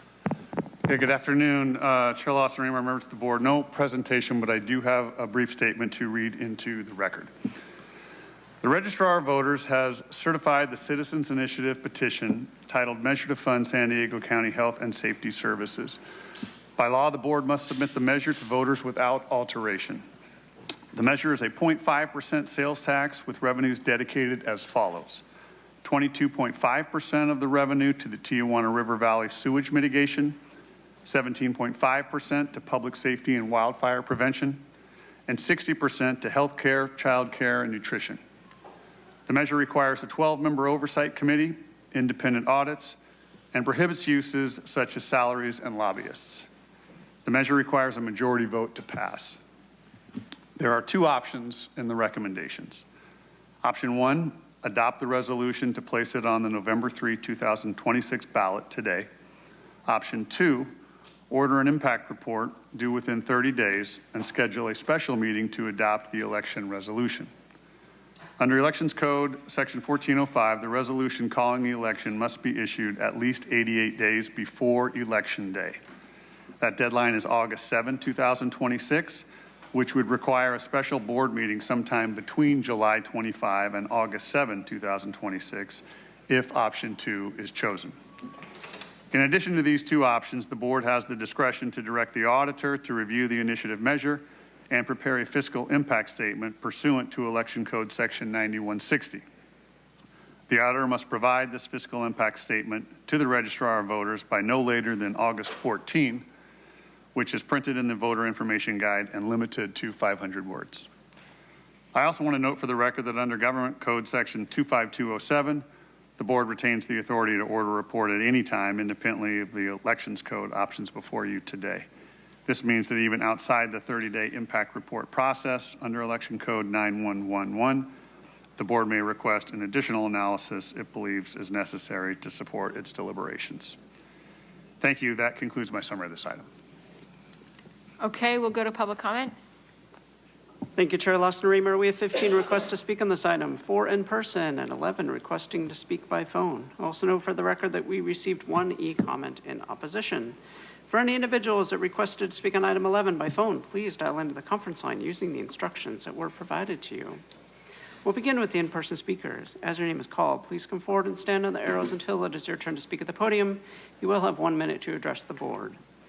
I'll be calling in groups of 3, so I'd like to invite for the first 3 individuals, allegedly Audra, Marco Espinosa, and Crystal Irving. Again, please state your name for the audio record. I need to call a point of order for what is taking place. You were just talking about transparency and accountability, and I would like to put you on notice to change your board policy to follow the law. And Damon, this is something that you should be addressing because it is a violation of not only our First Amendment, but the Brown Act. That's under 2 constitutions, what supersedes your board policy. And under the Supremacy Clause, under the due process, it's the law of the land to have the First Amendment. So if I want to say puta, if I want to say cracker, whatever it is, even if it's criticizing a person, that is legal to do. So you're setting yourself up for litigation because you are violating the law by saying that you're following your board policy by restricting my speech. You've continued to do it. So I would like an answer from Damon regarding this because this is a violation of law and you know it. Don't throw the baby out with the bathwater. Next speaker, please. All right. Crystal Irving, President of SEIU Local 221, speaking in favor of this item. We were proud to join a coalition that brought this initiative to San Diegans, and over 150,000 San Diegans added their signatures to the effort to successfully qualify for the ballot. The citizens-led initiative will address the Tijuana River toxic sewage crisis with the first ever local infrastructure upgrades. It'll protect access to affordable health care in the face of Washington's severe cuts, establish a substantial first ever local investment in child care, and strengthen wildfire response for every community in San Diego County. This measure also includes independent oversight, public disclosure, and strict prohibitions on any funds going to elected official salaries or lobbyist contracts. Now, we recognize that today's vote is merely procedural, but I want to highlight that I think it's appropriate it's being discussed on the same day as budget deliberations when we see the impacts of H.R. 1 and this Trump administration, and we know it's going to get worse. So again, urging yes for this vote. Thank you. I'd like to invite for the remaining speakers in person, Michelle Krug and Oliver Twist. Marco Espinosa. I lean yes on this one. Thank you. I yield back.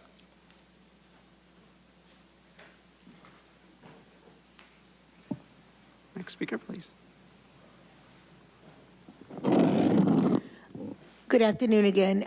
I did actually mean to precede my remarks before by welcoming back Tara Lawson-Rima. Congratulations and welcome back.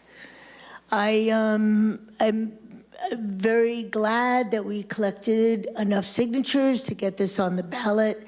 This money is direly needed. You on the dais know that better than us. This money will really make a difference. There are changes that I'd love to see with county medical services. Obviously, the Tijuana River Basin is a major impact in our community. So I'm very glad to see that this is ready to be authorized. And of course, I hope that you will just accept it. Thank you. Thank you. Next speaker.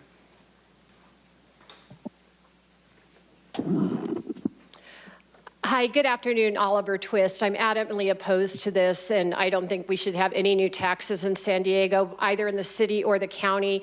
You're fiscally irresponsible. You are growing government too big. 33% growth in 5 years, and I think it was 12 to 13% in county staff. And it's just too much, and we don't need more taxes, because look what happened in Balboa Park. When they like socialism, you end up running out of other people's money, and then you start charging for parking.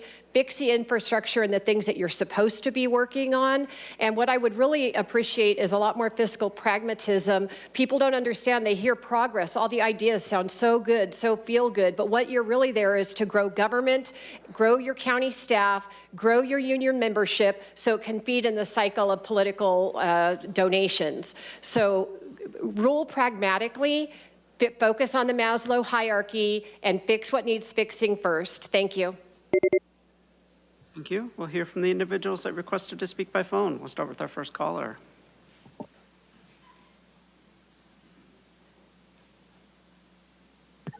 Here comes Paula Bold. Here comes another tax, but the catch is how many projects and items this is supposed to fund. There's a new committee for pretty much everything for you fans of new bureaucracy. Of course, it has something for everyone, but what tiny percent of your sales tax will go to your favorite cause? So your 0.5% additional tax on transactions, excluding property or fuel, is supposed to fund 8 main items and many smaller projects. Quite a list. How many will each project get? 0.02% or less? The taxes will be put into the Protect San Diego County's Health and Safety Fund, and shall be used to solely finance essential county services and maintain and improve the quality of lives of county residents. Into the next caller.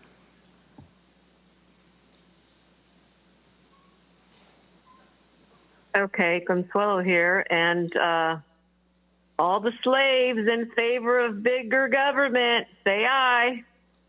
Come on, slaves. Let's call it what it is. This item is to further keep the people under the rule of thumb of big government, to further keep them under the illusion that government is taking care of everything, taking care of them when it's all about more taxes and more control. This item will pass with the majority being the 3 queen turds and tacos.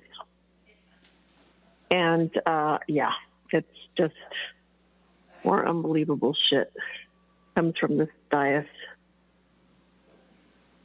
Done. Thank you. Hear from the next caller.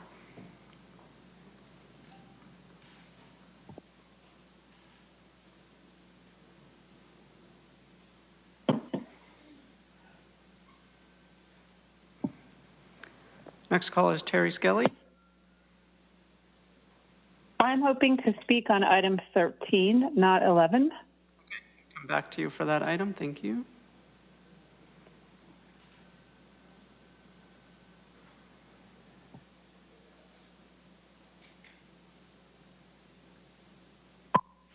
Good afternoon. My name is Becky Rapp, and I recognize that The voters have demonstrated sufficient support for this measure to bring it forward. And at this stage, the county's responsibility is to ensure transparency and clarity about what the measure does and how it would be implemented. I strongly encourage the board to ensure the fiscal impact statement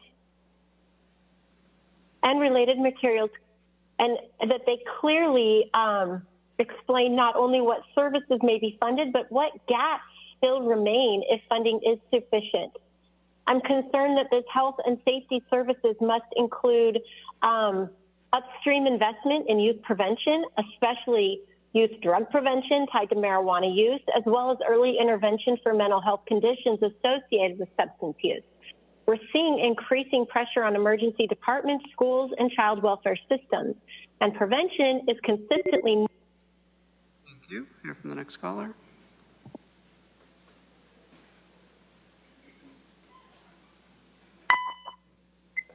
It's truth. テレのゴミのマミの赤ちゃんだ。大バカ野郎。本当よ。It's not Espanol, but it's my free expression, and it still matters legally. Here's another item endorsed by unions such as SIU, signed by Crystal Irving, who have funded the benefiters of this tax, such as Manuela Paloma, who wants America to pay for Mexico's sewage forever. Grifter. Cal Fire is in agreement because they want to cut for their salary. Selfish. The county claims the petition contains a sufficient number of valid signatures, but we know that's not true. We've seen the viral videos of homeless drug addicts being paid in dollar bills, cigarettes, and drugs to sign these and other petitions. Nobody actually wants more taxes. Nobody's voting for this fraud. I just mentioned this petition going around about 2 months ago. You want people to believe they got millions of signatures in that short time frame when people asked them if they were getting paid to collect signatures, and they admitted, yes, they were. This is 100% phony, which Manny specializes in, and it's 100% fraud, which Tara specializes in.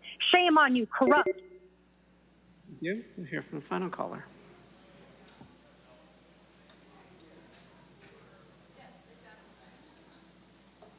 Pam, well, here we go with another lie, and I always know it is when the purple shirts turn up to speak begging for it with their flowery words.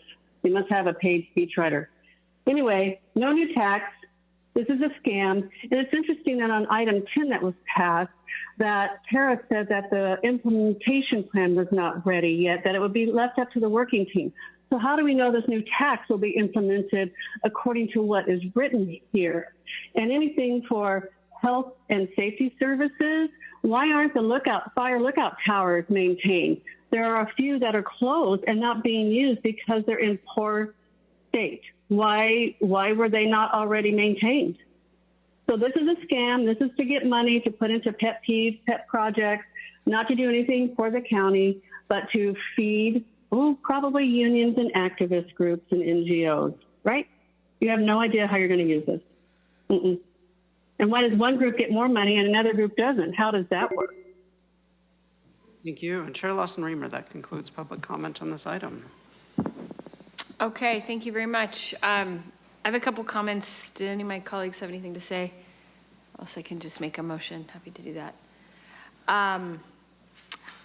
Seeing no requests from my colleagues to speak, I'll just make a couple of remarks on this. I just first of all want to express my gratitude to the leadership of the folks who put this together. So thank you for your work.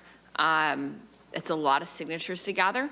It's a lot of work. And there's a lot of people who obviously really want to see this measure considered by the voters in November.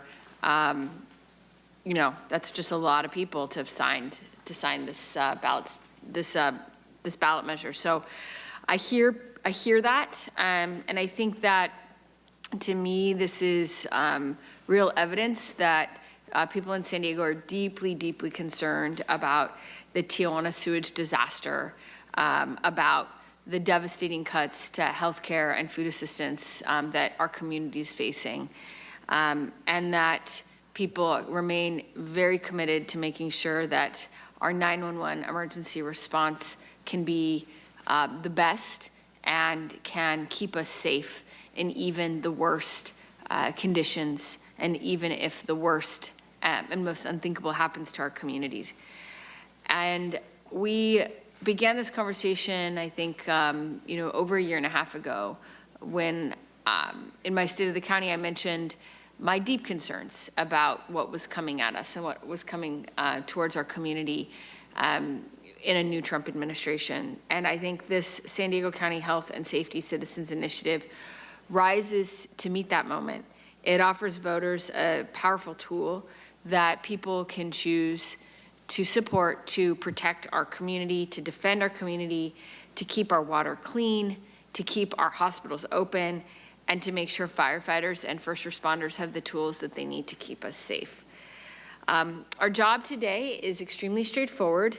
This is a Citizens Qualified Initiative, and the voters must decide on this ballot measure that has been placed or is being proposed to be placed on the ballot by the signatures of hundreds of thousands of voters. So our role is not to adopt this measure ourselves. We really only can and must, from an administrative standpoint, Joan, correct me if I'm wrong, just put this on the ballot. I think my only concern is to ensure that the language is clear and accurate and sufficient. We do want to ensure that voters have clear information so that they can make an informed decision. I think that's really our only role here, is to ensure that the language is clear and that the impact on our community is clear, because the information will be placed directly on the ballot. With that, I would like to make the following motion, and I think, Andrew, you have the strike-through changes.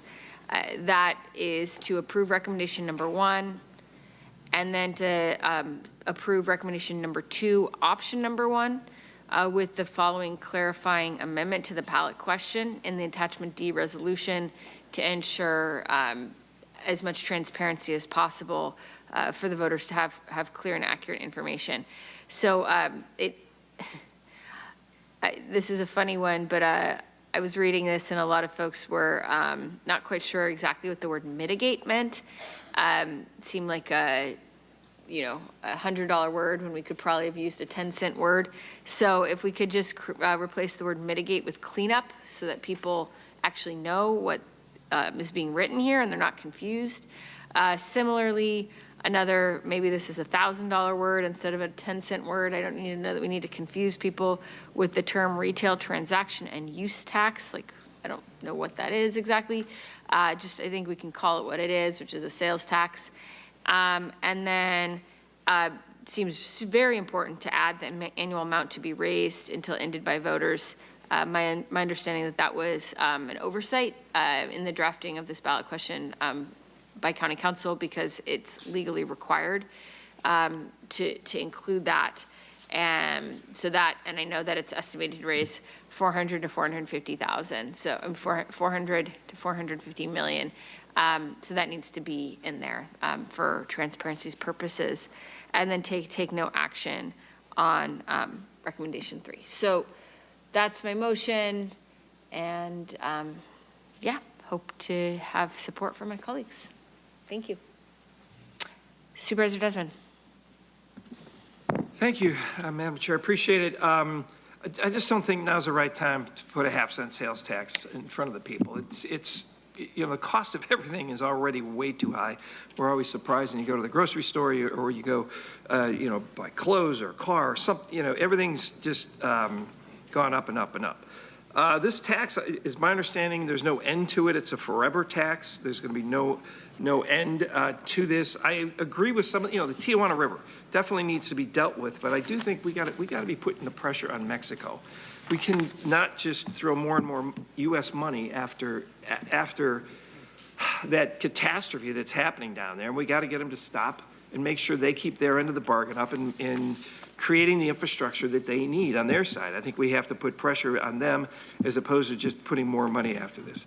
I could support this if we went with item number 1 and 2 with option 2, not option 1. We're talking about impact. We're talking about, responsibility, transparency. I think if we had an impact report, which is option 2, and then come back within 30 days after we see an impact report, because I think that would be helpful to the citizens before they vote on it. I realize today we're just putting it yes or no on the ballot. I'm not going to be supporting this tax, but I would like to have the impact report. So I'd like to see if you'd be open to choosing option 2 out of recommendation number 2. Then I could support it. Did you, in your proposal on option 2, Supervisor Desmond, it says this option requires the board to schedule a special meeting sometime between July 25th and August 7th. What day did you want to have that meeting? I don't know, late July. My birthday is July 27th. You want it before or after? Well, I can tell you July 27th is a Monday, so I don't think you're going to want to be meeting on a Saturday. I could do it. I don't care. Okay. Well, think about it. Okay. So it's obviously tossed out there. So okay. I support option 1. It doesn't change my support for option 1, but just wanted to make sure that if you're supporting option 2, that it's a full proposal that folks can think about, because we'd have to calendar that. Supervisor Geary. Thank you. I just want to say that regardless where people stand on the substance of this proposal, this is the democratic process. And this has been an initiative that's been put forward by the citizens. Our registrar of voters has certified that the petition qualifies. I think the fact that so many people signed on to this petition knowing full well what it is a reflection of the sentiment of our region. And I think especially, I just want to speak obviously to the Tijuana River. I think that all of us, whether you live literally in the affected area and are suffering the harms of this pollution every single day in your daily life through being sick or losing work or losing school, the reality is that the fixes aren't happening fast enough. Mexico is not doing enough.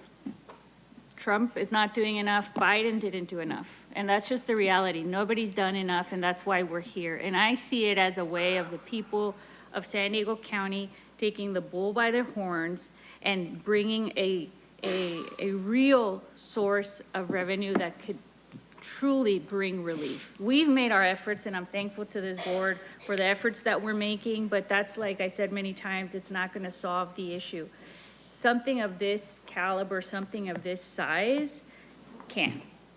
And that's the most important thing, because if we wait for fixes alone to come from Mexico, we're going to be here 20 years, 30 years from now. And there's going to be people who have died from cancer. There's going to be people who have died from pneumonia. There's going to be people who have died from other ailments that all of this contamination has a capacity to cause. So we don't keep our foot off the pedal. We continue to pressure Mexico. We continue to pressure this administration. We continue to pressure the state as well. There's been a lot of work that's gone on that my team and myself have done advocating for monies to come from the state as well in the last 6 months. But the reality is it's not enough. The people have spoken. This is a high priority for them. And we should just let the process move forward. Thank you. Vice Chair Montgomery Stepp. Yes, just briefly want to thank the ROV for the work that goes into certifying the initiative petition. Thank you for that. And congratulations to the coalition for securing enough signatures to make this ballot measure a reality. The issues that this measure addresses are critically important for providing a quality of life we all deserve. We've just been discussing that for the entire day. So they are important. That doesn't mean that we know the fate of the measure in November, but I will continue to work with my colleagues and community partners to protect health care, improve child care, public safety, address the Tijuana River sewage crisis, no matter what happens. But this is something that we, I think, can look forward to seeing where the county is when it comes to these issues and how the vote will be reflected there. So thank you again, everyone. And I think this is more so a procedural matter for us. So with that, I'll go ahead and second option 1. Okay, we have a motion on the floor in a second. Please vote. Thank you. And Chair Lawson-Remer, I just want to note for the record that we added in the word annually, as you noted in your remarks, into the ballot question. It's highlighted on the screen. Okay. And before we do, just clarifying that we really have to put this on the ballot. So it's just a question of how, but not whether we do it or not. So just want to make sure that's clear for the record. Thank you. And Chair Lawson-Remer, that motion passes with Supervisor Anderson and Supervisor Desmond voting no, all of the supervisors being present and voting aye. Okay. Thank you very much. So we will now move on to our next item. And this is an item that has been brought forward by District 4. It's item 12, authorizing partner food distribution pilots at strategic county facilities and high-need areas to mitigate CalFIRST work requirement displacements. Vice Chair, would you like to make some introductory remarks? I will. Okay. Yes, thank you so much for the opportunity. Thank you to county staff and our community partners for your important work on the food distribution component of the Safety Net Bridge program. Access to good nutritional food is a key determinant of health. Food is medicine. Tragically, an estimated 93,500 members of our community are at risk of losing access to that medicine, which is food, and to a happier, healthier life due to the new CalFresh work reporting requirements imposed by H.R. 1. This federally mandated change is anticipated to increase food insecurity in every county district. The proposed action before the board today is designed to address that anticipated food insecurity by targeting the 16 zip codes where families are expected to be hit the hardest. We would be utilizing existing county facilities and partnering with the San Diego Food Bank and Feeding San Diego for emergency food distribution events to support hunger relief efforts. It also supports on-site benefit enrollment and supplemental resources provided by dedicated county staff as a part of the Safety Net Bridge program. We know these wraparound services are crucial to assisting families looking for long-term food security and stabilization resources during a time of significant change. This is also funding for, there's also funding for potential home delivery services and for distribution through other trusted community providers so that the county can stay nimble in addressing any service gaps that may be identified after program rollout. We built in program flexibility so that we can best meet the needs of our residents as those needs evolve. Staff will monitor and review reporting on an ongoing basis, ensuring optimal utilization of county resources.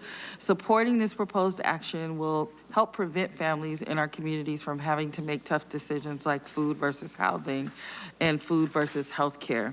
It's both the moral and just action to support our neighbors in their time of need. So I hope my colleagues will support this item today, and I can make the motion now, that's fine, but I can also wait until after public comment. Okay, thank you very much. Would you like to first go to public comment or have board discussion? Because we have people on the board who want to talk, but we can just go to public comment and then do board discussion. Yeah, Up to you. yeah, that's okay with everyone. Well, apologies, Supervisor Anderson. We'll go to public comment and then we'll go to you.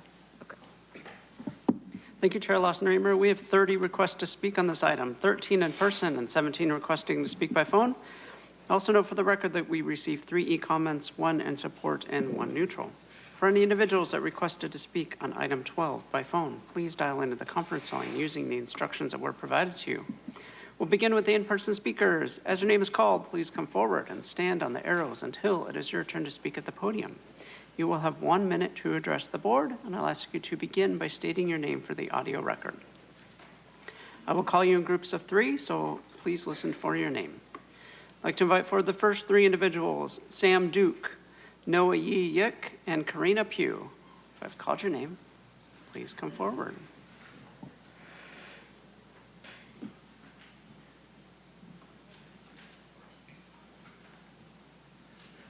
Good afternoon. My name is Sam Duke. I'm the Director of Programs at Feeding San Diego, representing families who are having to choose between groceries and gas, between rent and food for their families.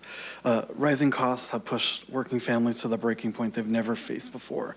Last month at our school pantry at Dewey Elementary, serving primary military families, a mother of 3 told me that the food she's receiving means her family has dinner for that evening.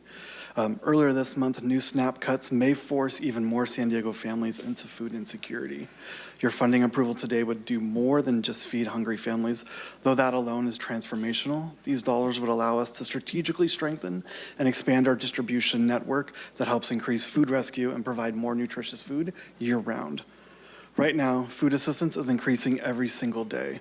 Last month, we served over 500,000 San Diegos across the county. The families we serve can't vote on this today, but they are counting on your leadership. On behalf of Feeding San Diego and the thousands of families we serve together, thank you. Next speaker, please. Good afternoon, Supervisors. My name is Noah Yiyik, researcher with the Center on Policy Initiatives. Third time's a charm today. We urge you to vote yes on item 12 and advance the food access component of the Safety Net Bridge program. Nutrition security is a human right. Adequate nutrition helps people stay healthy, care for their families, and live with dignity. Right now, thousands of San Diegans are losing access to nutrition assistance or are at risk of losing it because of federal cuts. We cannot allow cruel decisions in Washington to harm San Diegans. The food distribution pilot before you provides a strategic, targeted response and includes measures to monitor outcomes and ensure support is meeting our community's needs. The Safety Net Bridge program is how we put our values into action. It says that in San Diego County, no one should go hungry, no one should go without care, and we take care of each other. Thank you. Thank you. I'd like to invite forward 3 additional speakers, allegedly Audra, Doyle Morrison, and Alicia Morrison. Good afternoon, Supervisors. It's Karina Pugh again. My pronouns are she, her. I'm here today on behalf of the San Diego LGBT Community Center, asking you all to vote in support of this item. As we continue to see the painful impacts of H.R. 1 and the significant cuts to programs that keep our communities fed, housed, and otherwise supported in an increasingly difficult economy, we are seeing LGBTQ folks disproportionately experiencing the impacts of these cuts. At our center, our food banks and other programs supporting food assistance are experiencing higher volumes of traffic than we've seen ever before. This item is the county's opportunity to be a bold leader, investing county dollars to mitigate the harms from these cuts. Please vote in support of this item to keep San Diegans fed, and thank you to Vice Chair Montgomery Stepp for her leadership on this. Thank you. Thank you. Next speaker, please. Hello, Doyle Morrison. I'm in favor of this food distribution, but consideration for eligibility based on zip codes is problematic. In the San Diego County, many unincorporated communities rely on zip codes assigned to nearby incorporated cities, meaning their mail says the city name, but they are governed and taxed by the county rather than the city. Notable unincorporated areas with city-affiliated zip codes are Bonita, Casa de Oro, Rancho San Diego, Fairbanks Ranch, La Presa, and Lincoln Acres. These community zip codes are not listed in this agenda item material as high-impact zip code served. The unincorporated communities are governed and taxed by the county rather than the city. Please do not exclude some of the most vulnerable communities from the benefits they are in need of. Thank you. Thank you. Next speaker.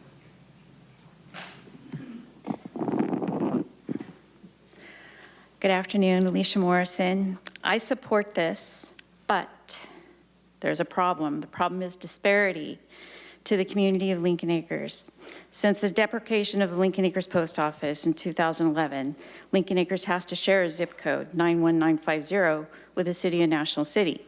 Lincoln Acres is not National City.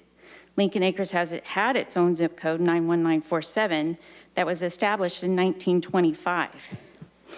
In your placement of the strategic facilities, I'm requesting Lincoln Acres Community Room in Lincoln Acres be placed on your list of facilities so those in 91950 can benefit. Do not deprive Lincoln Acres from county programs. Acknowledge 91950 for this program. Thank you. Thank you. As the next speaker is coming forward, I'll invite 3 additional speakers.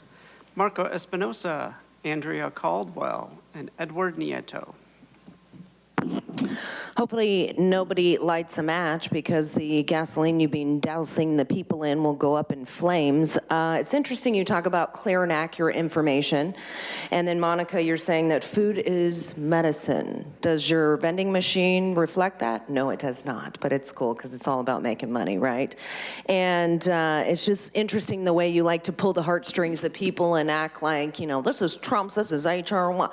You guys were engaged in giving benefits to people who came across the border illegally. You knew what you were doing by aiding and abetting, and now the people are suffering the consequences because it actually made it harder for people that need it to get it because of your choices.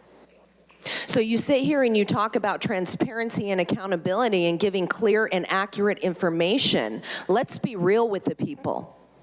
And let's be real that you cannot silence free speech, no matter what you think, no matter what policy you put in place. Next speaker, please. Marco Espinoza, I'm in favor. I do know a little bit about this. I watch KPBS, and they recently had Feeding America on it, mentioning how HR1's new limitations had started effective this month, the first of this month, and they've already seen an uptick. HR1, we will, as the months go on, we'll see more of the effects. So while the need has grown now, well, I'm sure there's a better way to say that. But anyways, I think this is a great measure to help those who are in need and getting the negative impacts of HR1. So thank you for this measure. Yep. Next speaker, please. Good afternoon, Andrea Caldwell with Jacobs and Cushman San Diego Food Bank, which is the region's leading hunger relief organization. We serve every community here in San Diego County. Each month we help, on average, 400,000 San Diegans access nutritious food. So we're already seeing the impacts of these federal policy changes. In May, 83% of our emergency food assistance partners requested more food than the month before. So they were getting an average of 27% more food in just 30 days. And our Client Choice Pantry is also serving more people than any other point in this year. The county's Safety Net Bridge program will help ensure food remains available to residents, especially in communities where data indicates there is an expected need to grow.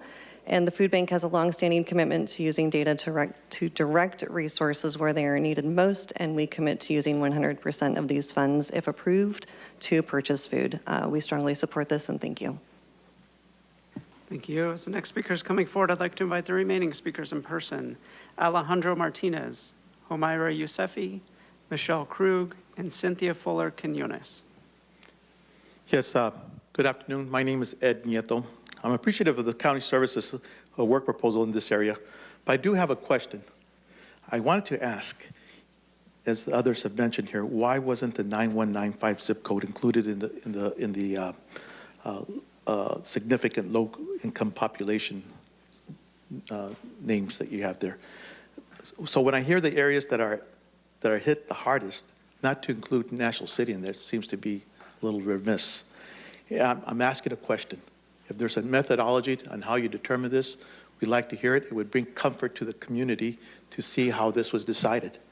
And, you know, specifically what data was used to exclude National City from the 16 highest impact zip codes. It's just important for the citizens to know. If we're competing, we'd like to know what the explanation is. Thank you. Thank you. Next speaker, please. If I've called your name, please come down to the arrows. Thank you. Good afternoon, Homaira Yousefi with PANA. The Safety Net Bridge program is an essential program to provide access to meals and healthcare to those who no longer receive these basic services thanks to Trump's attack on the poor working class and on immigrants. At a community level, we have hundreds of people coming to us already telling us that their CalFresh has been stopped or it's going to stop and they don't know how to feed their families. No child should go hungry in San Diego. And, you know, at PANA, we host a food bank every week, and we see hundreds of families coming there, and more programs are really needed. These food distribution events will allow the county to respond to immediate needs and build on an action plan to assist those most in need while simultaneously creating long-term stabilization resources. So we urge you to vote yes. Thank you. Thank you. Next speaker, please. Hi, good afternoon, Board of Supervisors. I am fully, my name is Alejandro, I'm with Mid-City CAN. I am fully in support of item 12, food insecurity in vulnerable communities must be mitigated, and item 12 does just that. However, I am deeply disturbed by the hate-filled comments about my district supervisor that apparently has been used several times as stated by the person who used this violent, harmful, and misogynist language. Supervisors Jim Desmond and Joe Anderson, as men on this board and as men who have sworn to protect the women that you work with and women in your community, you must be using platforms you have at your disposal to address racist or misogynist remarks towards your colleagues who I know in the same vein would protect your personhood. This isn't about politics, this is about what's right and where our morality lies as professionals and colleagues in this work. We are here to work together and uplift one another, not to collaborate, not to tolerate divisive and violent behavior. That is not what is in our code of ethics, nor what is outlined in the code of civil discourse, which is attached to the county's rules of procedure for these meetings. Anyone can and should access this document. Thank you. Next speaker, please.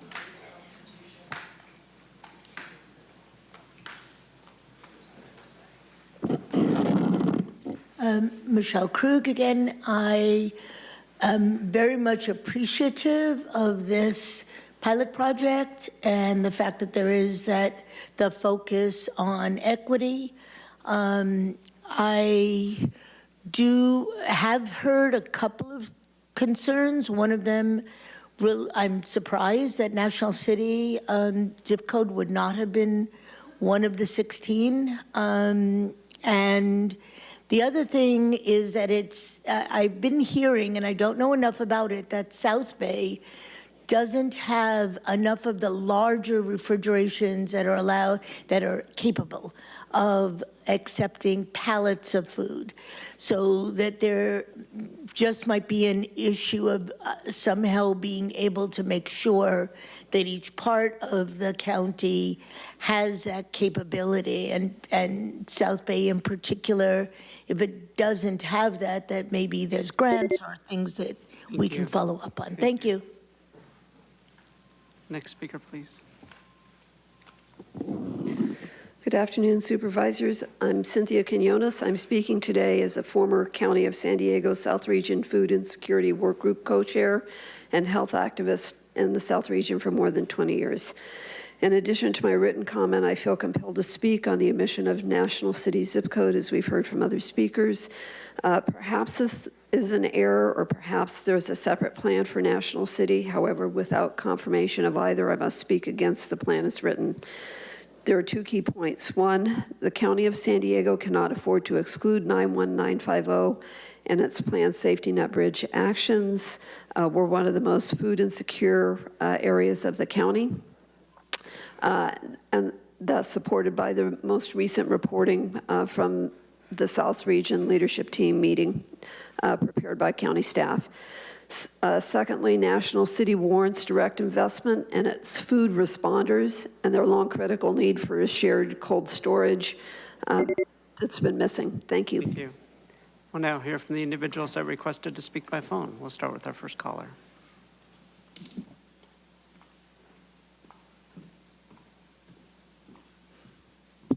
About Hi, National City.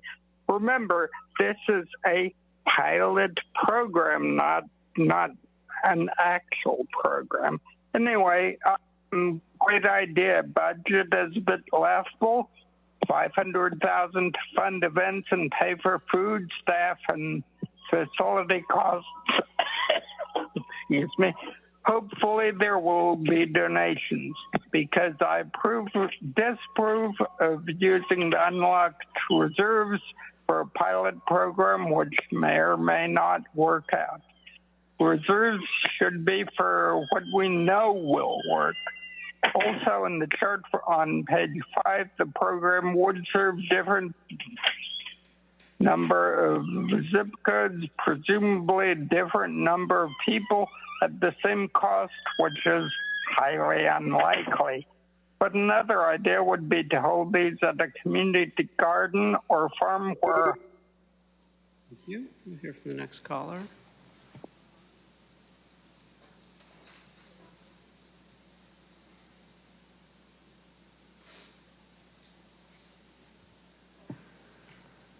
Next caller is Consuelo. Your device might be muted. And Consuelo left the session. We'll go to the next caller.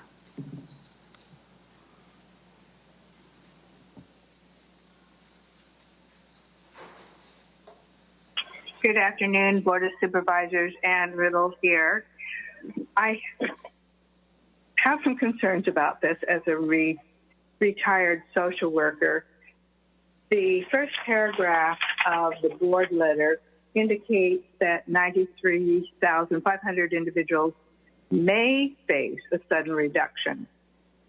That means there's still plenty of opportunities, and they're individuals, they're not families, so we're not talking about children. We're talking about those who are adults who, for whatever reason, haven't registered or can't register or won't register, but seem to be able to work or to volunteer or to take a class. So I'm not really sure why we're beholding to 93,000 people who can't or won't do that. I think we are anticipating something that we don't know has happened and we don't know will happen or even suspect. It's way too... We'll hear from the next caller.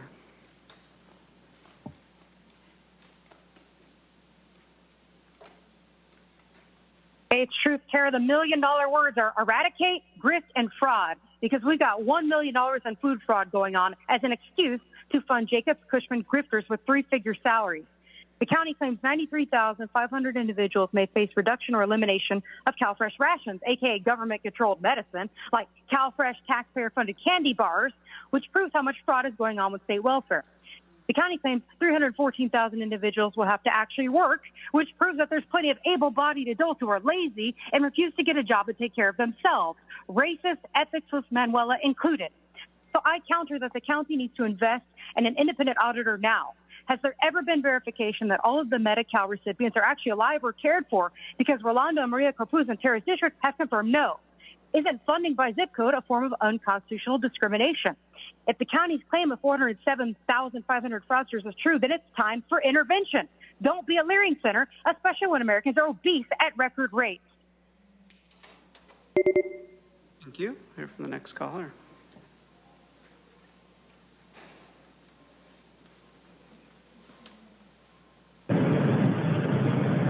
Good afternoon. My name is Erin Brennan Burke on behalf of Family Health Centers of San Diego, speaking in strong support of item number 12. Our teams see every day in our clinics how reliable access to nutritious food is fundamental to health. Federal changes under H.R. 1 are already making it harder for patients to enroll in and maintain CalFresh benefits, even when they are eligible, increasing food insecurity in already vulnerable communities. We appreciate the board's proactive efforts to respond before these impacts worsen. County collaboration with trusted partners like the Food Bank and Feeding San Diego will help meet the scale of demand and ensure residents in need do not go hungry, especially in highly impacted neighborhoods. Thank you. Thank you. Hear from the next caller.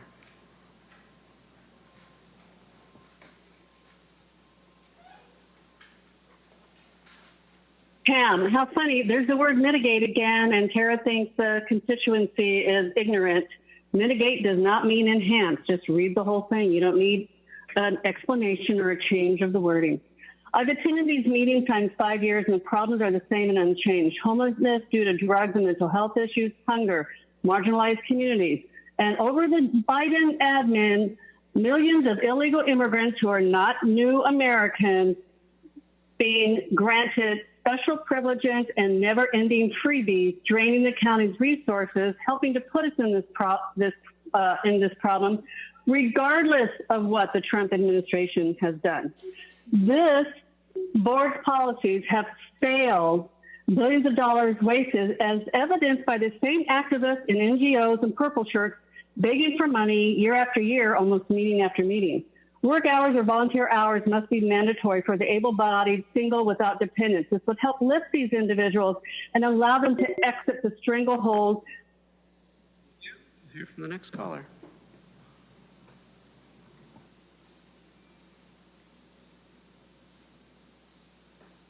Hi, Natalie Rashke here. I stand with Community Budget Alliance and LEA.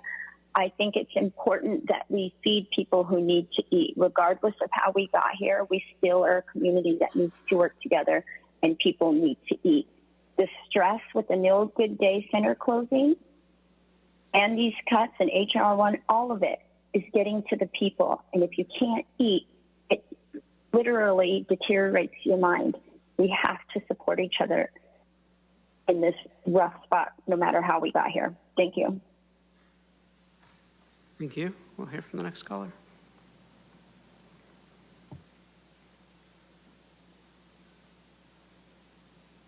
My name is Laura Wilkinson, Fenton community activist and leader of StopTheSewage.org. First, I want to thank all of the supervisors for your votes on items 10 and especially 11, the initiative that we've been begging for here in the South Bay. Item 12, well, this pilot safety net is critical for the least amongst us. I know many active duty military families who get their month-end food from food banks.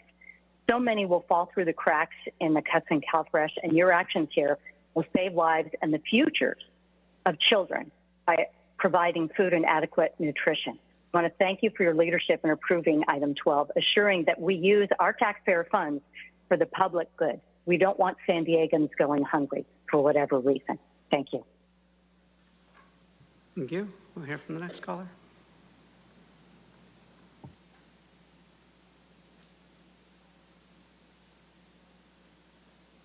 Good afternoon. My name is Segan. I live in District 4 and work with the San Diego Refugee Communities Coalition. I'm calling to voice our strong support for Agenda Item 12. We strongly support the recommendation to partner with trusted community-based orgs, especially to carry this work forward. We know that for refugee and immigrant communities, these partners are really essential for sharing information, primary languages, and in culturally responsive ways so that families can really understand and access what they need. So we urge the county to keep community at the center of implementation to ensure resources reach those most impacted. Thank you so much for your leadership and consideration. Thank you. We'll hear from the next caller.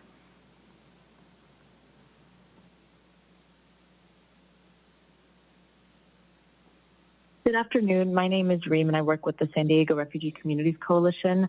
I'm calling today to voice my support for this item, especially because it really highlights the disproportionate harm these federal policy changes will have on the refugee and immigrant communities that our organizations each work with. Many of our community members will lose access to essential services that will have an overall effect on their health and quality of life. We know that our refugee and immigrant communities will be hit the hardest by these changes, and we wanted to advocate for taking a community-led approach to help community members navigate these new requirements and help make sure that we can mitigate the loss of access to CalFresh benefits. And that can really effectively be done through community partnerships that will allow us to reach community members in their primary languages and meet them where we're at. So that's why we strongly support this item, and especially the recommendation of partnering with trusted community providers to ensure that our communities are supported. Thank you very much. Thank you. Hear from the next caller.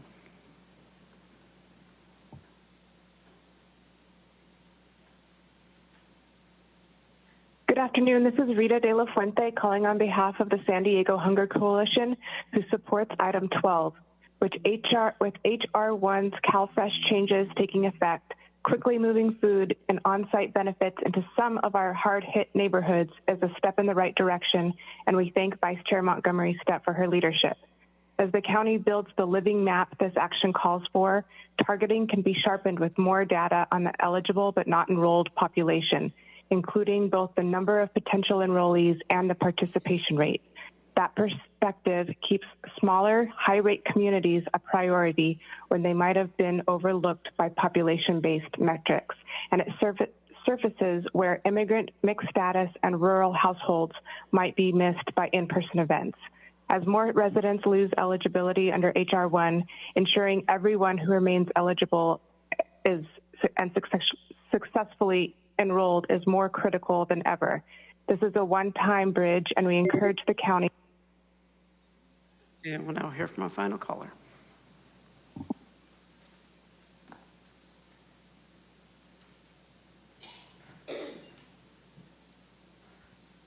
Consuelo here, and thank you for coming back to me, Andrew. Let's see. Give them a fish, and they'll eat for the day. Teach them to fish, and they'll never go hungry. This is just another typical big government item, a slave mentality item, really. It keeps the people under the illusion that they need government to take care of them, furthering the programming that the people themselves aren't enough, that they're incapable of survival and being independent from big daddy government. More lies, more abuse. You know, how about investing in teaching the needy to fend for themselves, invest in lifting up humanity, not keeping them down and reliant. But, you know, that doesn't keep the system alive, and that's all you guys are about, having the people under submission and control. And pretty unfortunate. Wake up, people. You, Chair Lawson-Remer, that concludes public comment on this item. Okay, I'll turn the floor to Supervisor Anderson. Thank you, Madam Chair. I'd like to thank my colleague for bringing this forward. This is a great idea, and I just so appreciate it. I also want to thank the Food Bank and Feeding San Diego for their participation, their hard work, and I believe that they made a commitment to do this without overhead, which is amazing. I do have a consideration I'd like to bring before you, a possible amendment. Can we put up slide 1? When looking at areas of highest vulnerability, and I'll just put the numbers in perspective, in D2, the loss of CalFresh benefits is at 44%, higher than 3 of the districts put together. And the communities of 91906, 91963, and 91980, as you see on the map, are at the highest level of vulnerability. And when I went through this, we have a lot of distribution in Spring Valley, and Spring Valley is not of the same level of need. In fact, 2 of the locations are within a mile of each other. What I'd like to be considered, by the way, if you live in 91906, the closest location is Spring Valley, and that Spring Valley location is over 31 miles one way. And to put it in perspective, in 91980, the household income is $21,000 to $49,000, depending on the track you're in. And in 91963, it's $10,354. That's household income for the year. So these are people that are not going to be driving 30 miles one way to get these benefits. And yet these are the ones that have been hit the hardest already over the last 2 months. All I'm asking is that we request that 12 of the distributions proposed for Spring Valley location be moved to those 3 districts, those 3 zip codes. And I would leave it to staff. By the way, we can pull up slide 2 to get a better idea. But we do have some locations that I believe staff said that they found that they could go to. And if we couldn't do that, I know that Amazon is partnering with Feed San Diego, distributing 7 breakfasts and 7 lunches during the summer. And maybe we could use a program like that. But I was hoping you could take that as a friendly amendment so that these folks, the people who are greatest in need, who are in the poorest of poor, would have access. It's not an easy ask because it's a logistics issue. Right. But I know your heart, so I'm feeling pretty good about this. I just want to, because I know there were layers of information and data that were used for the final kind of product here. my only ask before we change it is, what are the food banks doing in the area? Well, is that the Mountain Empire? Is that okay? Mountain Empire. What are because there's two things. One is we took into consideration, I believe, what was already there, as far as food banks are concerned and the work that they're doing there. And then we have the additional $500,000 allocation that we would use to fill any of the gaps that these 6 distribution centers are not filling, right? That would include delivery services. It would include being more specific to the needs in various communities. If you would prefer to do that, but I'd like to make it not open to them applying. Yeah, very clear that I want to make sure it's clear that we're going there, because, you know, already, you know, 44% of these folks have already been hit. And you're the second largest, shockingly, District 1 is not that high in terms of cuts, so. Well, I guess just asking, what would that do logistically to change one of the Spring Valley locations? We can either do that, or we can specify of the 500,000 that some of that will be used specifically for additional support to the Mountain Empire, which I think may even be a better way to do it, because there may be more specific needs in the community that require home delivery or other kind of distribution of the food. So that is just where I'm at. But yes, let's try to get there. Do you want to ask staff what they would prefer? Because as long as it's covered, I'm not going to quibble over how we get there. Right. The Spring Valley locations aren't of the highest need. However, they're next to 3 of the communities in your district that are of the highest need. So I get between that. D4, also some in D1, I think Spring Valley is covering. And also just thinking about the facilities too that the county has, which you did bring that up in Mountain Empire. But what would be the preference for staff? What would be easier? Thank you for that question through the chair. I think 1B does provide us the most flexibility in meeting the needs of that specific area. So agree that if we could just use that $500,000 and tailor the food distribution, whether it be home delivered or if we find a site, we'll do something there. Can you have your office reach out to our office, because we have contacts in those communities, and I just too often, you know, some of these people don't have internet. Some of these people, I mean, it's abject poverty, and maybe they have internet, but they don't have access because they can't afford access. So we have teams that go out there from time to time and knock on doors. I'd really like to find out, you know, what you're thinking, and then we want to make sure that we push that out so that nobody slips through the cracks. Absolutely. Thank you. Is that good with you, Supervisor? I'm good with that. Okay. Thank you. Wonderful. Supervisor Geary. Thank you, Madam Chair. Well, I want to start off by thanking Vice Chair Montgomery Stepp for your leadership on this. It's incredible work, and it's incredibly important, and it's just so unfortunate that here we are. And we heard from the major food distribution hubs in the entire county how significant the increase in need has been, and how much families are suffering. But I did want to, so I want to address 2 of the comments that I heard. The lack of a refrigeration center in South Bay, that's correct. It's on my radar. We're looking at options. It's something more long-term outside of this particular discussion, but complementary to it. And secondly, the possibility of looking at 91950 as some of the commentators said. Yeah.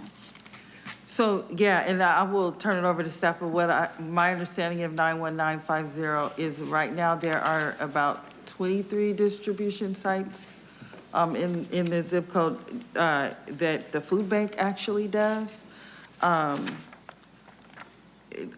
we would have to check and see if that is accurate, right? I know they have 4 schools as well, but I want to check and make sure that's the case. Even if it is the case, if there's, again, a way through the 1B allocation, if we could call out just supporting that zip code as we do the analysis of what is actually available and making sure that we communicate and consult with District 1 on that zip code when it comes to that additional $500,000 allocation. I think that would probably be the best way. That way, even if we have these distribution sites, if there's gaps in that, right, that we can, or again, home delivery, there's other methods of trying to get the food to people as they need it. So I think that would provide the most flexibility if you're okay with that. I would welcome that. Thank you. And especially for the, the case of Lincoln Acres being lumped in with National City, and maybe we're pulling data from National City potentially that we're not accounting for maybe some of the unincorporated areas. So I appreciate that and your amenability to looking into that. Thank you. Oh, and I don't know if there's a... I'll make a motion. I'll second your motion, Vice Chair. We have a motion from the Vice Chair and a second from the Chair Pro Tem. Supervisor Desmond. Thank you, Madam Chair. I plan on supporting, but one of the things I think I need to address, this HR1 seems to be the hammer, the tool that seems to get mischaracterized, I think, by a lot of people and some of our speakers as well, that CalFresh is going to go away or people are going to not be eligible. The new requirements for CalFresh only applies to people 18 to 64 years old who are able-bodied, single, and don't have children under the age of 14. The only requirement is they have to volunteer or go to school 20 hours a week, or they have a job, and they have to submit paperwork twice a year now instead of once a year. Those are the new requirements. So everybody that was eligible before is still eligible. This CalFresh feature just kicked in a few weeks ago, so we're going to see how it all works out. And the same thing with the Medi-Cal. Again, this is able-bodied people are being asked to work. And like I said, they can go to school or they can volunteer for up to 20 hours a week. It's very simple. It's very easy. And even here in the board letter, it says they're at risk. It doesn't say they're going to be losing. So a lot of people, I think, are overblowing this HR1 when it's really just has some work requirements in there or volunteer requirements. And I do have a question, I guess. I'm going to be supportive today, but the zip code thing kind of throws me, and I think one of the speakers had mentioned that too, that zip codes are, just because of where your mailing address is, doesn't necessarily mean you qualify or not. So if there's a way, and I know maybe the food banks already do this, don't they have a qualification process or something like that for people that come in? It seems to be a net with a bunch of holes in it at this point in time. Food banks have, in partnership with the Hunger Coalition, do almost real-time data. So they have data. Okay. And it is based on zip code just because that's, unfortunately, well, I'm not going to go down that rabbit hole. We've been there already. But they do have data. Also, the county, we have data. We have, of course, the role of people that are eligible for CalFresh and at risk. That's where the number comes from. So I don't, if we're not targeting it based on the need, based on the data that we collect, then it really becomes very arbitrary, and that we're trying to base it as much as possible on data. Well, and I agree with that, but if somebody's not in one of these zip codes and they show up and they have a need, I want to make sure that they also have the opportunity to have food. Yeah, absolutely. And the hardest part about this is that the need is great regardless of the community that we're talking about. This is just because we're trying to be, as we have discussed all day, fiscally prudent. We're trying to do the best we can for the most amount of people for the most efficient cost. That's really where this comes into play. You leave it up to me, I'd make sure that everybody had food, no matter what. Is that it? Okay. Back to you, Vice Chair. Okay. Just a couple quick things, and I do appreciate the discussion. Of course, that's why things come to the board, because again, we're all elected by our constituency and we know our districts, right? So I do appreciate the additional input.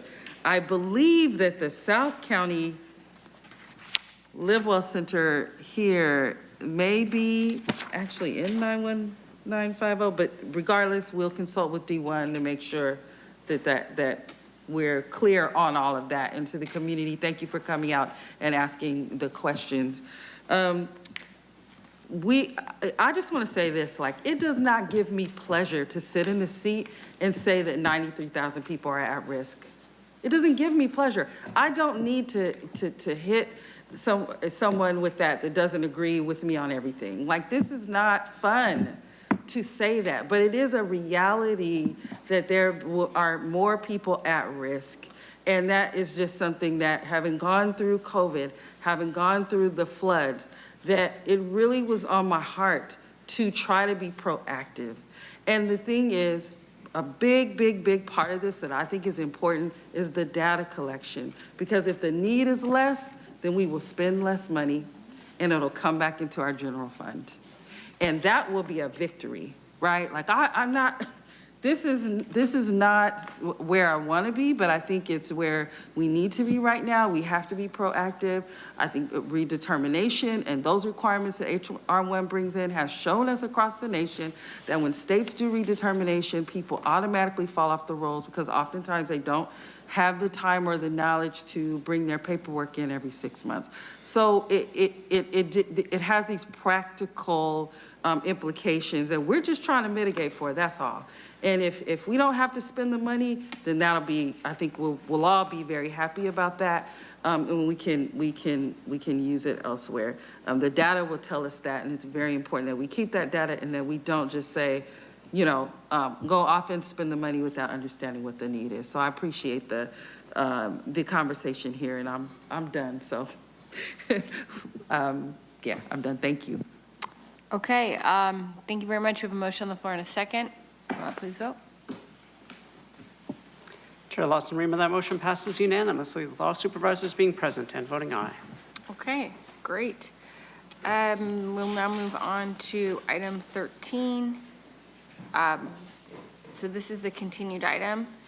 And Joel, this was your item initially. Sorry, Supervisor Anderson. So if you'd like to say a couple words. Yeah, I'd like to present it real fast because hopefully that saves time on public comment that's not in it. So just to bring people up to speed, on April 21st, the board unanimously approved directing the county staff to provide a board policy requiring board ad hoc subcommittees to undertake several actions to ensure transparency and public access to meetings. The recommended actions included public posting of meeting agendas prior to the subcommittee meetings, allowing the public to view the meetings, and making the meeting minutes available to the public. These mirror the standard transparency actions the board takes under our regular board meetings. Although there's continued to be support for adopting a policy to provide the public with information and access to board ad hoc subcommittee meetings, some board members have raised concerns that some information discussed during these meetings may need to be kept confidential. I agree. We need to be able to protect the personal information of juveniles, but there's already protections in state law. The county can't violate state law. The recommendations in item 13 would not change those protections. The recommended action to adopt the new board policy A75 to standardize transparency actions to be taken by the board ad hoc subcommittees allows the board to waive this policy when necessary to do so to protect confidential information. Here's the rub. However, without this policy in place, the public will continue to be completely shut out of numerous decisions being made by the minority of the board. When I say minority, subcommittee can only be 2 people. So that's always the minority of the board. And I'm going to give you an example. In I'm not trying to pick a fight, but this is a great example. During our board ad hoc subcommittees on juvenile justice meetings, critical information and testimony may be delivered by the Chief Probation Officer, the Council of Juvenile Justice Administrators, the Juvenile Justice Division, law enforcement officials, and youth advocacy groups. There's currently no way for the public or other board members to access that vital information these officials and individuals have provided to these ad hoc subcommittees. Other ad hoc subcommittees are making critical spending decisions totaling in tens of millions of dollars that are only known by the public and other board members once they have been brought before the board in final form. We're not seeing how this stuff, all the board subcommittees I've done are posted, the testimonies are posted, and any member of this board in real time can track it. Although we're not communicating, it's available to the public, so it's available to the board. It doesn't violate the Brown Act. Now, by adopting this new board policy A75, this board can demonstrate that it's serious about providing transparency and public access to information considered by the board members in real time while continuing to protect the information that should be kept confidential. I'd like to offer an amendment to my own board letter, and I think you have a copy of it if you wouldn't mind putting it up. I want to be sensitive to those confidential items, and I want to protect children. But I spent 12 years as the vice chair of public safety in the state legislature. We had plenty of youth who testified before our committees. We were able to meet the law, protect the kids, and still making sure that the public understood. So we would provide summaries of what the youth would provide in testimony, but all of the adults in the room, their testimony was immediately made available for folks to follow. So with this, it says, notwithstanding the foregoing, an ad hoc subcommittee may meet confidentially on any topic for which the Ralph M. Brown Act would permit a legislative body to meet in closed session, if not already covered by the Brown Act or state law. State law covers juveniles, so that would already be there. If an ad hoc subcommittee decides to meet confidentially, the co-chairs must communicate the need and justify for holding a confidential meeting to the other board members and chief CAO and clerk of the board and county council. So in other words, you would automatically be covered by state law, so you could absolutely protect the youth or any item, say it's a personnel item, say it's another sensitive item, absolutely you would have the right to do it because that would be covered by the Brown Act if this was a full board. So that would be the guardrails to make sure that we're not doing it. But if you had law enforcement and they were giving testimony, or you were asking AI experts and you had a subcommittee, a panel of AI experts, everybody would have access to that. They'd be able to see it, they'd be able to understand it. And, when you have an open process like that too, one of the things I like is we did receive emails from folks with additional questions or with additional thoughts, and they were helpful in terms of who we brought in the next round of questioning, and that we covered all the topics. Now, much of it, I have to admit, when people submitted it to us, it wasn't relevant. They didn't fully understand the subject matter, and they had a good idea, but the idea was against the law. So that was not something that would get any traction. But we're missing out on that input, and frankly, I'm missing out as a board member when these things come before us, and I have no way of knowing how that decision was made. When it comes to a board, and staff does it, we have staff do a presentation, and we can ask all the expertise of the staff, but now we're going outside of the staff and not seeing what they're saying, not hearing what they're saying and not seeing what they're suggesting is very, very problematic. So I'm hoping I solved the transparency issue by putting big guardrails in place over things that need protection in the meetings, and individuals that need protection in the meetings, or subject matter. Thank you, Madam Chair. Okay. By the way, it's a motion. It's a motion. So we have a motion to pass the item as drafted with the addition of item of C, and a second from Supervisor Desmond. We'll now go to public comment. Thank you, Chair Lawson-Remer. We have 44 requests to speak on this item, 18 in person and 26 requesting to speak by phone. Also note for the record that we received 90 comments, all of those in support. For any individuals that requested to speak on item 13 by phone, please dial into the conference line using the instructions that were provided to you. We'll begin with the in-person speakers. As your name is called, please come forward and stand on the arrows until it is your turn to speak at the podium. Because there are 10 or more speakers on this item, you'll have 1 minute to address the board. And I'll ask you to please begin by stating your name for the audio record. I'll be calling you in groups of 3, so please listen for your name. The first 3 individuals are Ryan Holmes, Britta Lindstrom, and Dolly Madison. Call your name, please come forward. Good afternoon. My name is Ryan Holmes, and thank you for your time. I'm here speaking in support of Agenda Item 13. The weight of public view into the discussions we're having today is obvious in your behavior and how you speak to one another, right? And the diplomacy that that requires, and the thoughtfulness and the care that that requires. And that might also be an argument for this measure. Much of what becomes ordinance finds its origin in ad hoc committees. And in the absence of public view, many things can occur and gain legs and momentum that may not be in the public interest, but might serve an individual interest. So there's a fair amount of argument for, though it may seem less than elegant to have that kind of input, there's a tremendous amount of value in having that kind of oversight from your fellow constituents, right, in real time. So I thank you for your time. God bless you. Thank you. Next speaker, please.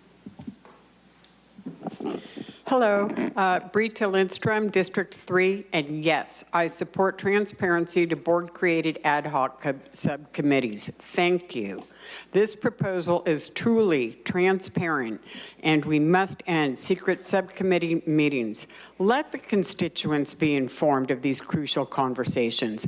Obviously, the state-mandated privacy aspects will be protected. And so I assume that this is going to be passed unanimously, right? Since you all have stated endorsement of transparency, right? So I'm looking forward to the vote. And thank you, Supervisor Anderson. Thank you. I'd like to invite forward 3 more speakers. Oliver Twist, allegedly Audra, and Doyle Morrison. Madison. I strongly support item 13. We need transparency and need to know where the sausage is made. The people spoke when voters voted for a specific term for you supervisors. Today you voted yourselves longer terms. Unless you're a hypocrite, this means you are all okay when President Trump, if he extends his term. I'd also like to add today, Tecolote Canyon, especially on the Cowley Way side, is a San Diego wildfires ticking time bomb, and we need people out there to trim back and weed abatement. Preventative measures like that are what help us from having all these people homeless on the, is one avenue that helps from so many people ended up homeless and in the streets or wherever they can be. Today we discussed millions of dollars for organizations and that were passed for food, housing, wraparound services, and attorneys. Thank you. Thank you. Your time is up. Thank you. Next speaker, please.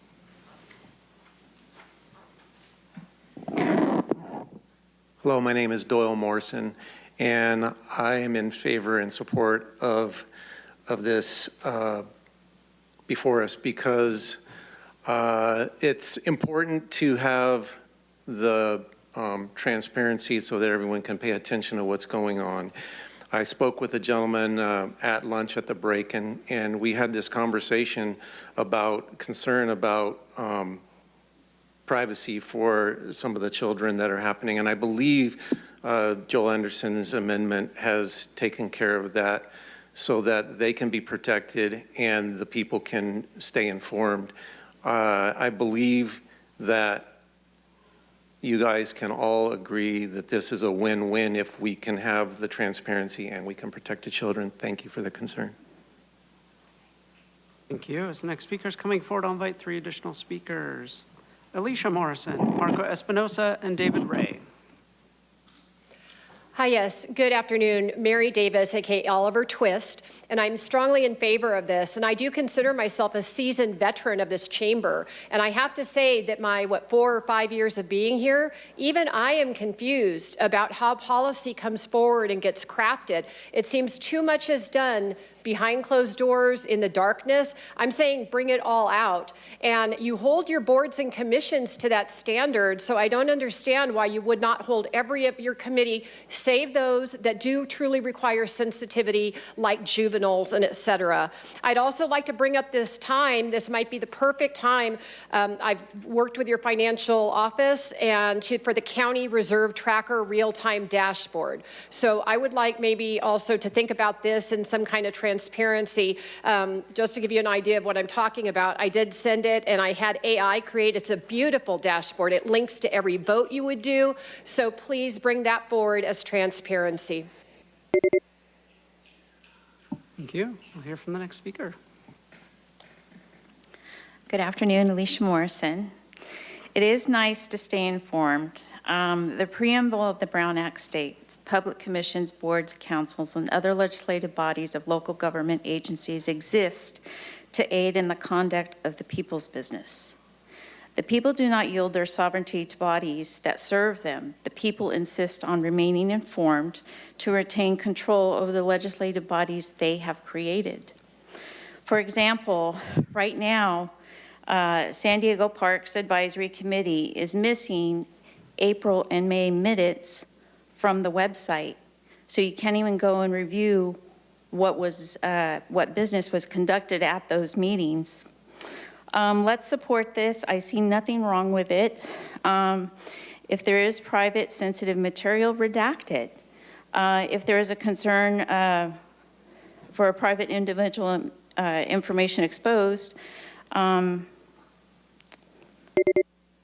lost my thought. Thank you. Thank you. Next speaker, please. Good afternoon, Board. My name is Dave Ray. I live in Spring Valley, District 1. And today, this afternoon, and this morning, we've seen quite a lot of animosity of the citizens against the board members for how you're conducting your work. A while back, there was another huge situation with the placement of the mini cabin shelters in Lemon Grove against the vociferous opposition by the citizens of Lemon Grove and Spring Valley. However, you have an amazing opportunity in front of you right now to redeem yourselves and to repair this situation by showing us that you really, really do care about the citizens. I support Supervisor Anderson's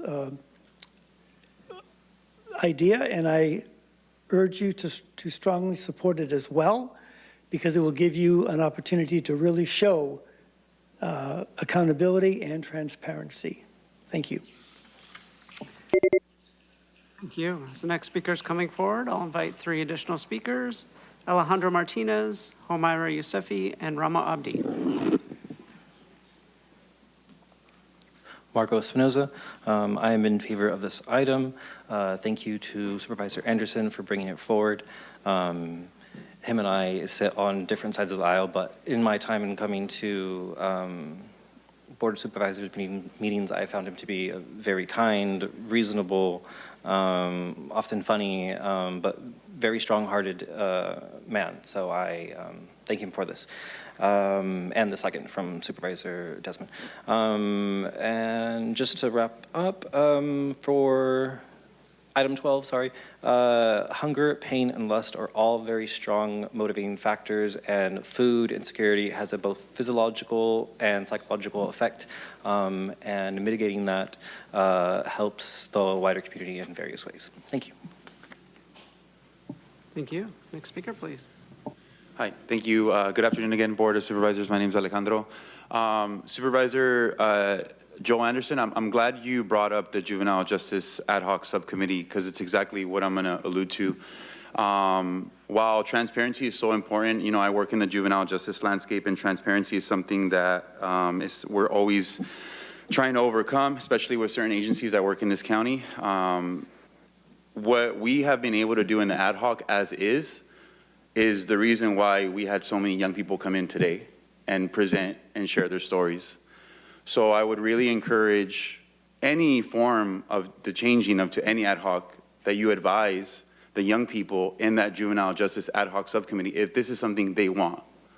So we should be centering these young people as we're making these decisions about meetings that are centering their voices, their stories, right? And so if we disrupt that juvenile, we're going to disrupt a lot of the powerful work that we're doing right now in the county. So I would just recommend that you think twice about what we're trying to do here. Thank you. Thank you. Next speaker, please.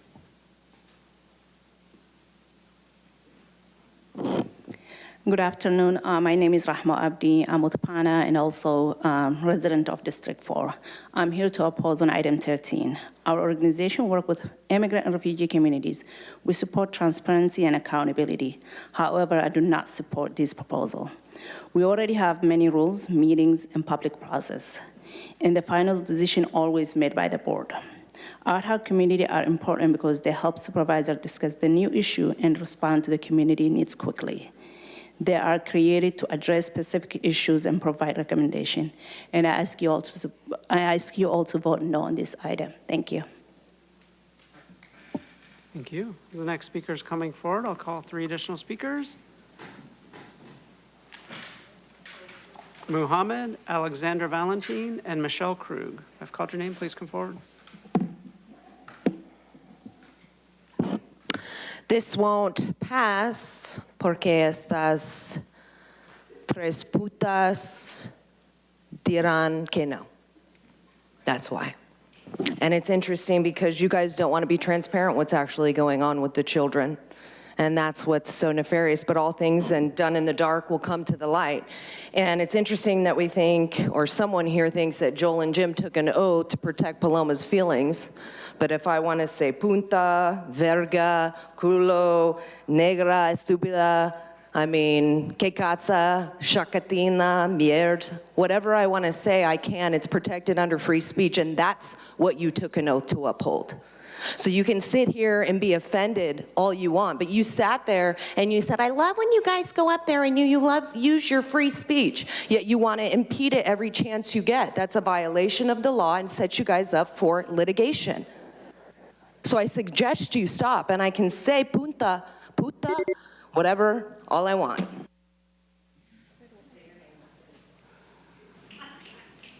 Next speaker, please. I've called your name. Thank you. I didn't know if there was somebody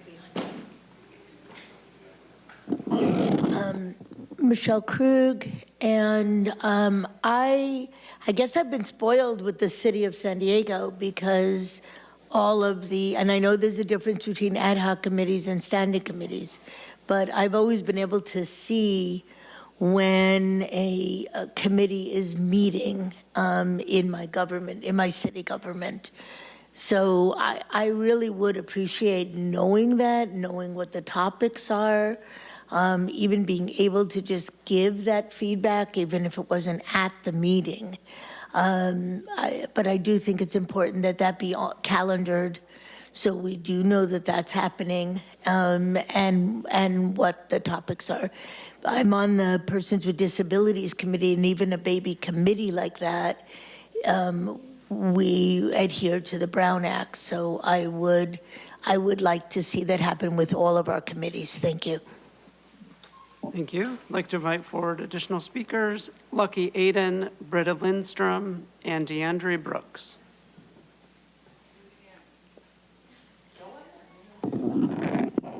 Okay. Good afternoon, Supervisors. Lucky Aiden, District 4, resident with PANA. PANA opposes this item because we don't believe that adding more bureaucratic hurdles help increase transparency and oversight in the government.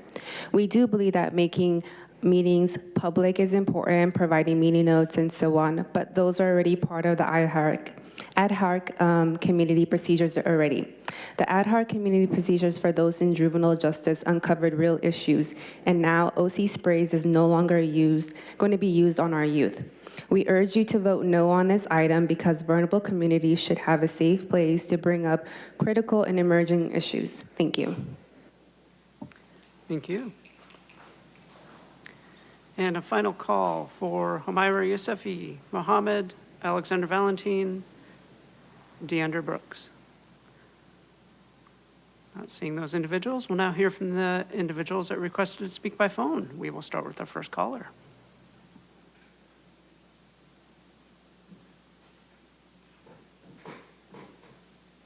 Good afternoon again. This is Kathleen Libet, and I thank Supervisor Anderson for his thoughtful and well-spoken comments about his item here, item 13.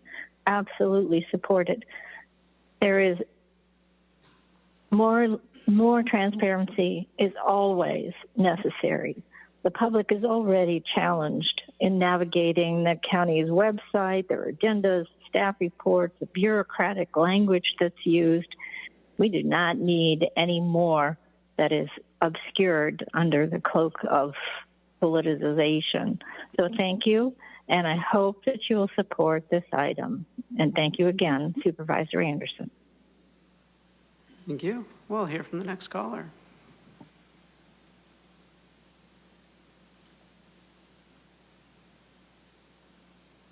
Paul LeBeau, the figures that this is the last item on the original agenda, you just don't want to reveal your dirty little secrets.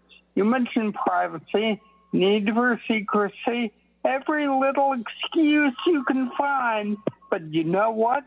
It's all government stuff, all discoverable. That's what the Voice of San Diego PRA Public Records Act lawsuit is all about, revealing government's dirty little secrets. The new policy looks good. Great job. This will definitely increase the transparency of these meetings, and it seems ensure a wider distribution of ideas and opinions when it comes to discussing and improving meeting topics. For instance, criminal justice.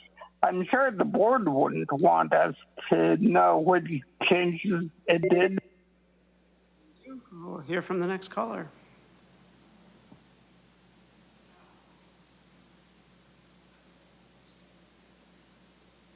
Gonzalo here. I'm just here paying attention and seeing what the others are saying. And yeah, it's good to see Drunken Zombie in the chambers. Glad you're back at it paying attention.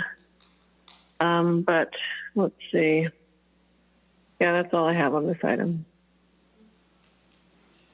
What a joke. Thank you. Thank you. We'll hear from the next caller.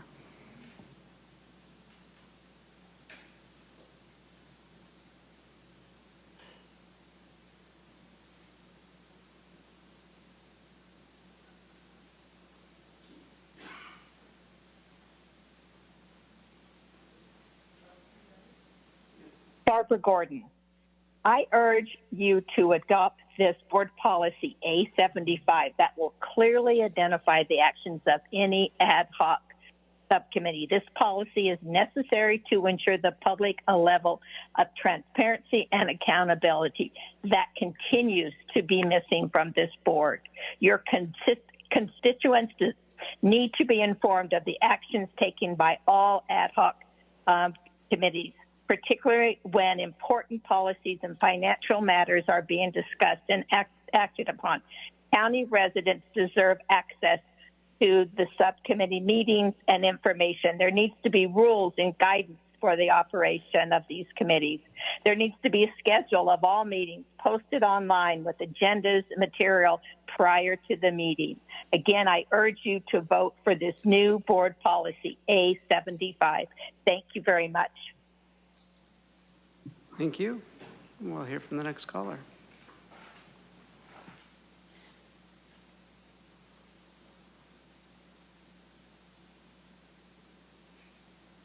Good afternoon, Board, Supervisors. My name is Russell James, and I'm speaking in support of item 13. This measure has value, and I'm asking you all for your support for this measure as well. Previous opposition from some board members were, in my opinion, adequately addressed and options offered to mitigate these issues. Unfortunately, this measure is still not being supported. The public deserves transparency, and I urge you to vote yes on this. The members that refuse to support this measure, please remember that the public comment is overwhelmingly supporting it. We are watching. We will remember. Your actions come. We will remember your actions come at re-election time. Your actions or lack thereof do have consequences. Thank you for your time. Thank you. Hear from the next caller.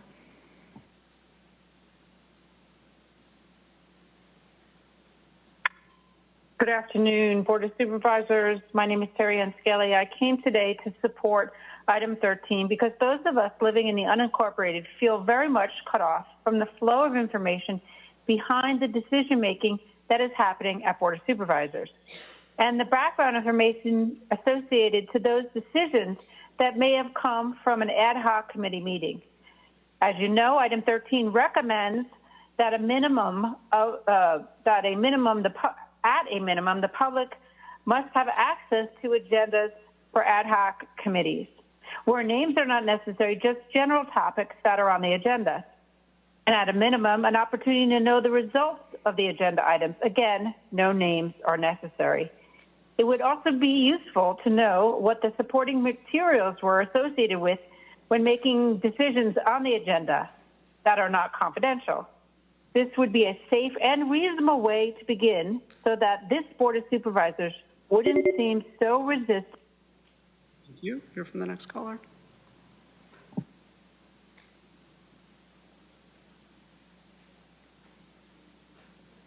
Peggy Walker, I strongly favor this. Chair Lawson-Remer said earlier that charter reform had been a, quote, participatory process. That is egregiously invalid. Outside of special interest groups, the public had little opportunity for input or scrutiny of that proposal and was cut off from board meeting comment. Transparency builds trust. That's compelling reason if you really believe in, quote, participatory processes for ad hoc committees to operate with clear rules and meaningful public access. That means access to know who's at the table and how decisions are shaped before reaching board meetings. Your yes vote on this issue will be a true measure of your commitment to the participatory process and transparency, or whether that's just convenient rhetoric. Appropriate exclusions for vulnerable issues have been addressed. Thank you. Hear from the next caller.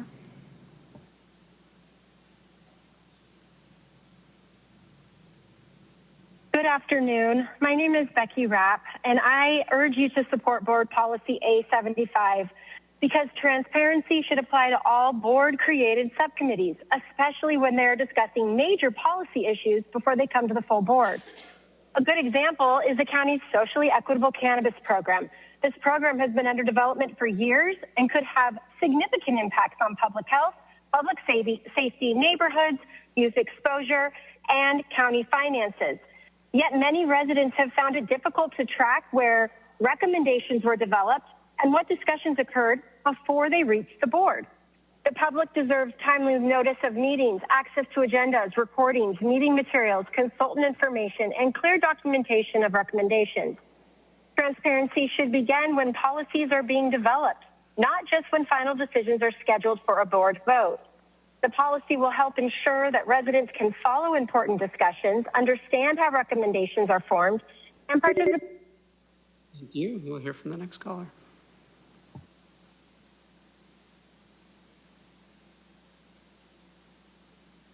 Good afternoon, Board of Supervisors. I appreciate this opportunity to share my support for item 13 regarding Supervisor Anderson's proposal regarding ad hoc committees.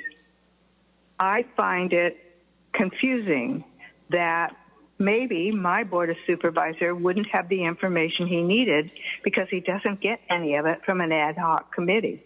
Imagine how that extends out to those of us who live out here in the incorporated area. We don't have an access to understand. It has been said that transparency is the bedrock of trust, accountability, and authentic relationships.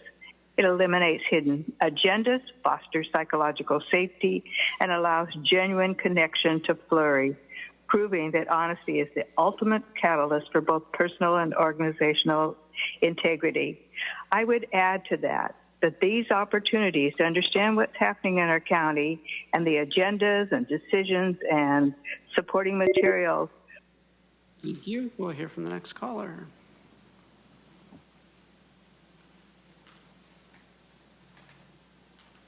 Hey, it's Truth. Round 4 of hearing this item about transparency that Tara, Manny, and Monica continue to resist like cockroaches in the light. The corrupt progressives don't want us to know about the backroom deals with the Harm Reintroduction Coalition, the backroom deals with Paul Worley, the backroom deals with J.C. Cooper, the backroom deals with the Center on Policy Initiatives, the backroom deals Manny made with her deadbeat, and they don't want the public to know or have any say in how so many multi-million-dollar sole source contracts came to be, or how backcountry residents have been forced to bail out the city of San Diego time and time again. The floods, arts, homelessness, everything is what they want us in the dark on, using children as their shield. Tara's political theater, Manny's meaningless monologues, Monica's TDS, and their secret ad hocs solve nothing. Again, Manuela, Joel, Tara, and Jim, who got $2,200 from AT&T, using our Public Special Events Trust Fund to funnel money to their private campaigns, says everything anyone ever needs to know about this corrupt board and the word transparency. They do not relate nor equate. And Monica, I'm awaiting your spinning records too. Don't worry. We, the people, bring the real light. And God. We'll hear from the next caller.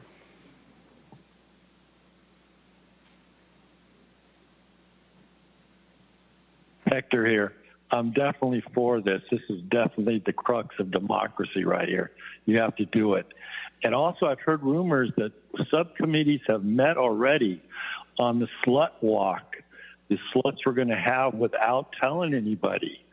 They weren't going to include the sluts over at the city council meetings on their way to National Avenue to celebrate the parade over there and collect some food stamps for the constituencies. This is get the money off Gavin Newsom's wife. She stole all the fire money. And then also, Michelle Obama is a man. Have a good night.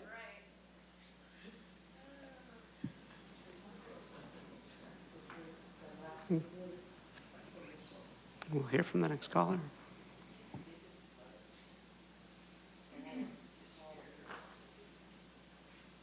Pam, yes on this with the protection of minors and delicate material.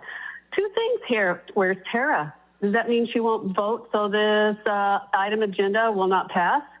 And here's an interesting thing. Why is PANA, who purports to be, we're new Americans, oppose transparency and accountability? Maybe they need to be investigated.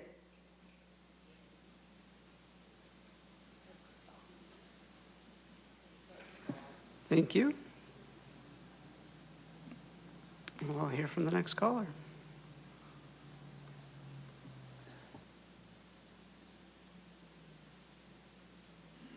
Hello, my name is Madison, and I urge you to support this policy to require transparency and accountability for all Board of Supervisors ad hoc subcommittees. As a resident and mother of 3 young children, I often follow county decisions that affect public health, safety, housing, behavioral health, and youth substance use prevention. Many of these issues are first discussed in subcommittees before they ever come to the full board. When those discussions happen outside of public view, it becomes difficult for residents to understand how decisions are being shaped or to provide meaningful input before recommendations are finalized. County residents should not have to search for information or learn about important policy discussions after decisions have already been made. Whether the topic is behavioral health, fiscal matters, AI, environmental issues, or any other county concerns, the public deserves an opportunity to stay informed and engaged throughout the process. Greater transparency leads to better decisions, so please support this item. Thank you. Thank you. Next caller.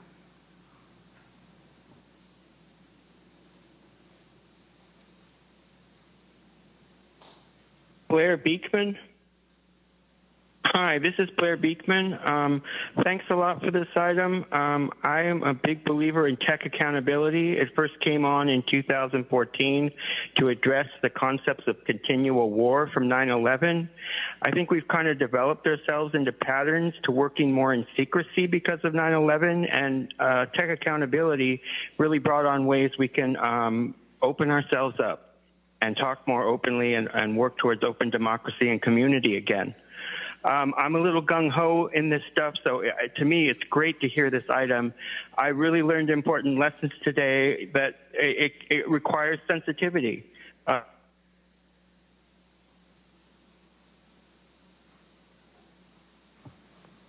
And thank you.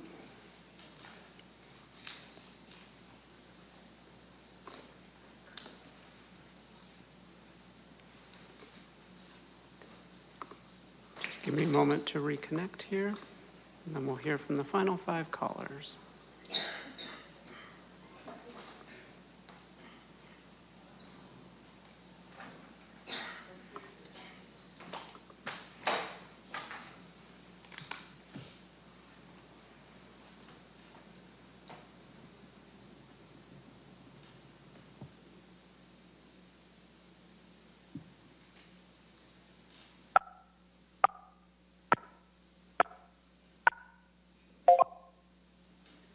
Thank you. We'll hear from the next caller.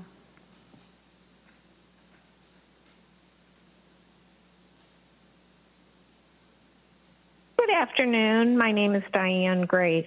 As the board letter indicates, quote, board meetings and advisory bodies operate under procedures intended to provide equitable access for county residents, end of quote.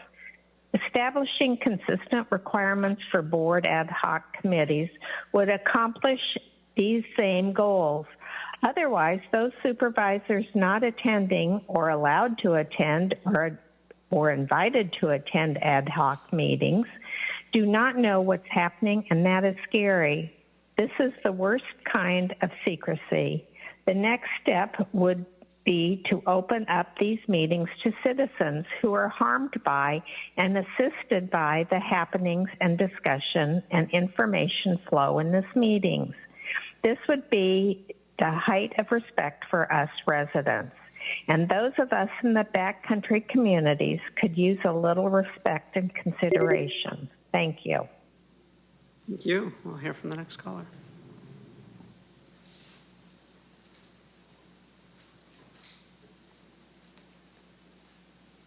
Good afternoon. My name is David Geiger. I'm a resident of Harpson Canyon in District 2, and I support item 13.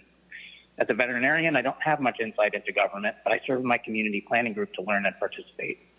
Supervisor Anderson for his efforts to increase public access and voice in this board's work. Respect his record of advocating for our communities in a nonpartisan way, and I support his efforts here to apply a default standard of transparency and disclosure among subcommittees.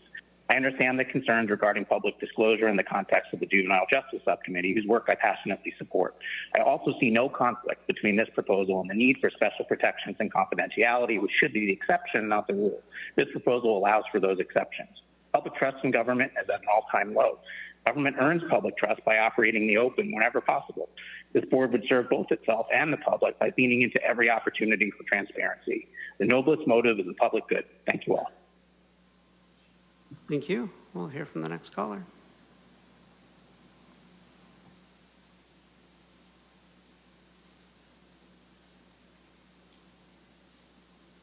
Maybe I just assumed you kicked me out yesterday, Monica, because you said you did.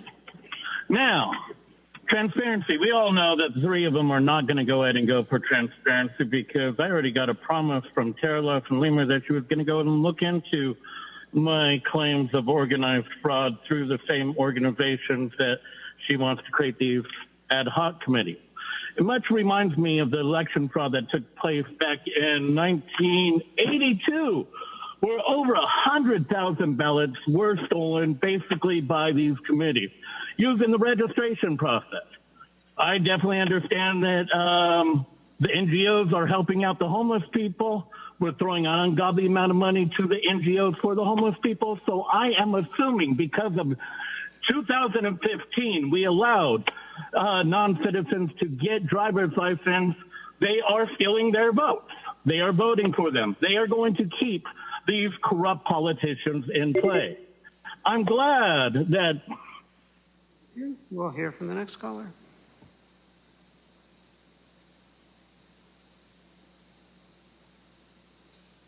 Hi, I'm Deborah Gonzalez. I'm from the backcountry in Boulevard, and I am completely in support of Supervisor Anderson's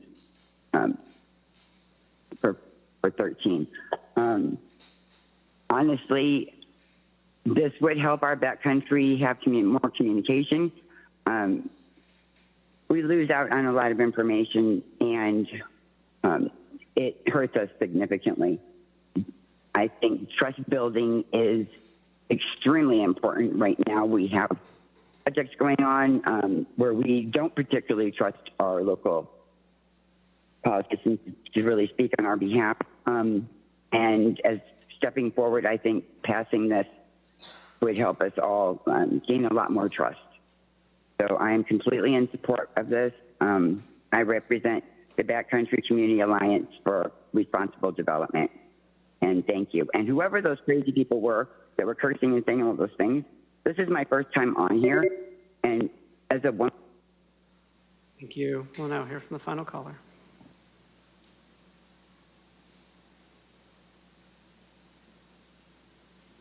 Hi, Natalie Rashke here. I know that this failed once already at a tie vote 2 weeks ago. It asked ad hoc subcommittees to post agendas and public records. The same transparency regular board meetings already follow. But I want to say something that the word professional gets used to decide who's allowed to be heard. And once I tried speaking on Miss Evelyn Lopez's behalf and was denied by the same professionals, stating that I wasn't professional in postpartum depression. It seems that transparency and the word professional is language that's used to also filter out people that are trusted by said people. So when we use this language, I don't know, transparency and professional, I don't know if this is going to change anything. Thank you. Thank you. And Chair Lawson-Riemann, that concludes public comment on this item. Okay, thank you very much. Vice Chair Montgomery-Stepp. Thank you very much. Thank you, Supervisor Anderson. I know that we've been discussing this for some months now. You know from my earlier comments at board meetings on May the 19th and also on June 9th that I cannot support your proposed policy as it is currently drafted. I know that you have an amendment, and I'll get to that in a minute. But I just want to go through a couple of things I think that you have said here today and that have come out on some of your communications. At the Juvenile Justice Ad Hoc Subcommittee meetings, it is very important that Supervisor Aguirre and I are able to provide a safe environment for parents to tell us what is happening to their children who are detained and in a vulnerable situation. It is also very important that those with lived experience feel safe to come forward at these meetings and tell us how we can improve our county systems and processes. And I will also say, I have spoken to people time after time who refuse to come to the county because they feel bullied when they come in here. Your proposed one-size-fits-all policy will not allow me to provide that kind of safe environment and will not allow me to do the work that I have been elected to do. Your proposed policy will result in unintended consequences, and I hope that you can understand that. You spoke today, and it came out in one of your alerts that these populations that we are talking about are already protected through Government Code Section 54953.3. as it bars local agencies from disclosing identifying information about minors at public meetings and other state and federal laws, further protect confidentiality records. The actual text of that government code has not been shared, so let me share it now. A member of the public shall not be required as a condition to attendance at a meeting of a legislative body or a local agency to register his or her name, to provide other information, to complete a questionnaire, or otherwise to fulfill any condition precedent to his or her attendance. If an attendance list, register, questionnaire, or other similar document is posted at or near the entrance of the room where the meeting is to be held, or is circulated to the persons present during the meeting, it shall state clearly that the signing, registering, or completion of the document is voluntary and that all persons may attend the meeting regardless of whether a person signs, registers, or completes the document. Got that? Okay. But as you can see, the plain text of the California government section that you referenced states that a member of the public shall not be required to register their name as a condition to attend a meeting of a legislative body of a local agency. But your policy requiring all meetings to be streamed live, recorded, and posted online, and public comments submitted to the subcommittee during meetings shall be recorded, maintained, and made available to the public online will still identify parents and other people who speak up at the meeting. If you or I showed up at the meeting and we didn't sign in, there would be enough people that would know who we are. So in effect, it's not solving for the problem that we have discussed here at this, in these meetings, these 3 meetings or so. This is precisely why on May 19th, I did vote for option 4, which would give the board flexibility to tailor transparency requirements in a case-by-case basis each time an ad hoc subcommittee is created.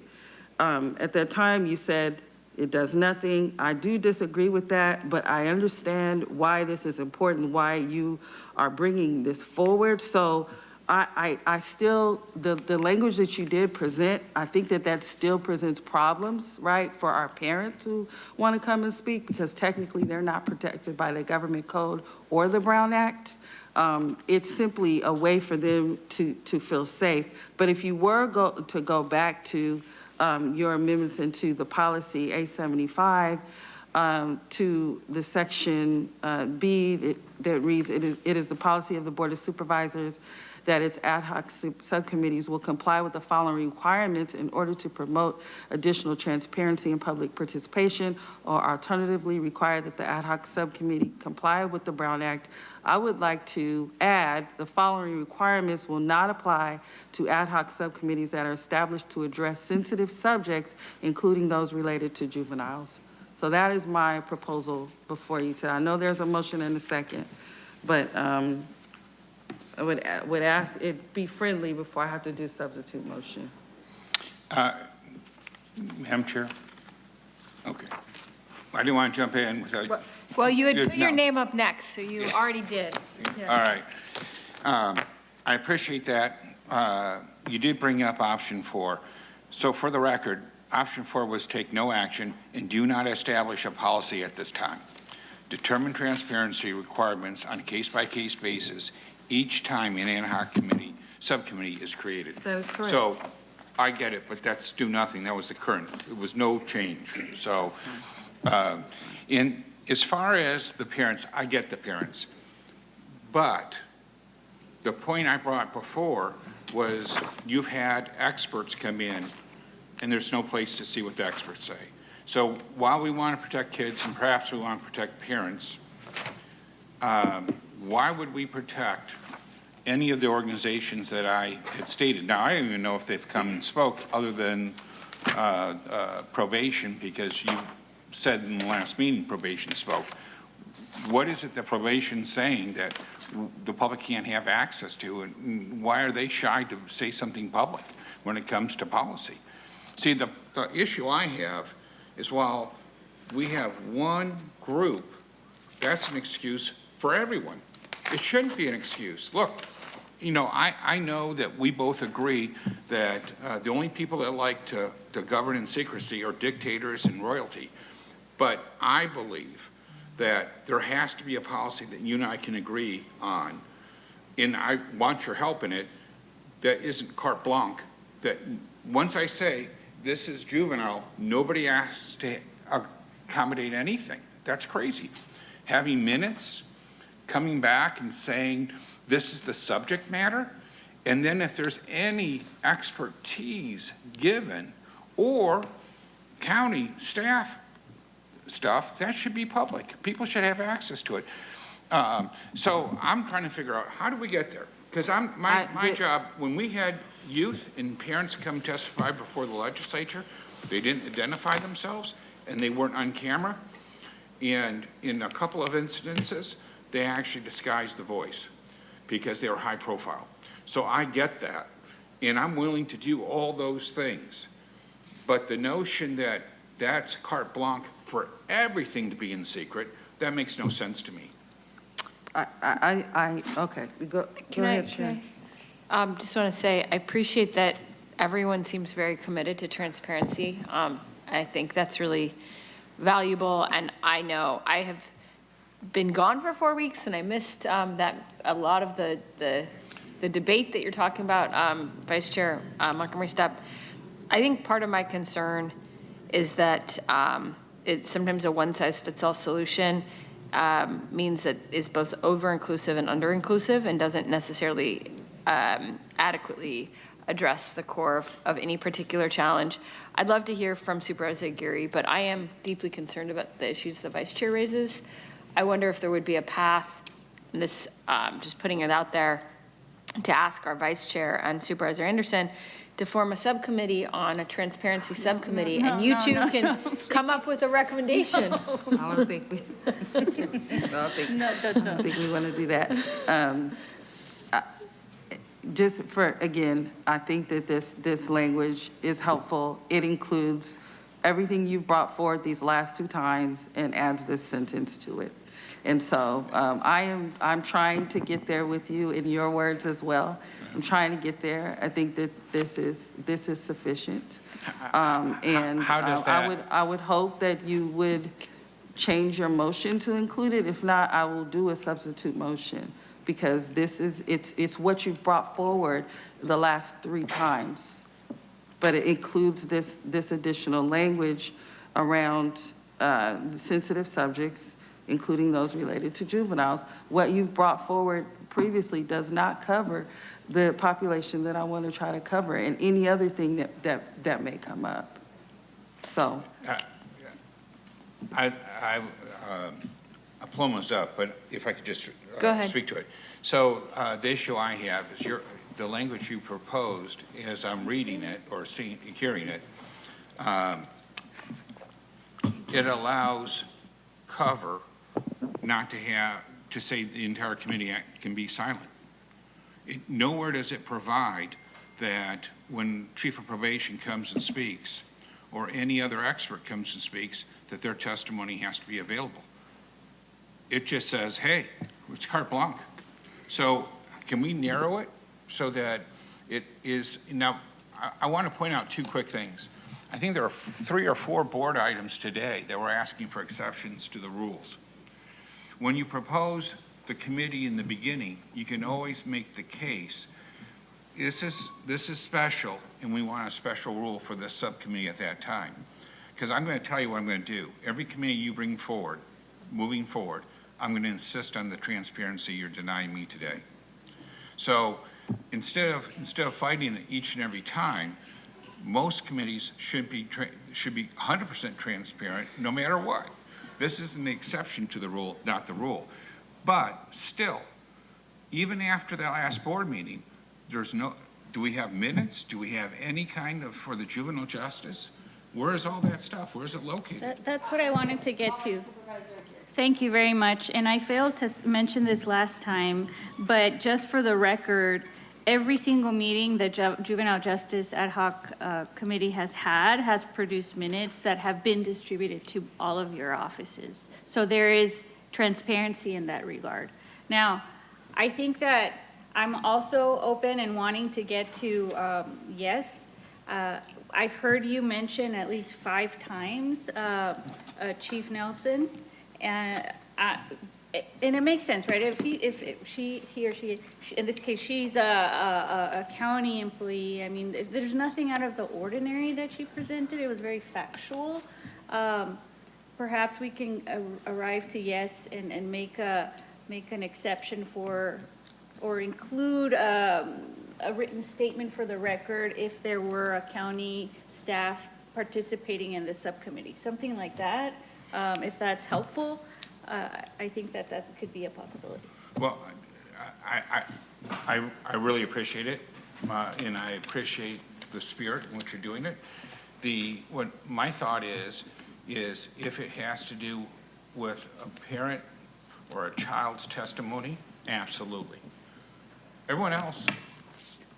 And for the record, all the discussions that we've had in these sessions have been recorded, and there's been minutes produced that have been distributed. Are there any website or any place the public could go? I don't think so. Well, that's my point. Well, because it's not the same as my subcommittee. It's not the same as the other committee that, I mean, it's a very unique case. This particular sensitive topics and matters that we're discussing in this particular one is going to be different. We're not just going to, put up video of testimony of children under the age of 18 or parents. Can we pause? I want to keep order. I appreciate the free flowing conversation to try to reach some kind of agreement, but the vice chair has her hand up, so. I would, it sounds like that you're not amenable to this. Not in its current form, because it doesn't, it gives you carte blanche. I want to hear what the experts have to say. I think the public deserves to know what the experts are saying. We do that. Sorry, we do that. And there's been so much misinformation. I'm not going to go through everything, really. I'm not. Because the people that have spoken, some of the people that speak, doesn't matter what we do up here, they have preconceived notions about who we are. We've been called sluts. We've been referred to as queens in a way that is really derogatory. Reminds me of back in the 90s when they were trying to say welfare queen and all that. So, that is what it is. I don't really care. It is what it is. I think that because this is the policy and the language you've brought forward and it adds one sentence, I would like to do a substitute motion. Okay, we have a substitute motion. I'll second that. Okay. So just to kind of clarify where we're at procedurally, we have a motion on the floor by Supervisor Anderson, second by Supervisor Desmond, but then there's a substitute motion by Supervisor Montgomery Steppe, seconded by Supervisor Geary. So we have to vote first on the substitute motion. If that passes, then this item passes in the form proposed by the Vice Chair. If that substitute motion fails, we go on to consider Supervisor Anderson's initial motion. So again, we'll first take a vote on to approve, to just be clear, a vote to approve the item continued from January 9th, adopt a policy to require transparency and accountability for all Board of Supervisors and ad hoc subcommittees as amended with the language currently on the screen from Vice Chair Montgomery Steppe. Any questions? Okay. Yes. Please vote. No. I have mine up. Jim has his up. I think. Oh, apologies. I said any question. I didn't see that. Sorry. Go ahead, Supervisor Desmond. Okay. Yeah. So I guess I'm a little bit hung up on. I think the substitute motion is a step in the right direction. It's maybe not fulfilling as Supervisor Anderson wants, but I'm looking at. I guess I'm a little squishy on sensitive subjects. So without a definition, I don't know, is finance committee is sensitive subjects? Are they a personal subjects? Or I just want. I'm going to turn the floor to, those are questions I think for the maker of the motion. So I'll turn that to the Vice Chair to clarify I intent. would say generally for finance, no. Okay. What if it's I think that it just gives us the latitude that we need. Because again, like I said in the last meeting, I really did not understand the gravity of a fear of retaliation that some of these parents had. I didn't understand it. If I had made rules for an ad hoc subcommittee prior to that, I would not have considered that because I didn't understand it. So all I'm trying to do is leave us room to move appropriately without holding up a process so we can make decisions in a timely manner. That's it. Would you be, I'm still asking questions. Okay. Would you be amenable to address personal sensitive subjects? That would narrow it a little bit. That is even more subjective, I think. And so I wouldn't want to include that. Okay, well, to me, that's narrowing it to me, but okay. Okay. Okay. Thank you. Supervisor Anderson. I'm going to support this because it's a step in the right direction, but I think it's way too broad, and I hope that at every meeting you give us an update on the subcommittee, because not hearing what experts say, I get a carve-out for parents and a carve-out for juveniles, but you can't have NGOs, experts, and I don't even know who's gone before the committee. And I should know. The public should know. And this doesn't provide for that. However, this is a baby step in the right direction, and I'm always for the right direction. Okay, thank you. But that's not a second. Don't worry, you already have a second from Chair Pro Tem Aguirre. So thank you, Supervisor Anderson. Does anyone else have any comments before we vote on the Vice Chair's substitute motion? Okay, please vote. Chair Lawson-Remer, that motion passes unanimously with all supervisors being present and voting aye. Okay, thank you very much. So now we are moving on. We're actually going to jump to item 15 and then go back to item 14. So item 15, this is an item that I brought forward, which is designated Waterfront Park as a permanent home for the San Diego Regional Firefighter Memorial and waive board policy A72. If we have any public comment, we will start with that. Go ahead, Andrew. All right. Thank you, Chair Lawson-Remer. We have 9 requests to speak on this item, 2 in person and 7 requesting to speak by phone. Also note that we received 2 e-comments, 1 in support and 1 neutral. For any individuals that requested to speak on item 15 by phone, please dial into the conference line using the instructions that were provided to you. We'll begin with the in-person speakers. I'd like to invite forward allegedly Audra and Marco Espinoza. You'll have 2 minutes to address the board.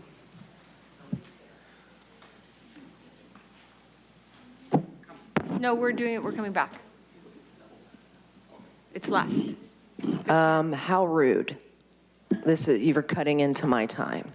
You know what I mean? You guys don't like it, right? I mean, Audra, Joel. just to be clear, your time didn't start till you started speaking. I know, Tara. Thank you.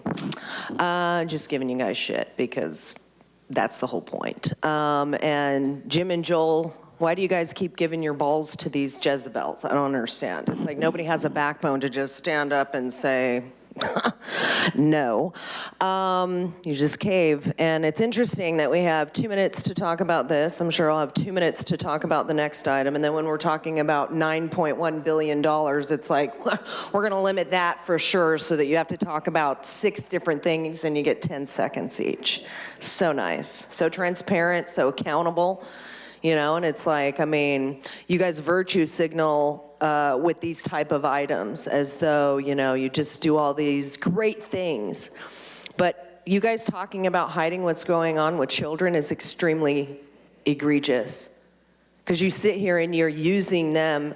You're going to film me? Go ahead. And you can put it on your social media. I don't really care because I'm doing the same to you. It's what it is about transparency and accountability. But you're using children. And that's what's so nefarious, because it should be transparent what happens, the things that you guys do. And when it is, you silence it. And that is what is so disgusting. You will have parents come in here and ask you for help. And you'll tell them that you will, Monica, right? And then you just say, listen to the agency, where the agency then says your children are adoptable.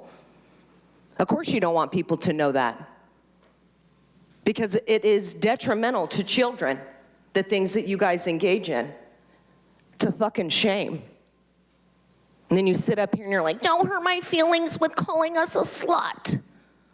God forbid. You guys are up there. That's why you got in that position. If you don't have the backbone to deal with it, then there's the fucking door.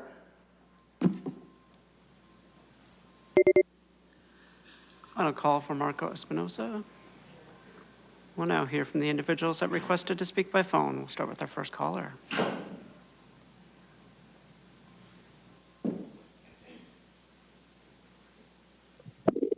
Okay, Paula Bold. Sorry, I was having a laughing fit over the last exchange. Anyway, it seems to me that since our brave firefighters spend a lot of time putting out the big fires in East County, the memorial should be at a more easterly site. So the people who actually suffered the damage can visit it. Maybe even there should be two memorials, like maybe one at Waterfront Park and one in East County. Or arches over the freeway, maybe instead of a tiny green sign naming it for a fallen firefighter that no one sees when passing it at 60 miles an hour. Another advantage of a more easterly site is that it would leave more space for kids' play, picnics, or gatherings at the waterfront park itself, which is what it's there for. Oh, I probably shouldn't have mentioned kids since they're kind of out of the picture from what I hear about what the board does, tearing apart families and adopting them when they shouldn't be and all that crap. And I mean, you don't treat them right anyway.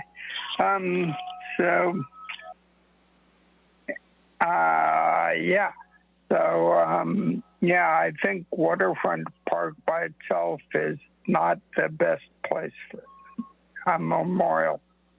Thanks. Can you take it off speaker, lover? Next caller.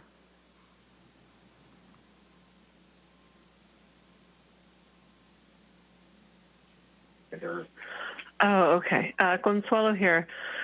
So, I too am all for a memorial going up for firefighters, but just based on how much is this going to cost? And, I mean, wouldn't it be awesome if it was like in lieu of just a memorial, just honoring their families who are left behind and giving them the money that it's going to take to install this? I mean, I don't even know where the money's coming from, but I mean, what am I saying? It comes from us. Also, I believe that, these meetings are becoming it's just more and more apparent that your jobs up there are about keeping the people divided, and you are doing so awesome at it. And I just, I not that I like to stay tuned, but I have to be paying attention. That way others know the truth of what's really going on. And you guys just get so upset about your character being slander. I mean, you create, honestly, if you don't like to be called queens, Monica, then don't behave like one. It's truly that simple. But you guys don't like to be called out. And that's what's so. That is what's so. Rules for thee, not for me. And hold on to that freedom of speech, Audra, because you're amazing, girl. Love you so much. Done. Thank you. Hear from the next caller.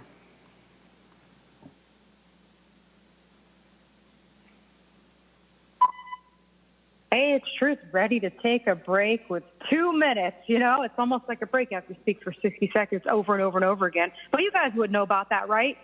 You just pull items whenever you feel like it, but then when it comes to the budget, 60 seconds. Something actually important. And I think it's a bigger picture, this item. It's a much bigger picture than just a memorial. Because when you have that word sensitive subject, I'm sensitive about this subject. Less sensitive, though, than wannabe Queen Monica is about being stuck in the 90s. 2026, Monica, we demand transparency in these agenda items. It is weird that this item was shoved into consent. It's also corrupt, but I know why this was pulled. It's not to bring transparency. No, never transparency. We know it's because Manny hates America, hates law enforcement, hates first responders, and hates anyone that brings good to this world like firefighters do. She's going to come up with any and every excuse in the book not to support this memorial. Because as much as she pretends to be someone who's struggled, nope, she's got two homes.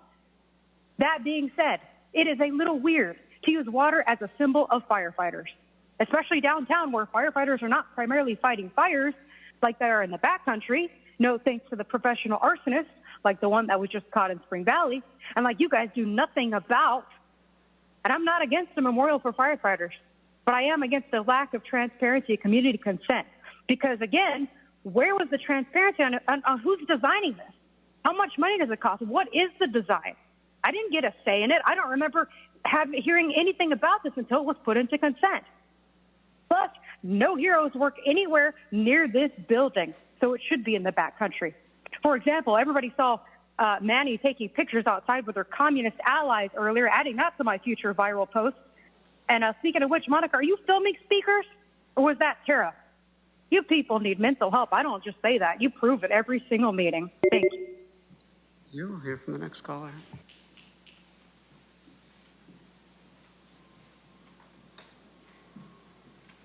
Pam, at first, this does appear as such a genuine good idea, but I don't think it's that simple. But I'll keep it that simple. There should be a memorial here, and it should complement the law enforcement memorial that's out front. Not really in the back country. I mean, there's monuments all over this country that we don't all see because we don't live near them. And the reason we should have a memorial is the women on this board have pushed the leftist Marxist agenda of darkness and death, resulting in societal chaos, subhuman behavior, and poorly managed environmental conditions, pushing first responders to now face more danger and horrific danger against themselves than ever before.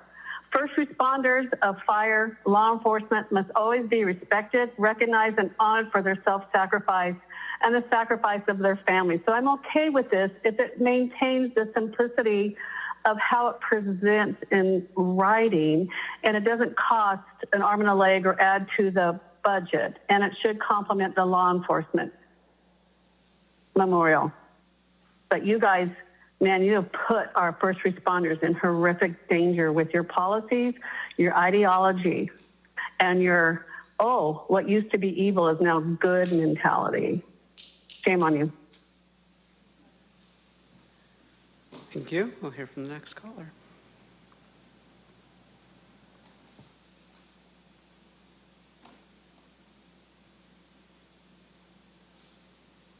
You know,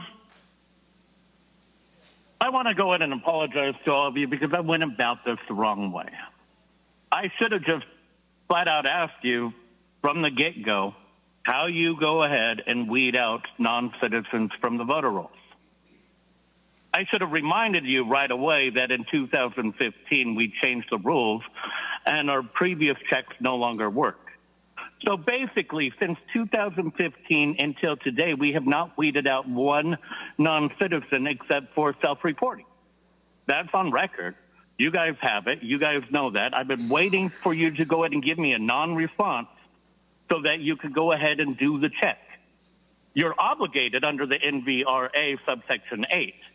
I highly recommend using the SAVE Act and go ahead and butt up the names. Do it now, before you certify the election, or after, and then we could go ahead and play a guessing game. Was enough non-citizens voting in our last election that changed every single result? And I bet you the answer is yes. I bet you they came from all those brand new projects that the NGOs helped you guys create. And I bet you if you look down to find out where that fraud came, they're coming from those locations. It's your duty to go ahead and look. It's not my duty to find it for you. You're not supposed to go ahead and try to stop me from asking questions, and you're supposed to answer this. Throwing me in jail and trying to go ahead and get me arrested because I'm a dick after 6 years? Yeah, no, that's on you. You should have answered the first time I asked, or the first year, second year, third year, fourth year, fifth year, sixth year. How many years are you not going to answer my question? Are you going to go ahead and try to throw me in jail first? Is that your main goal? So, Damien, I understand that you defeated Trump in the NBRA. And we'll hear from the final caller.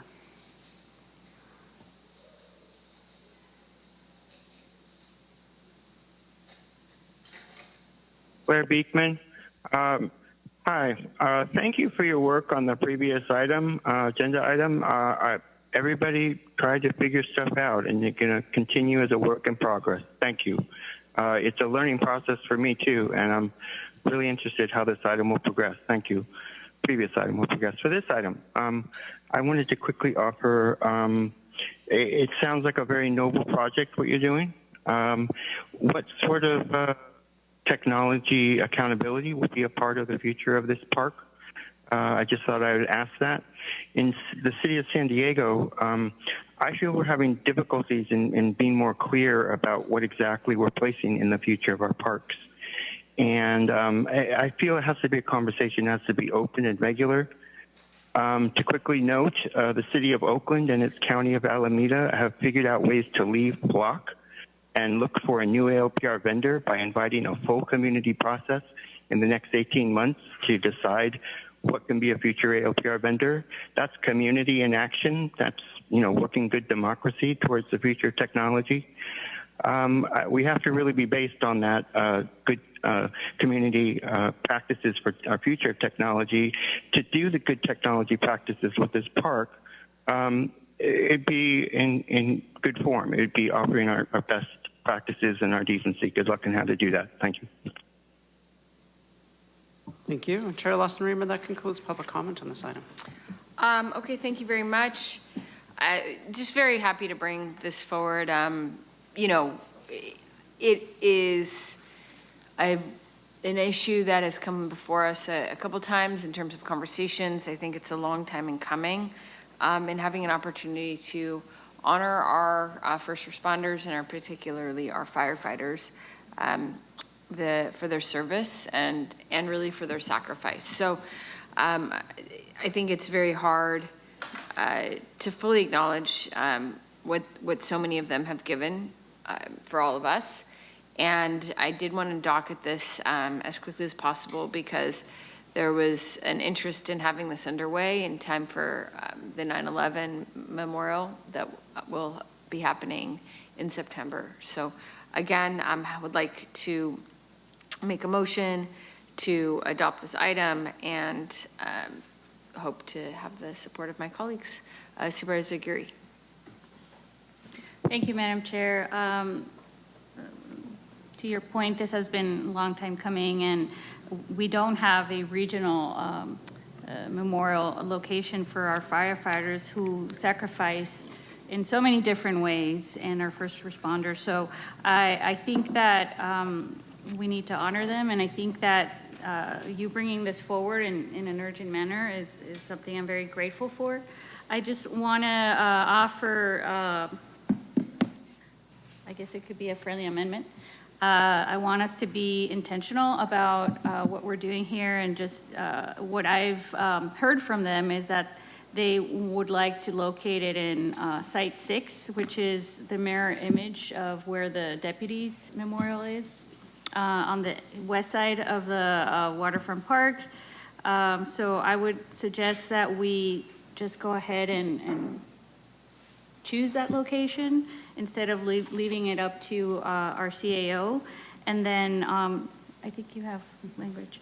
And then we also direct the CAO to come back within 90 days if it's amenable to folks, to add the capacity of the space for Harbor Drive so that we also don't lose space within the location that I'm proposing. I'll give everyone a second to read this. Yeah, the first part I get, the second part, I don't know. Well, What does that look there's, like? Hold so on, there- hold on. Joel, no one can hear you because your mic's on. So the question was, what would that look like? Just turn your mic on. So the recommendation 3 would address any concerns related to, obviously this is going to be a permanent fixture, right? And our waterfront park hosts a lot of different events. So to a certain degree, we'll be losing some square footage that would be made available to potential events. So I just want to add options so that we can offset that square footage that we would be losing with the memorial and incorporate the option of including portions of Harper Drive and directing staff to work with the relevant jurisdictions and agencies to see if that could be feasible, and that way we don't, it's a win-win. Okay, thank you for this. I have a question. If I may. Please, go ahead. Thank you. I'm old enough on this board now to remember when we had a board chair who wanted to shut down Harbor Drive entirely and take our park straight to the bay. Mm-hmm. And he also pledged $10,000 for this very event, which I matched him, coming from my grant, and I challenge all of you to match my 10 grand going towards this memorial from our community grant, from our community. We are so fortunate to have such an incredible firefighters. I think firefighters across the world are incredible, but here in San Diego, they're especially awesome. I couldn't agree more. So that's all I have to And say. I'll just, I did hear a comment earlier that, you know, there were concerns about us, the county, funding this, and I just want to be clear that wouldn't be the case. It would be, the firefighters have an ad hoc, and, no, never mind. They have a task force, sorry. Uh-oh. Yeah, opening that It's a can. very public ad hoc. But they have a task force that is, you know, ready to start fundraising, is my understanding. So that will be paid by them. But yeah, I mean, absolutely, I would love to support their fundraising efforts through our. But it'd be super awesome if Yeah, the first absolutely. 50 grand came from all of us, from our community grants. I'm happy to do that. So I'm not going to put you on the spot, but But wink I am. at me. Wink at me But if you're I in. am. Thank you. I just have a quick question on this to better understand. I'd obviously love to be able to take this amendment, but I want to better understand the implications. So this is for Site 6. So I think my question is just to county staff. Just tell us about Site 6. Is there any concerns or potential challenges or anything that needs to be assessed? You know, tell us about Site 6, I guess. Thank you, Chair. To the Chair Pro Tem's comment regarding the multiple events, this particular location, the one I'm looking at, is in one of the locations where some of those larger events that do fund park revenues and fund the operations and maintenance of the park are held. We have large stages and things like that that have limited space to be accommodated. The waterfront park brings in about $2 million a year. All of that goes to park operations and maintenance. About half of that comes from some of our large music festivals that do use that space. I think with some of the other opportunities here, we could certainly look at expanding that area and not losing that space. It would be helpful for us to be able to look into that a little bit further to see how we could achieve both of the objectives here of retaining revenue and achieving the board's goals with the firefighter memorial. Okay. I mean, I'm going to ask my assistance from Damon because I feel like I'm not 100% on point on my amendments today. But I would love to basically support what Supervisor Aguirre has put out here, but giving the county direction to kind of come up with a solution that moves forward with the recommended site, but doesn't constrain them to only look at the solution that Supervisor Aguirre proposed, which is a good idea, right? Which is evaluating feasibility using, that's great. Yes, and other options. Like, is there something about the size of the memorial that might be, if it's littler or in a different angle that might help, I don't know. I don't want to like tie your hands that that's your only option, but would love you guys to come up with some solutions that achieve both objectives. And I love what Supervisor Aguirre put out. I think this 3 is great. And what else? What else could we brainstorm that would allow us to continue having these amazing events at Waterfront Park and honoring our, frankly, our heroes who deserve everything that we can give them to honor the sacrifices that they've made.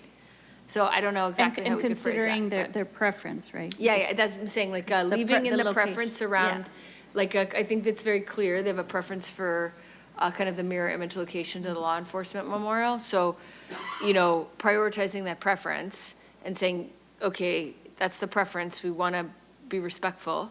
But how can we be respectful in a way that also allows us to continue utilizing the spaces? I think Supervisor Aguirre has been very creative here with this idea of looking for this expansions can we close down Harbor Drive and stuff. What else it would can we just do? it would be a simple add-on to direct CAO to coordinate with appropriate jurisdictions to evaluate the feasibility of utilizing portions of Harbor Drive, including blah, blah, blah, and other options at the end of that sentence. And then. And other feasible options. And also exploring all other feasible options to continue having super awesome events as per the words used by Joel Anderson, Supervisor Anderson. And other feasible options to continue having large-scale community-centered events in Waterfront Park. I don't know if this accomplishes what we need, County Council, but I just want them to make a plan to do both and, not either or. Chair Weimer, the amendments appear to be clear enough to provide that direction. Okay, I'm happy to do that. I'm happy to accept that. As long as they have a direction to look at all possibilities to do all things and not just one option. Yeah, okay. Happy to accept your friendly amendment, yeah. Then I'll second. Yeah. Okay, Supervisor Desmond? Well, I wish I had a map. I wish I knew what sites you were talking about. I don't. Oh, look, I seen think Andrew has, anything. hold on.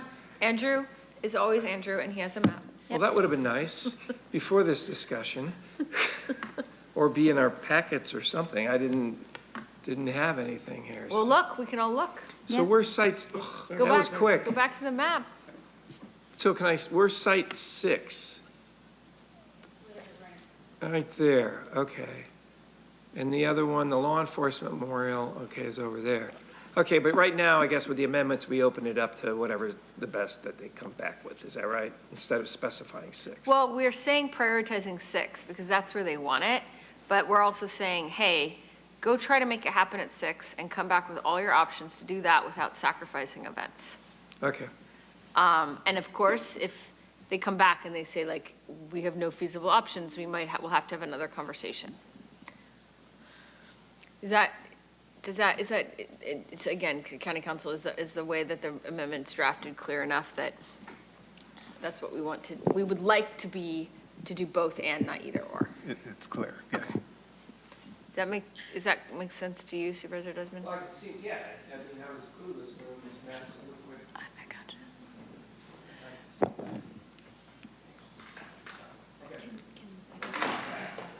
you. Mm-hmm. Yeah. Okay, please. I'd love to hear from our experts. Thank you, Chair. Just wanted to clarify the location and make sure that staff is understanding it correctly. On this map, the site 6 is a little bit further from where I understood it to be. I understood it to be a direct mirror of the law enforcement memorial, which would be closer to, I believe it was 4 and 5 on that map. Can you put your map back up, Andrew?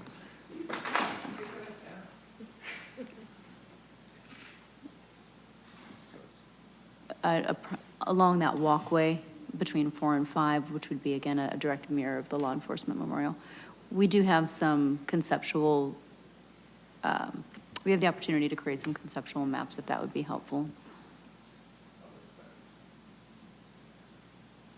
We could operate with the direction to have it directly mirror the law enforcement memorial, and I think we can work with the firefighters to identify precisely where that location is. I think that works. Okay. Because I think I know they've said to me that that's what their interest is to be. And kind of a just mirror to image. clarify, we have a different map that showed that where number 4 in the current map displayed is number 6 in the one we were given. So anyway, we can work with the So firefighters. can we how about we strike the piece that says 6 and just says a mirror image of the law enforcement, Yes, since we have that's 2 fine. maps? Yeah, that's fine. Okay, let's pull that back up. Yeah.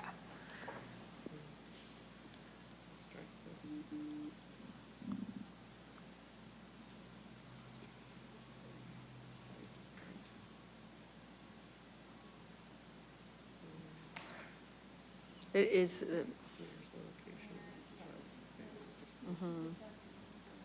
Yeah, just get rid of that, yeah.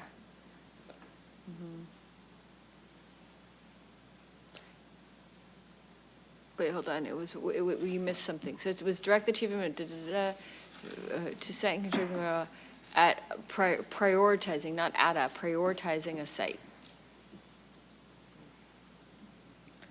Prioritizing yeah.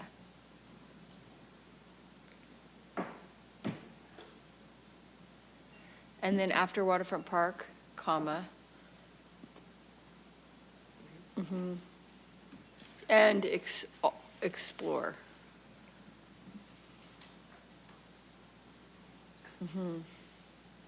Great. Okay. We have a motion on the floor, an amendment, and a second. Any additional comments? Okay, please vote. Chair Lawson-Remer, that motion passes unanimously with all supervisors being present and voting aye. Okay, thank you very much. So now we'll go on to item 14. This is adopt a resolution to amend the Board of Supervisors July 2026 meeting calendar and adopt the A72 waiver. This item's been brought forward because we're not expecting any items from staff in this meeting. Any comments from my colleagues at this time? Any comments from the public? Andrew. Yes, Chair Lawson-Remer, thank you. We have 9 requests to speak on this item, 2 in person, 7 requesting to speak by phone. Also note for the record that we received 3 e-comments in opposition. For any individuals that requested to speak on item 14 by phone, please dial into the conference line using the instructions that were provided to you. We'll begin with the in-person speakers. Allegedly, Audra has already approached the podium, and also like to invite forward Marco Espinoza. Thank you. You'll have 2 minutes to address the board. I even brought my gavel, just in case you'd like me to take over the meetings in July. Could get some real good business done, make sure the budget is spent wisely, children aren't being trafficked, humans aren't being exploited, that the homeless get into housing, and you guys quit racketeering. But that wouldn't allow you guys to continue your organized crime syndicate. So that's not gonna happen. And I find it interesting, it's like people are all worried about feelings. So maybe while you guys are in your little break, you can think about, I mean, what would it be like if you got the shit beaten out of you by an officer? I don't know, you guys would probably play a card. Monica would play her black card, Paloma would play her brown card, and Terry, you'd play your Jew card. So it's like, I don't know, what card do I get to play? Being of the light and just, being the salt and the light and coming in with truth while you guys are just filled with sulfur. It's interesting how people are concerned about feelings. Bet if I was black or brown or Jewish and, got beat up in that hallway, dang, people would be pissed. Can you imagine? But being a Native American, it doesn't matter. And because I'm also white, and I'm a woman, but we don't know what that is. So it's like, I guess that's why it doesn't matter. You know what I mean? I don't check enough boxes. Though, you could ask people and that you think I would. People think I'm on the left. Some people think I'm on the right. People are very confused. But it's just sad. Sad to see you guys sit there and, poor me about names. all while your own constituents have gotten the crap beaten out of them right in front of you. Right in front of you, and it didn't matter. But yet we talk about our feelings, and we want to silence free speech because it's so hurtful to how people say names. Again, imagine if you were still injured from having the shit beaten out of you by a man who is extremely proud of it. Good job. Now hear from the individuals that requested to speak by phone. We'll start with our first caller.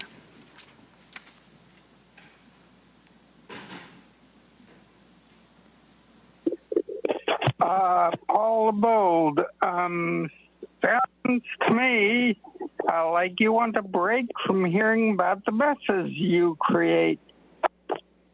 But seriously, I think that it would be good to keep the date for the meeting open, since the last minute items are always cropping up. If you do this, the next regular board meeting would be August 18th. In fact, the rules of procedure suggest that board meetings be held weekly unless otherwise scheduled. So monthly or every 2 months would really be pushing it. You know, especially 1.5 months to mid-August. You need to take care of the people, not make them wait if they actually do need your services. You could cancel later if there's no new business or emergency business or something of that sort.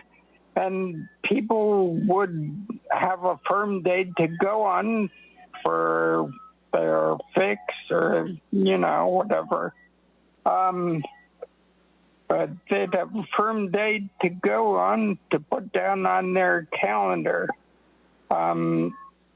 Another thing, if you can tell us far ahead that there will be no items on July 14th, maybe you are in fact able to agendize items a few weeks earlier, as was suggested previously. So, you know, it all goes back to transparency, and I mean, it's like, if you don't have... Thank you. We'll hear from the next caller.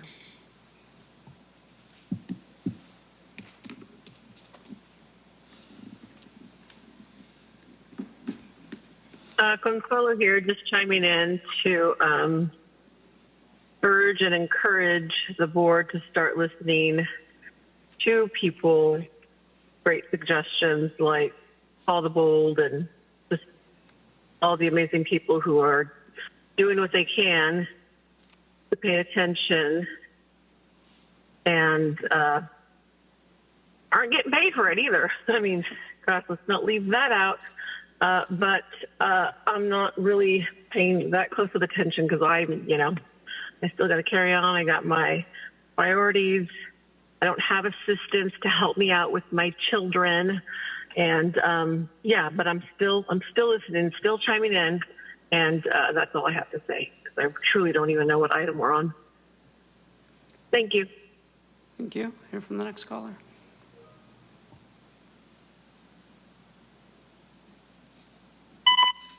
Hey, it's Truth. So as I'm eating my wonderful stir fry here, have a life. I'm wondering, is this an unofficial vacation in July to celebrate terrorist charter destruction going on the ballot? Kind of how it seems, because I'm sure you guys got some other evil stuff you could pass in July, right? But this is actually my favorite agenda item of all time. I mean that, of all time. I always support canceling meetings, of course. I mean, I think while you're there, you should cancel August, September, October, November, December, cancel the 2027 meetings. But I want to give you reasons why you should cancel all meetings, including next month. You had a Freudian slip, Manny, on the ad hoc thing. Wow, it's almost like the guilt just came up on you like sewage. Wasn't that funny?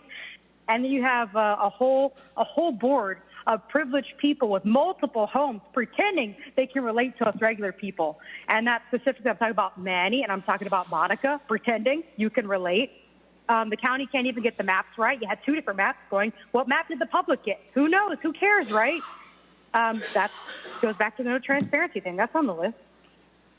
You have a city of San Diego bias against the backcountry. That's another reason to cancel a meeting.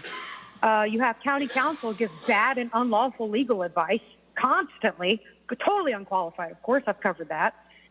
You also have a lot of crazy things that are said. I think that alone is a reason to cancel the meeting so we can have some sanity. I want to give just one example. Monica, you're not the example today. You should feel happy.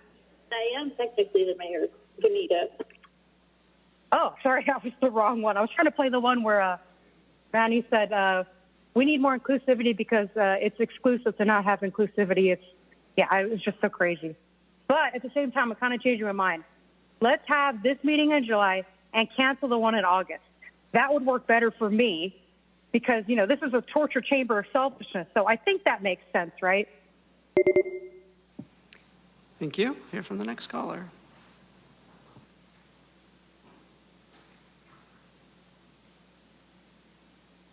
Hector. Oh, yeah. The resolution. Okay. Thank you. We'll hear from the next caller.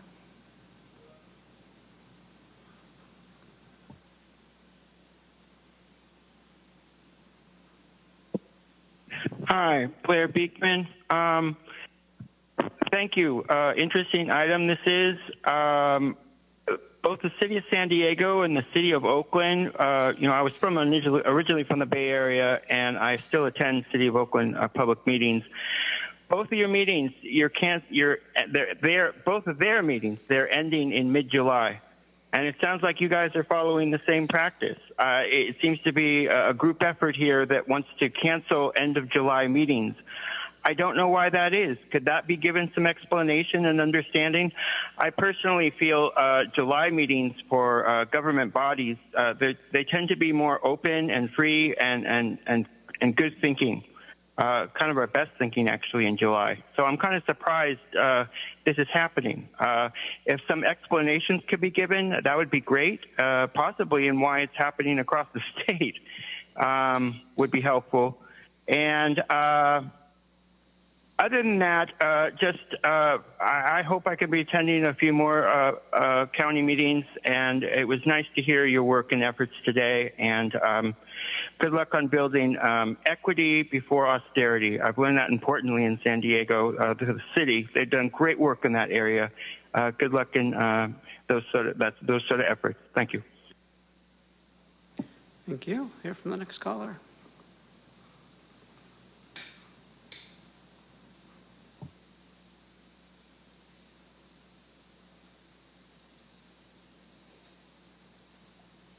As I've stated, go ahead and close up the meetings, go ahead and figure out what you want to go ahead and do, because regardless, MVRA requires you to go ahead and make sure you make a reasonable effort to purge the files.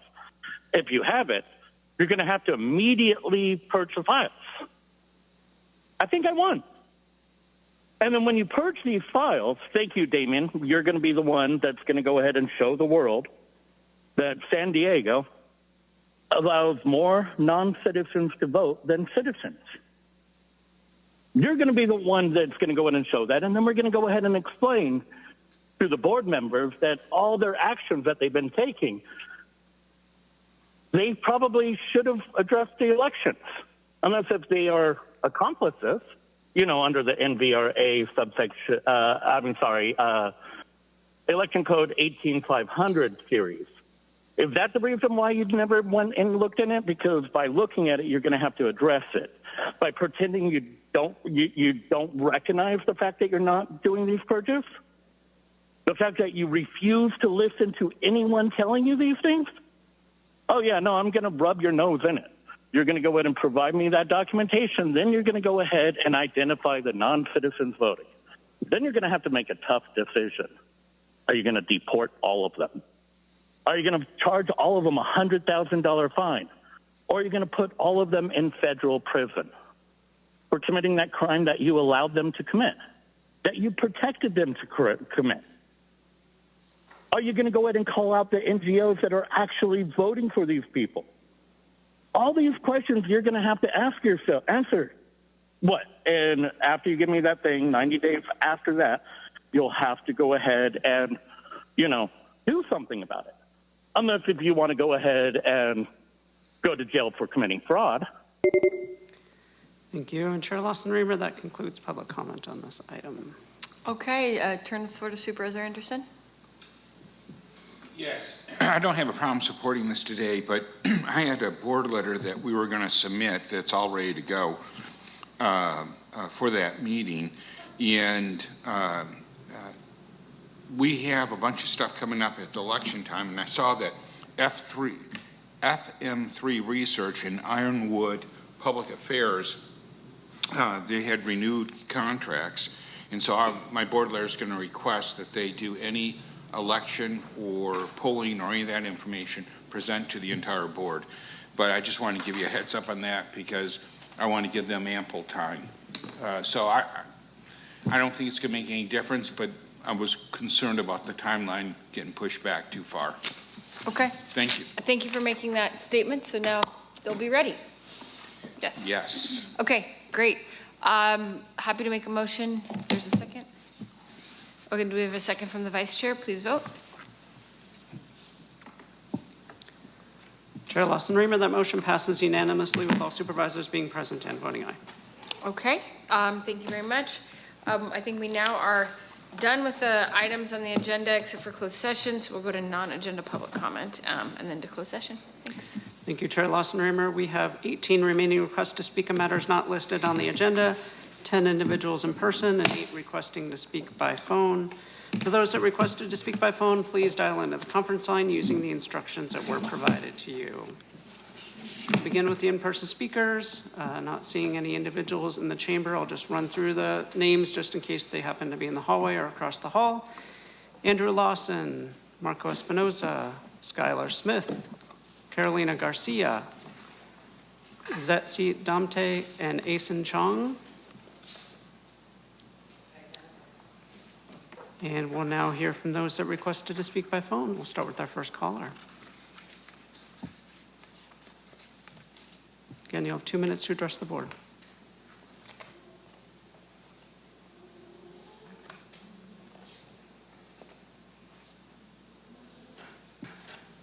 Next speaker is Terry Ann Skelly. Your device might be muted.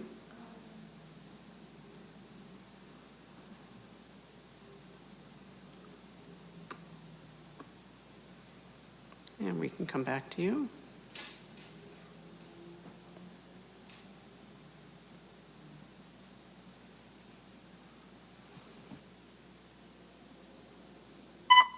Great, let's be done with this. It's truth. American citizen here. Question for Tara. What is the Lioness Rampant Trust? And how does that relate to your third house on Manzanita Drive in the city of San Diego? Do you actually live in D3 or not? Question number 2 for Two Homes Manny. Was that Nora's leftover flowers on your head yesterday? Because it sure looked like it, Payaso. On June 5th, Manuela held the first Friday breakfast at the San Diego Country Club in Chula Vista about connecting local businesses to county resources, only if they paid a $27 entry fee for access to those county resources. Pay to play corruption. Then she wasted our tax dollars on an egotistical logo for a crowned dove where she lied about her first name, lied about being a surfer rather than the bodyboarder she used to be, and lied about ever protecting our natural environment. On December 22nd, Manuela also had a turkey giveaway via our special events trust fund where she gave out $764 worth of turkeys to 57 SEIU members closed off to the public. November 2025, despite receiving $179,000 from UDW, Manuela Paloma owed $2,600 in property taxes and racked up $44,000 in campaign debt.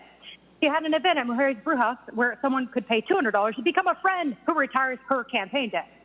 To show a pattern in practice, we can never forget her and her deadbeat's $33,000 credit card debt of bankruptcy. But let's look to the June 18th Voice of San Diego South County report. Quote, Supervisor Aguirre held a fundraiser at a downtown San Diego wine bar to help pay off at least $67,000 in unpaid bills from her race last year.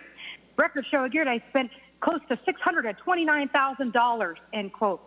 Moocher Manny, how did you go from $44,000 to $67,000 in debt in only 7 months? Why isn't Manny paying her own bills for their $200,000 plus a year supervisor salary? Maybe get a real job. There was even an event at the Sweetwater Valley Civic Association where Manuela left before doing the pledge because, of course, she hates America.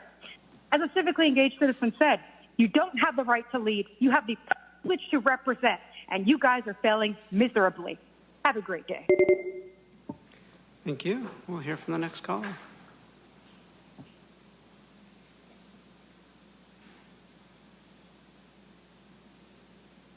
Hi, this is Hector. Yeah, I wish you guys would go to Zoom, like the city of San Diego to Zoom meetings, and that would make it a lot easier to call in and listen and everything.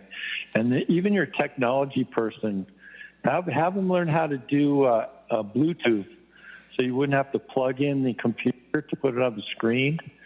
If you guys just maybe hire a young guy, they could even do Bluetooth from home and put things on the screen, so it'd make it easier for everyone to access the meetings. And then it's kind of unfortunate you guys are taking July off, though. It seems like a lot of stuff happening. July is it's White History Month in July, and then every other day, and like the odd numbered days are going to be white supremacy days. And then like the first one, July 1st, is going to be examples of white supremacy, and it's going to be like to the black community where they're all into rapping and stuff. But the best rapper in the whole world is a white guy, Eminem. So maybe white people are superior. Eminem, man, talk to any black rapper, all of them, P. Diddy and all those guys. Eminem is the man. Just another white supremacy thing. I don't know, man. But then on the second day, we'll just go with a regular white hero. We'll pick out a woman to eulogize as a white person. Have a good day, man. Have a good day. We'll hear from the next caller.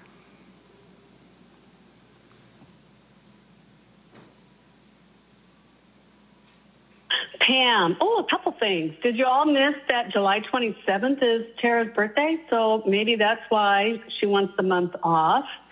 Second of all, did Paloma start a merch business with her new logo? And I would love to reiterate the good news from the U.S. Supreme Court today ruled in favor of President Trump limiting the number of asylum seekers into America and revoking the temporary status of Syrians and Haitians and others. I suggest you read it so you're educated, so you know exactly what's happening, because this is America first. Sadly, children continue to be under threat in this county because of the agenda of darkness and death pushed by the women on this board. Abortion kills preborn humans surgically or by the abortion pill. I bet the three of you women, even though Tara's not there, is thrilled more abortions have been committed since Roe, with 330,000 babies killed by the abortion pill alone. And that's just maybe the numbers that are known. And then, bless their hearts, those babies are expelled and flushed down the toilets. The ideology of transgenderism also threatens children. It's blatantly in their faces during Pride Month and many other special days of the calendar year. This county redefined women to include men, individuals born with a penis, granting them privileged positions to pretend to be women and invade spaces for girls and women. You know, anyone can be a predator. Men, women, straight, trans, gay, lesbian. Predatory behavior includes sexualizing and grooming children by strangers or even parents and people that they know. And in some instances, or most instances, they harm children to the point that children will not know when they are being raped or how to say no or when to seek help. Rades Hospital is such a predator by committing and performing barbaric. Thank you. Hear from the next caller.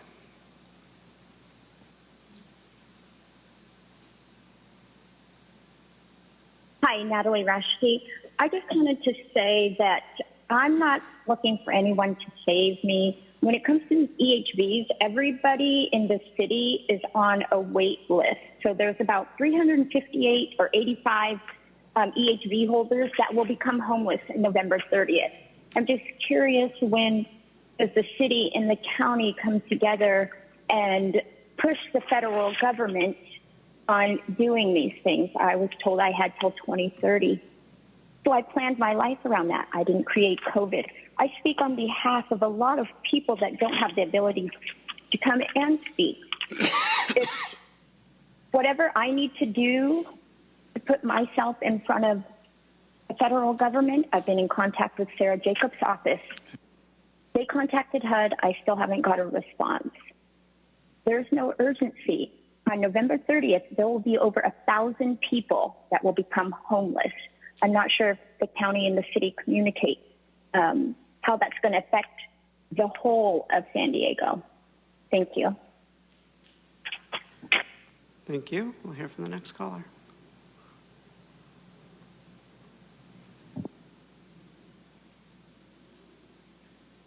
Thank you. Good afternoon. This is Kathleen Levitt. I'd like to talk about our two biggest problems in the United States as far as drug use, combining alcohol and pot. The alcohol and marijuana industries have run a decades-long campaign of normalization, and the marijuana industry's effort to give marijuana a better name led to public acceptance of it as a natural, therapeutic, and even harmless. Public officials prioritize potential tax revenues incentivized by industry lobbying and the lie that the potential tax revenues would compensate for the harms. They don't. Alcohol is the #1 drug in the U.S. for which Americans seek treatment. That, combined with the increasing normalization of marijuana, has led to a plethora of social and physiological harms, including greater and longer-lasting driving impairment than either drug used separately, even in small doses. JAMA Research validated that finding in their study of the co-use of cannabis edibles and alcohol. This phenomenon is called the normalization of deviance, and it's a phenomenon that leads to the false assumption that something risky is safe. Public health needs clear and evidence-based messaging of the risks of psychoactive drugs, and failure to provide that messaging has contributed to the false confidence that the risks of both these drugs are acceptable. Thank you very much for letting me speak. Thank you. We'll now hear from the final caller.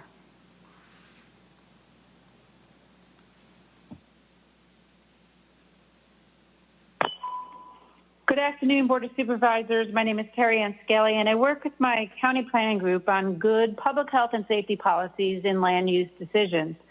I read that the City of San Diego approved policies on Monday that would create a registration process for pot deliveries from outside the City of San Diego that are delivering in the city but are not one of the city's permitted pot shops.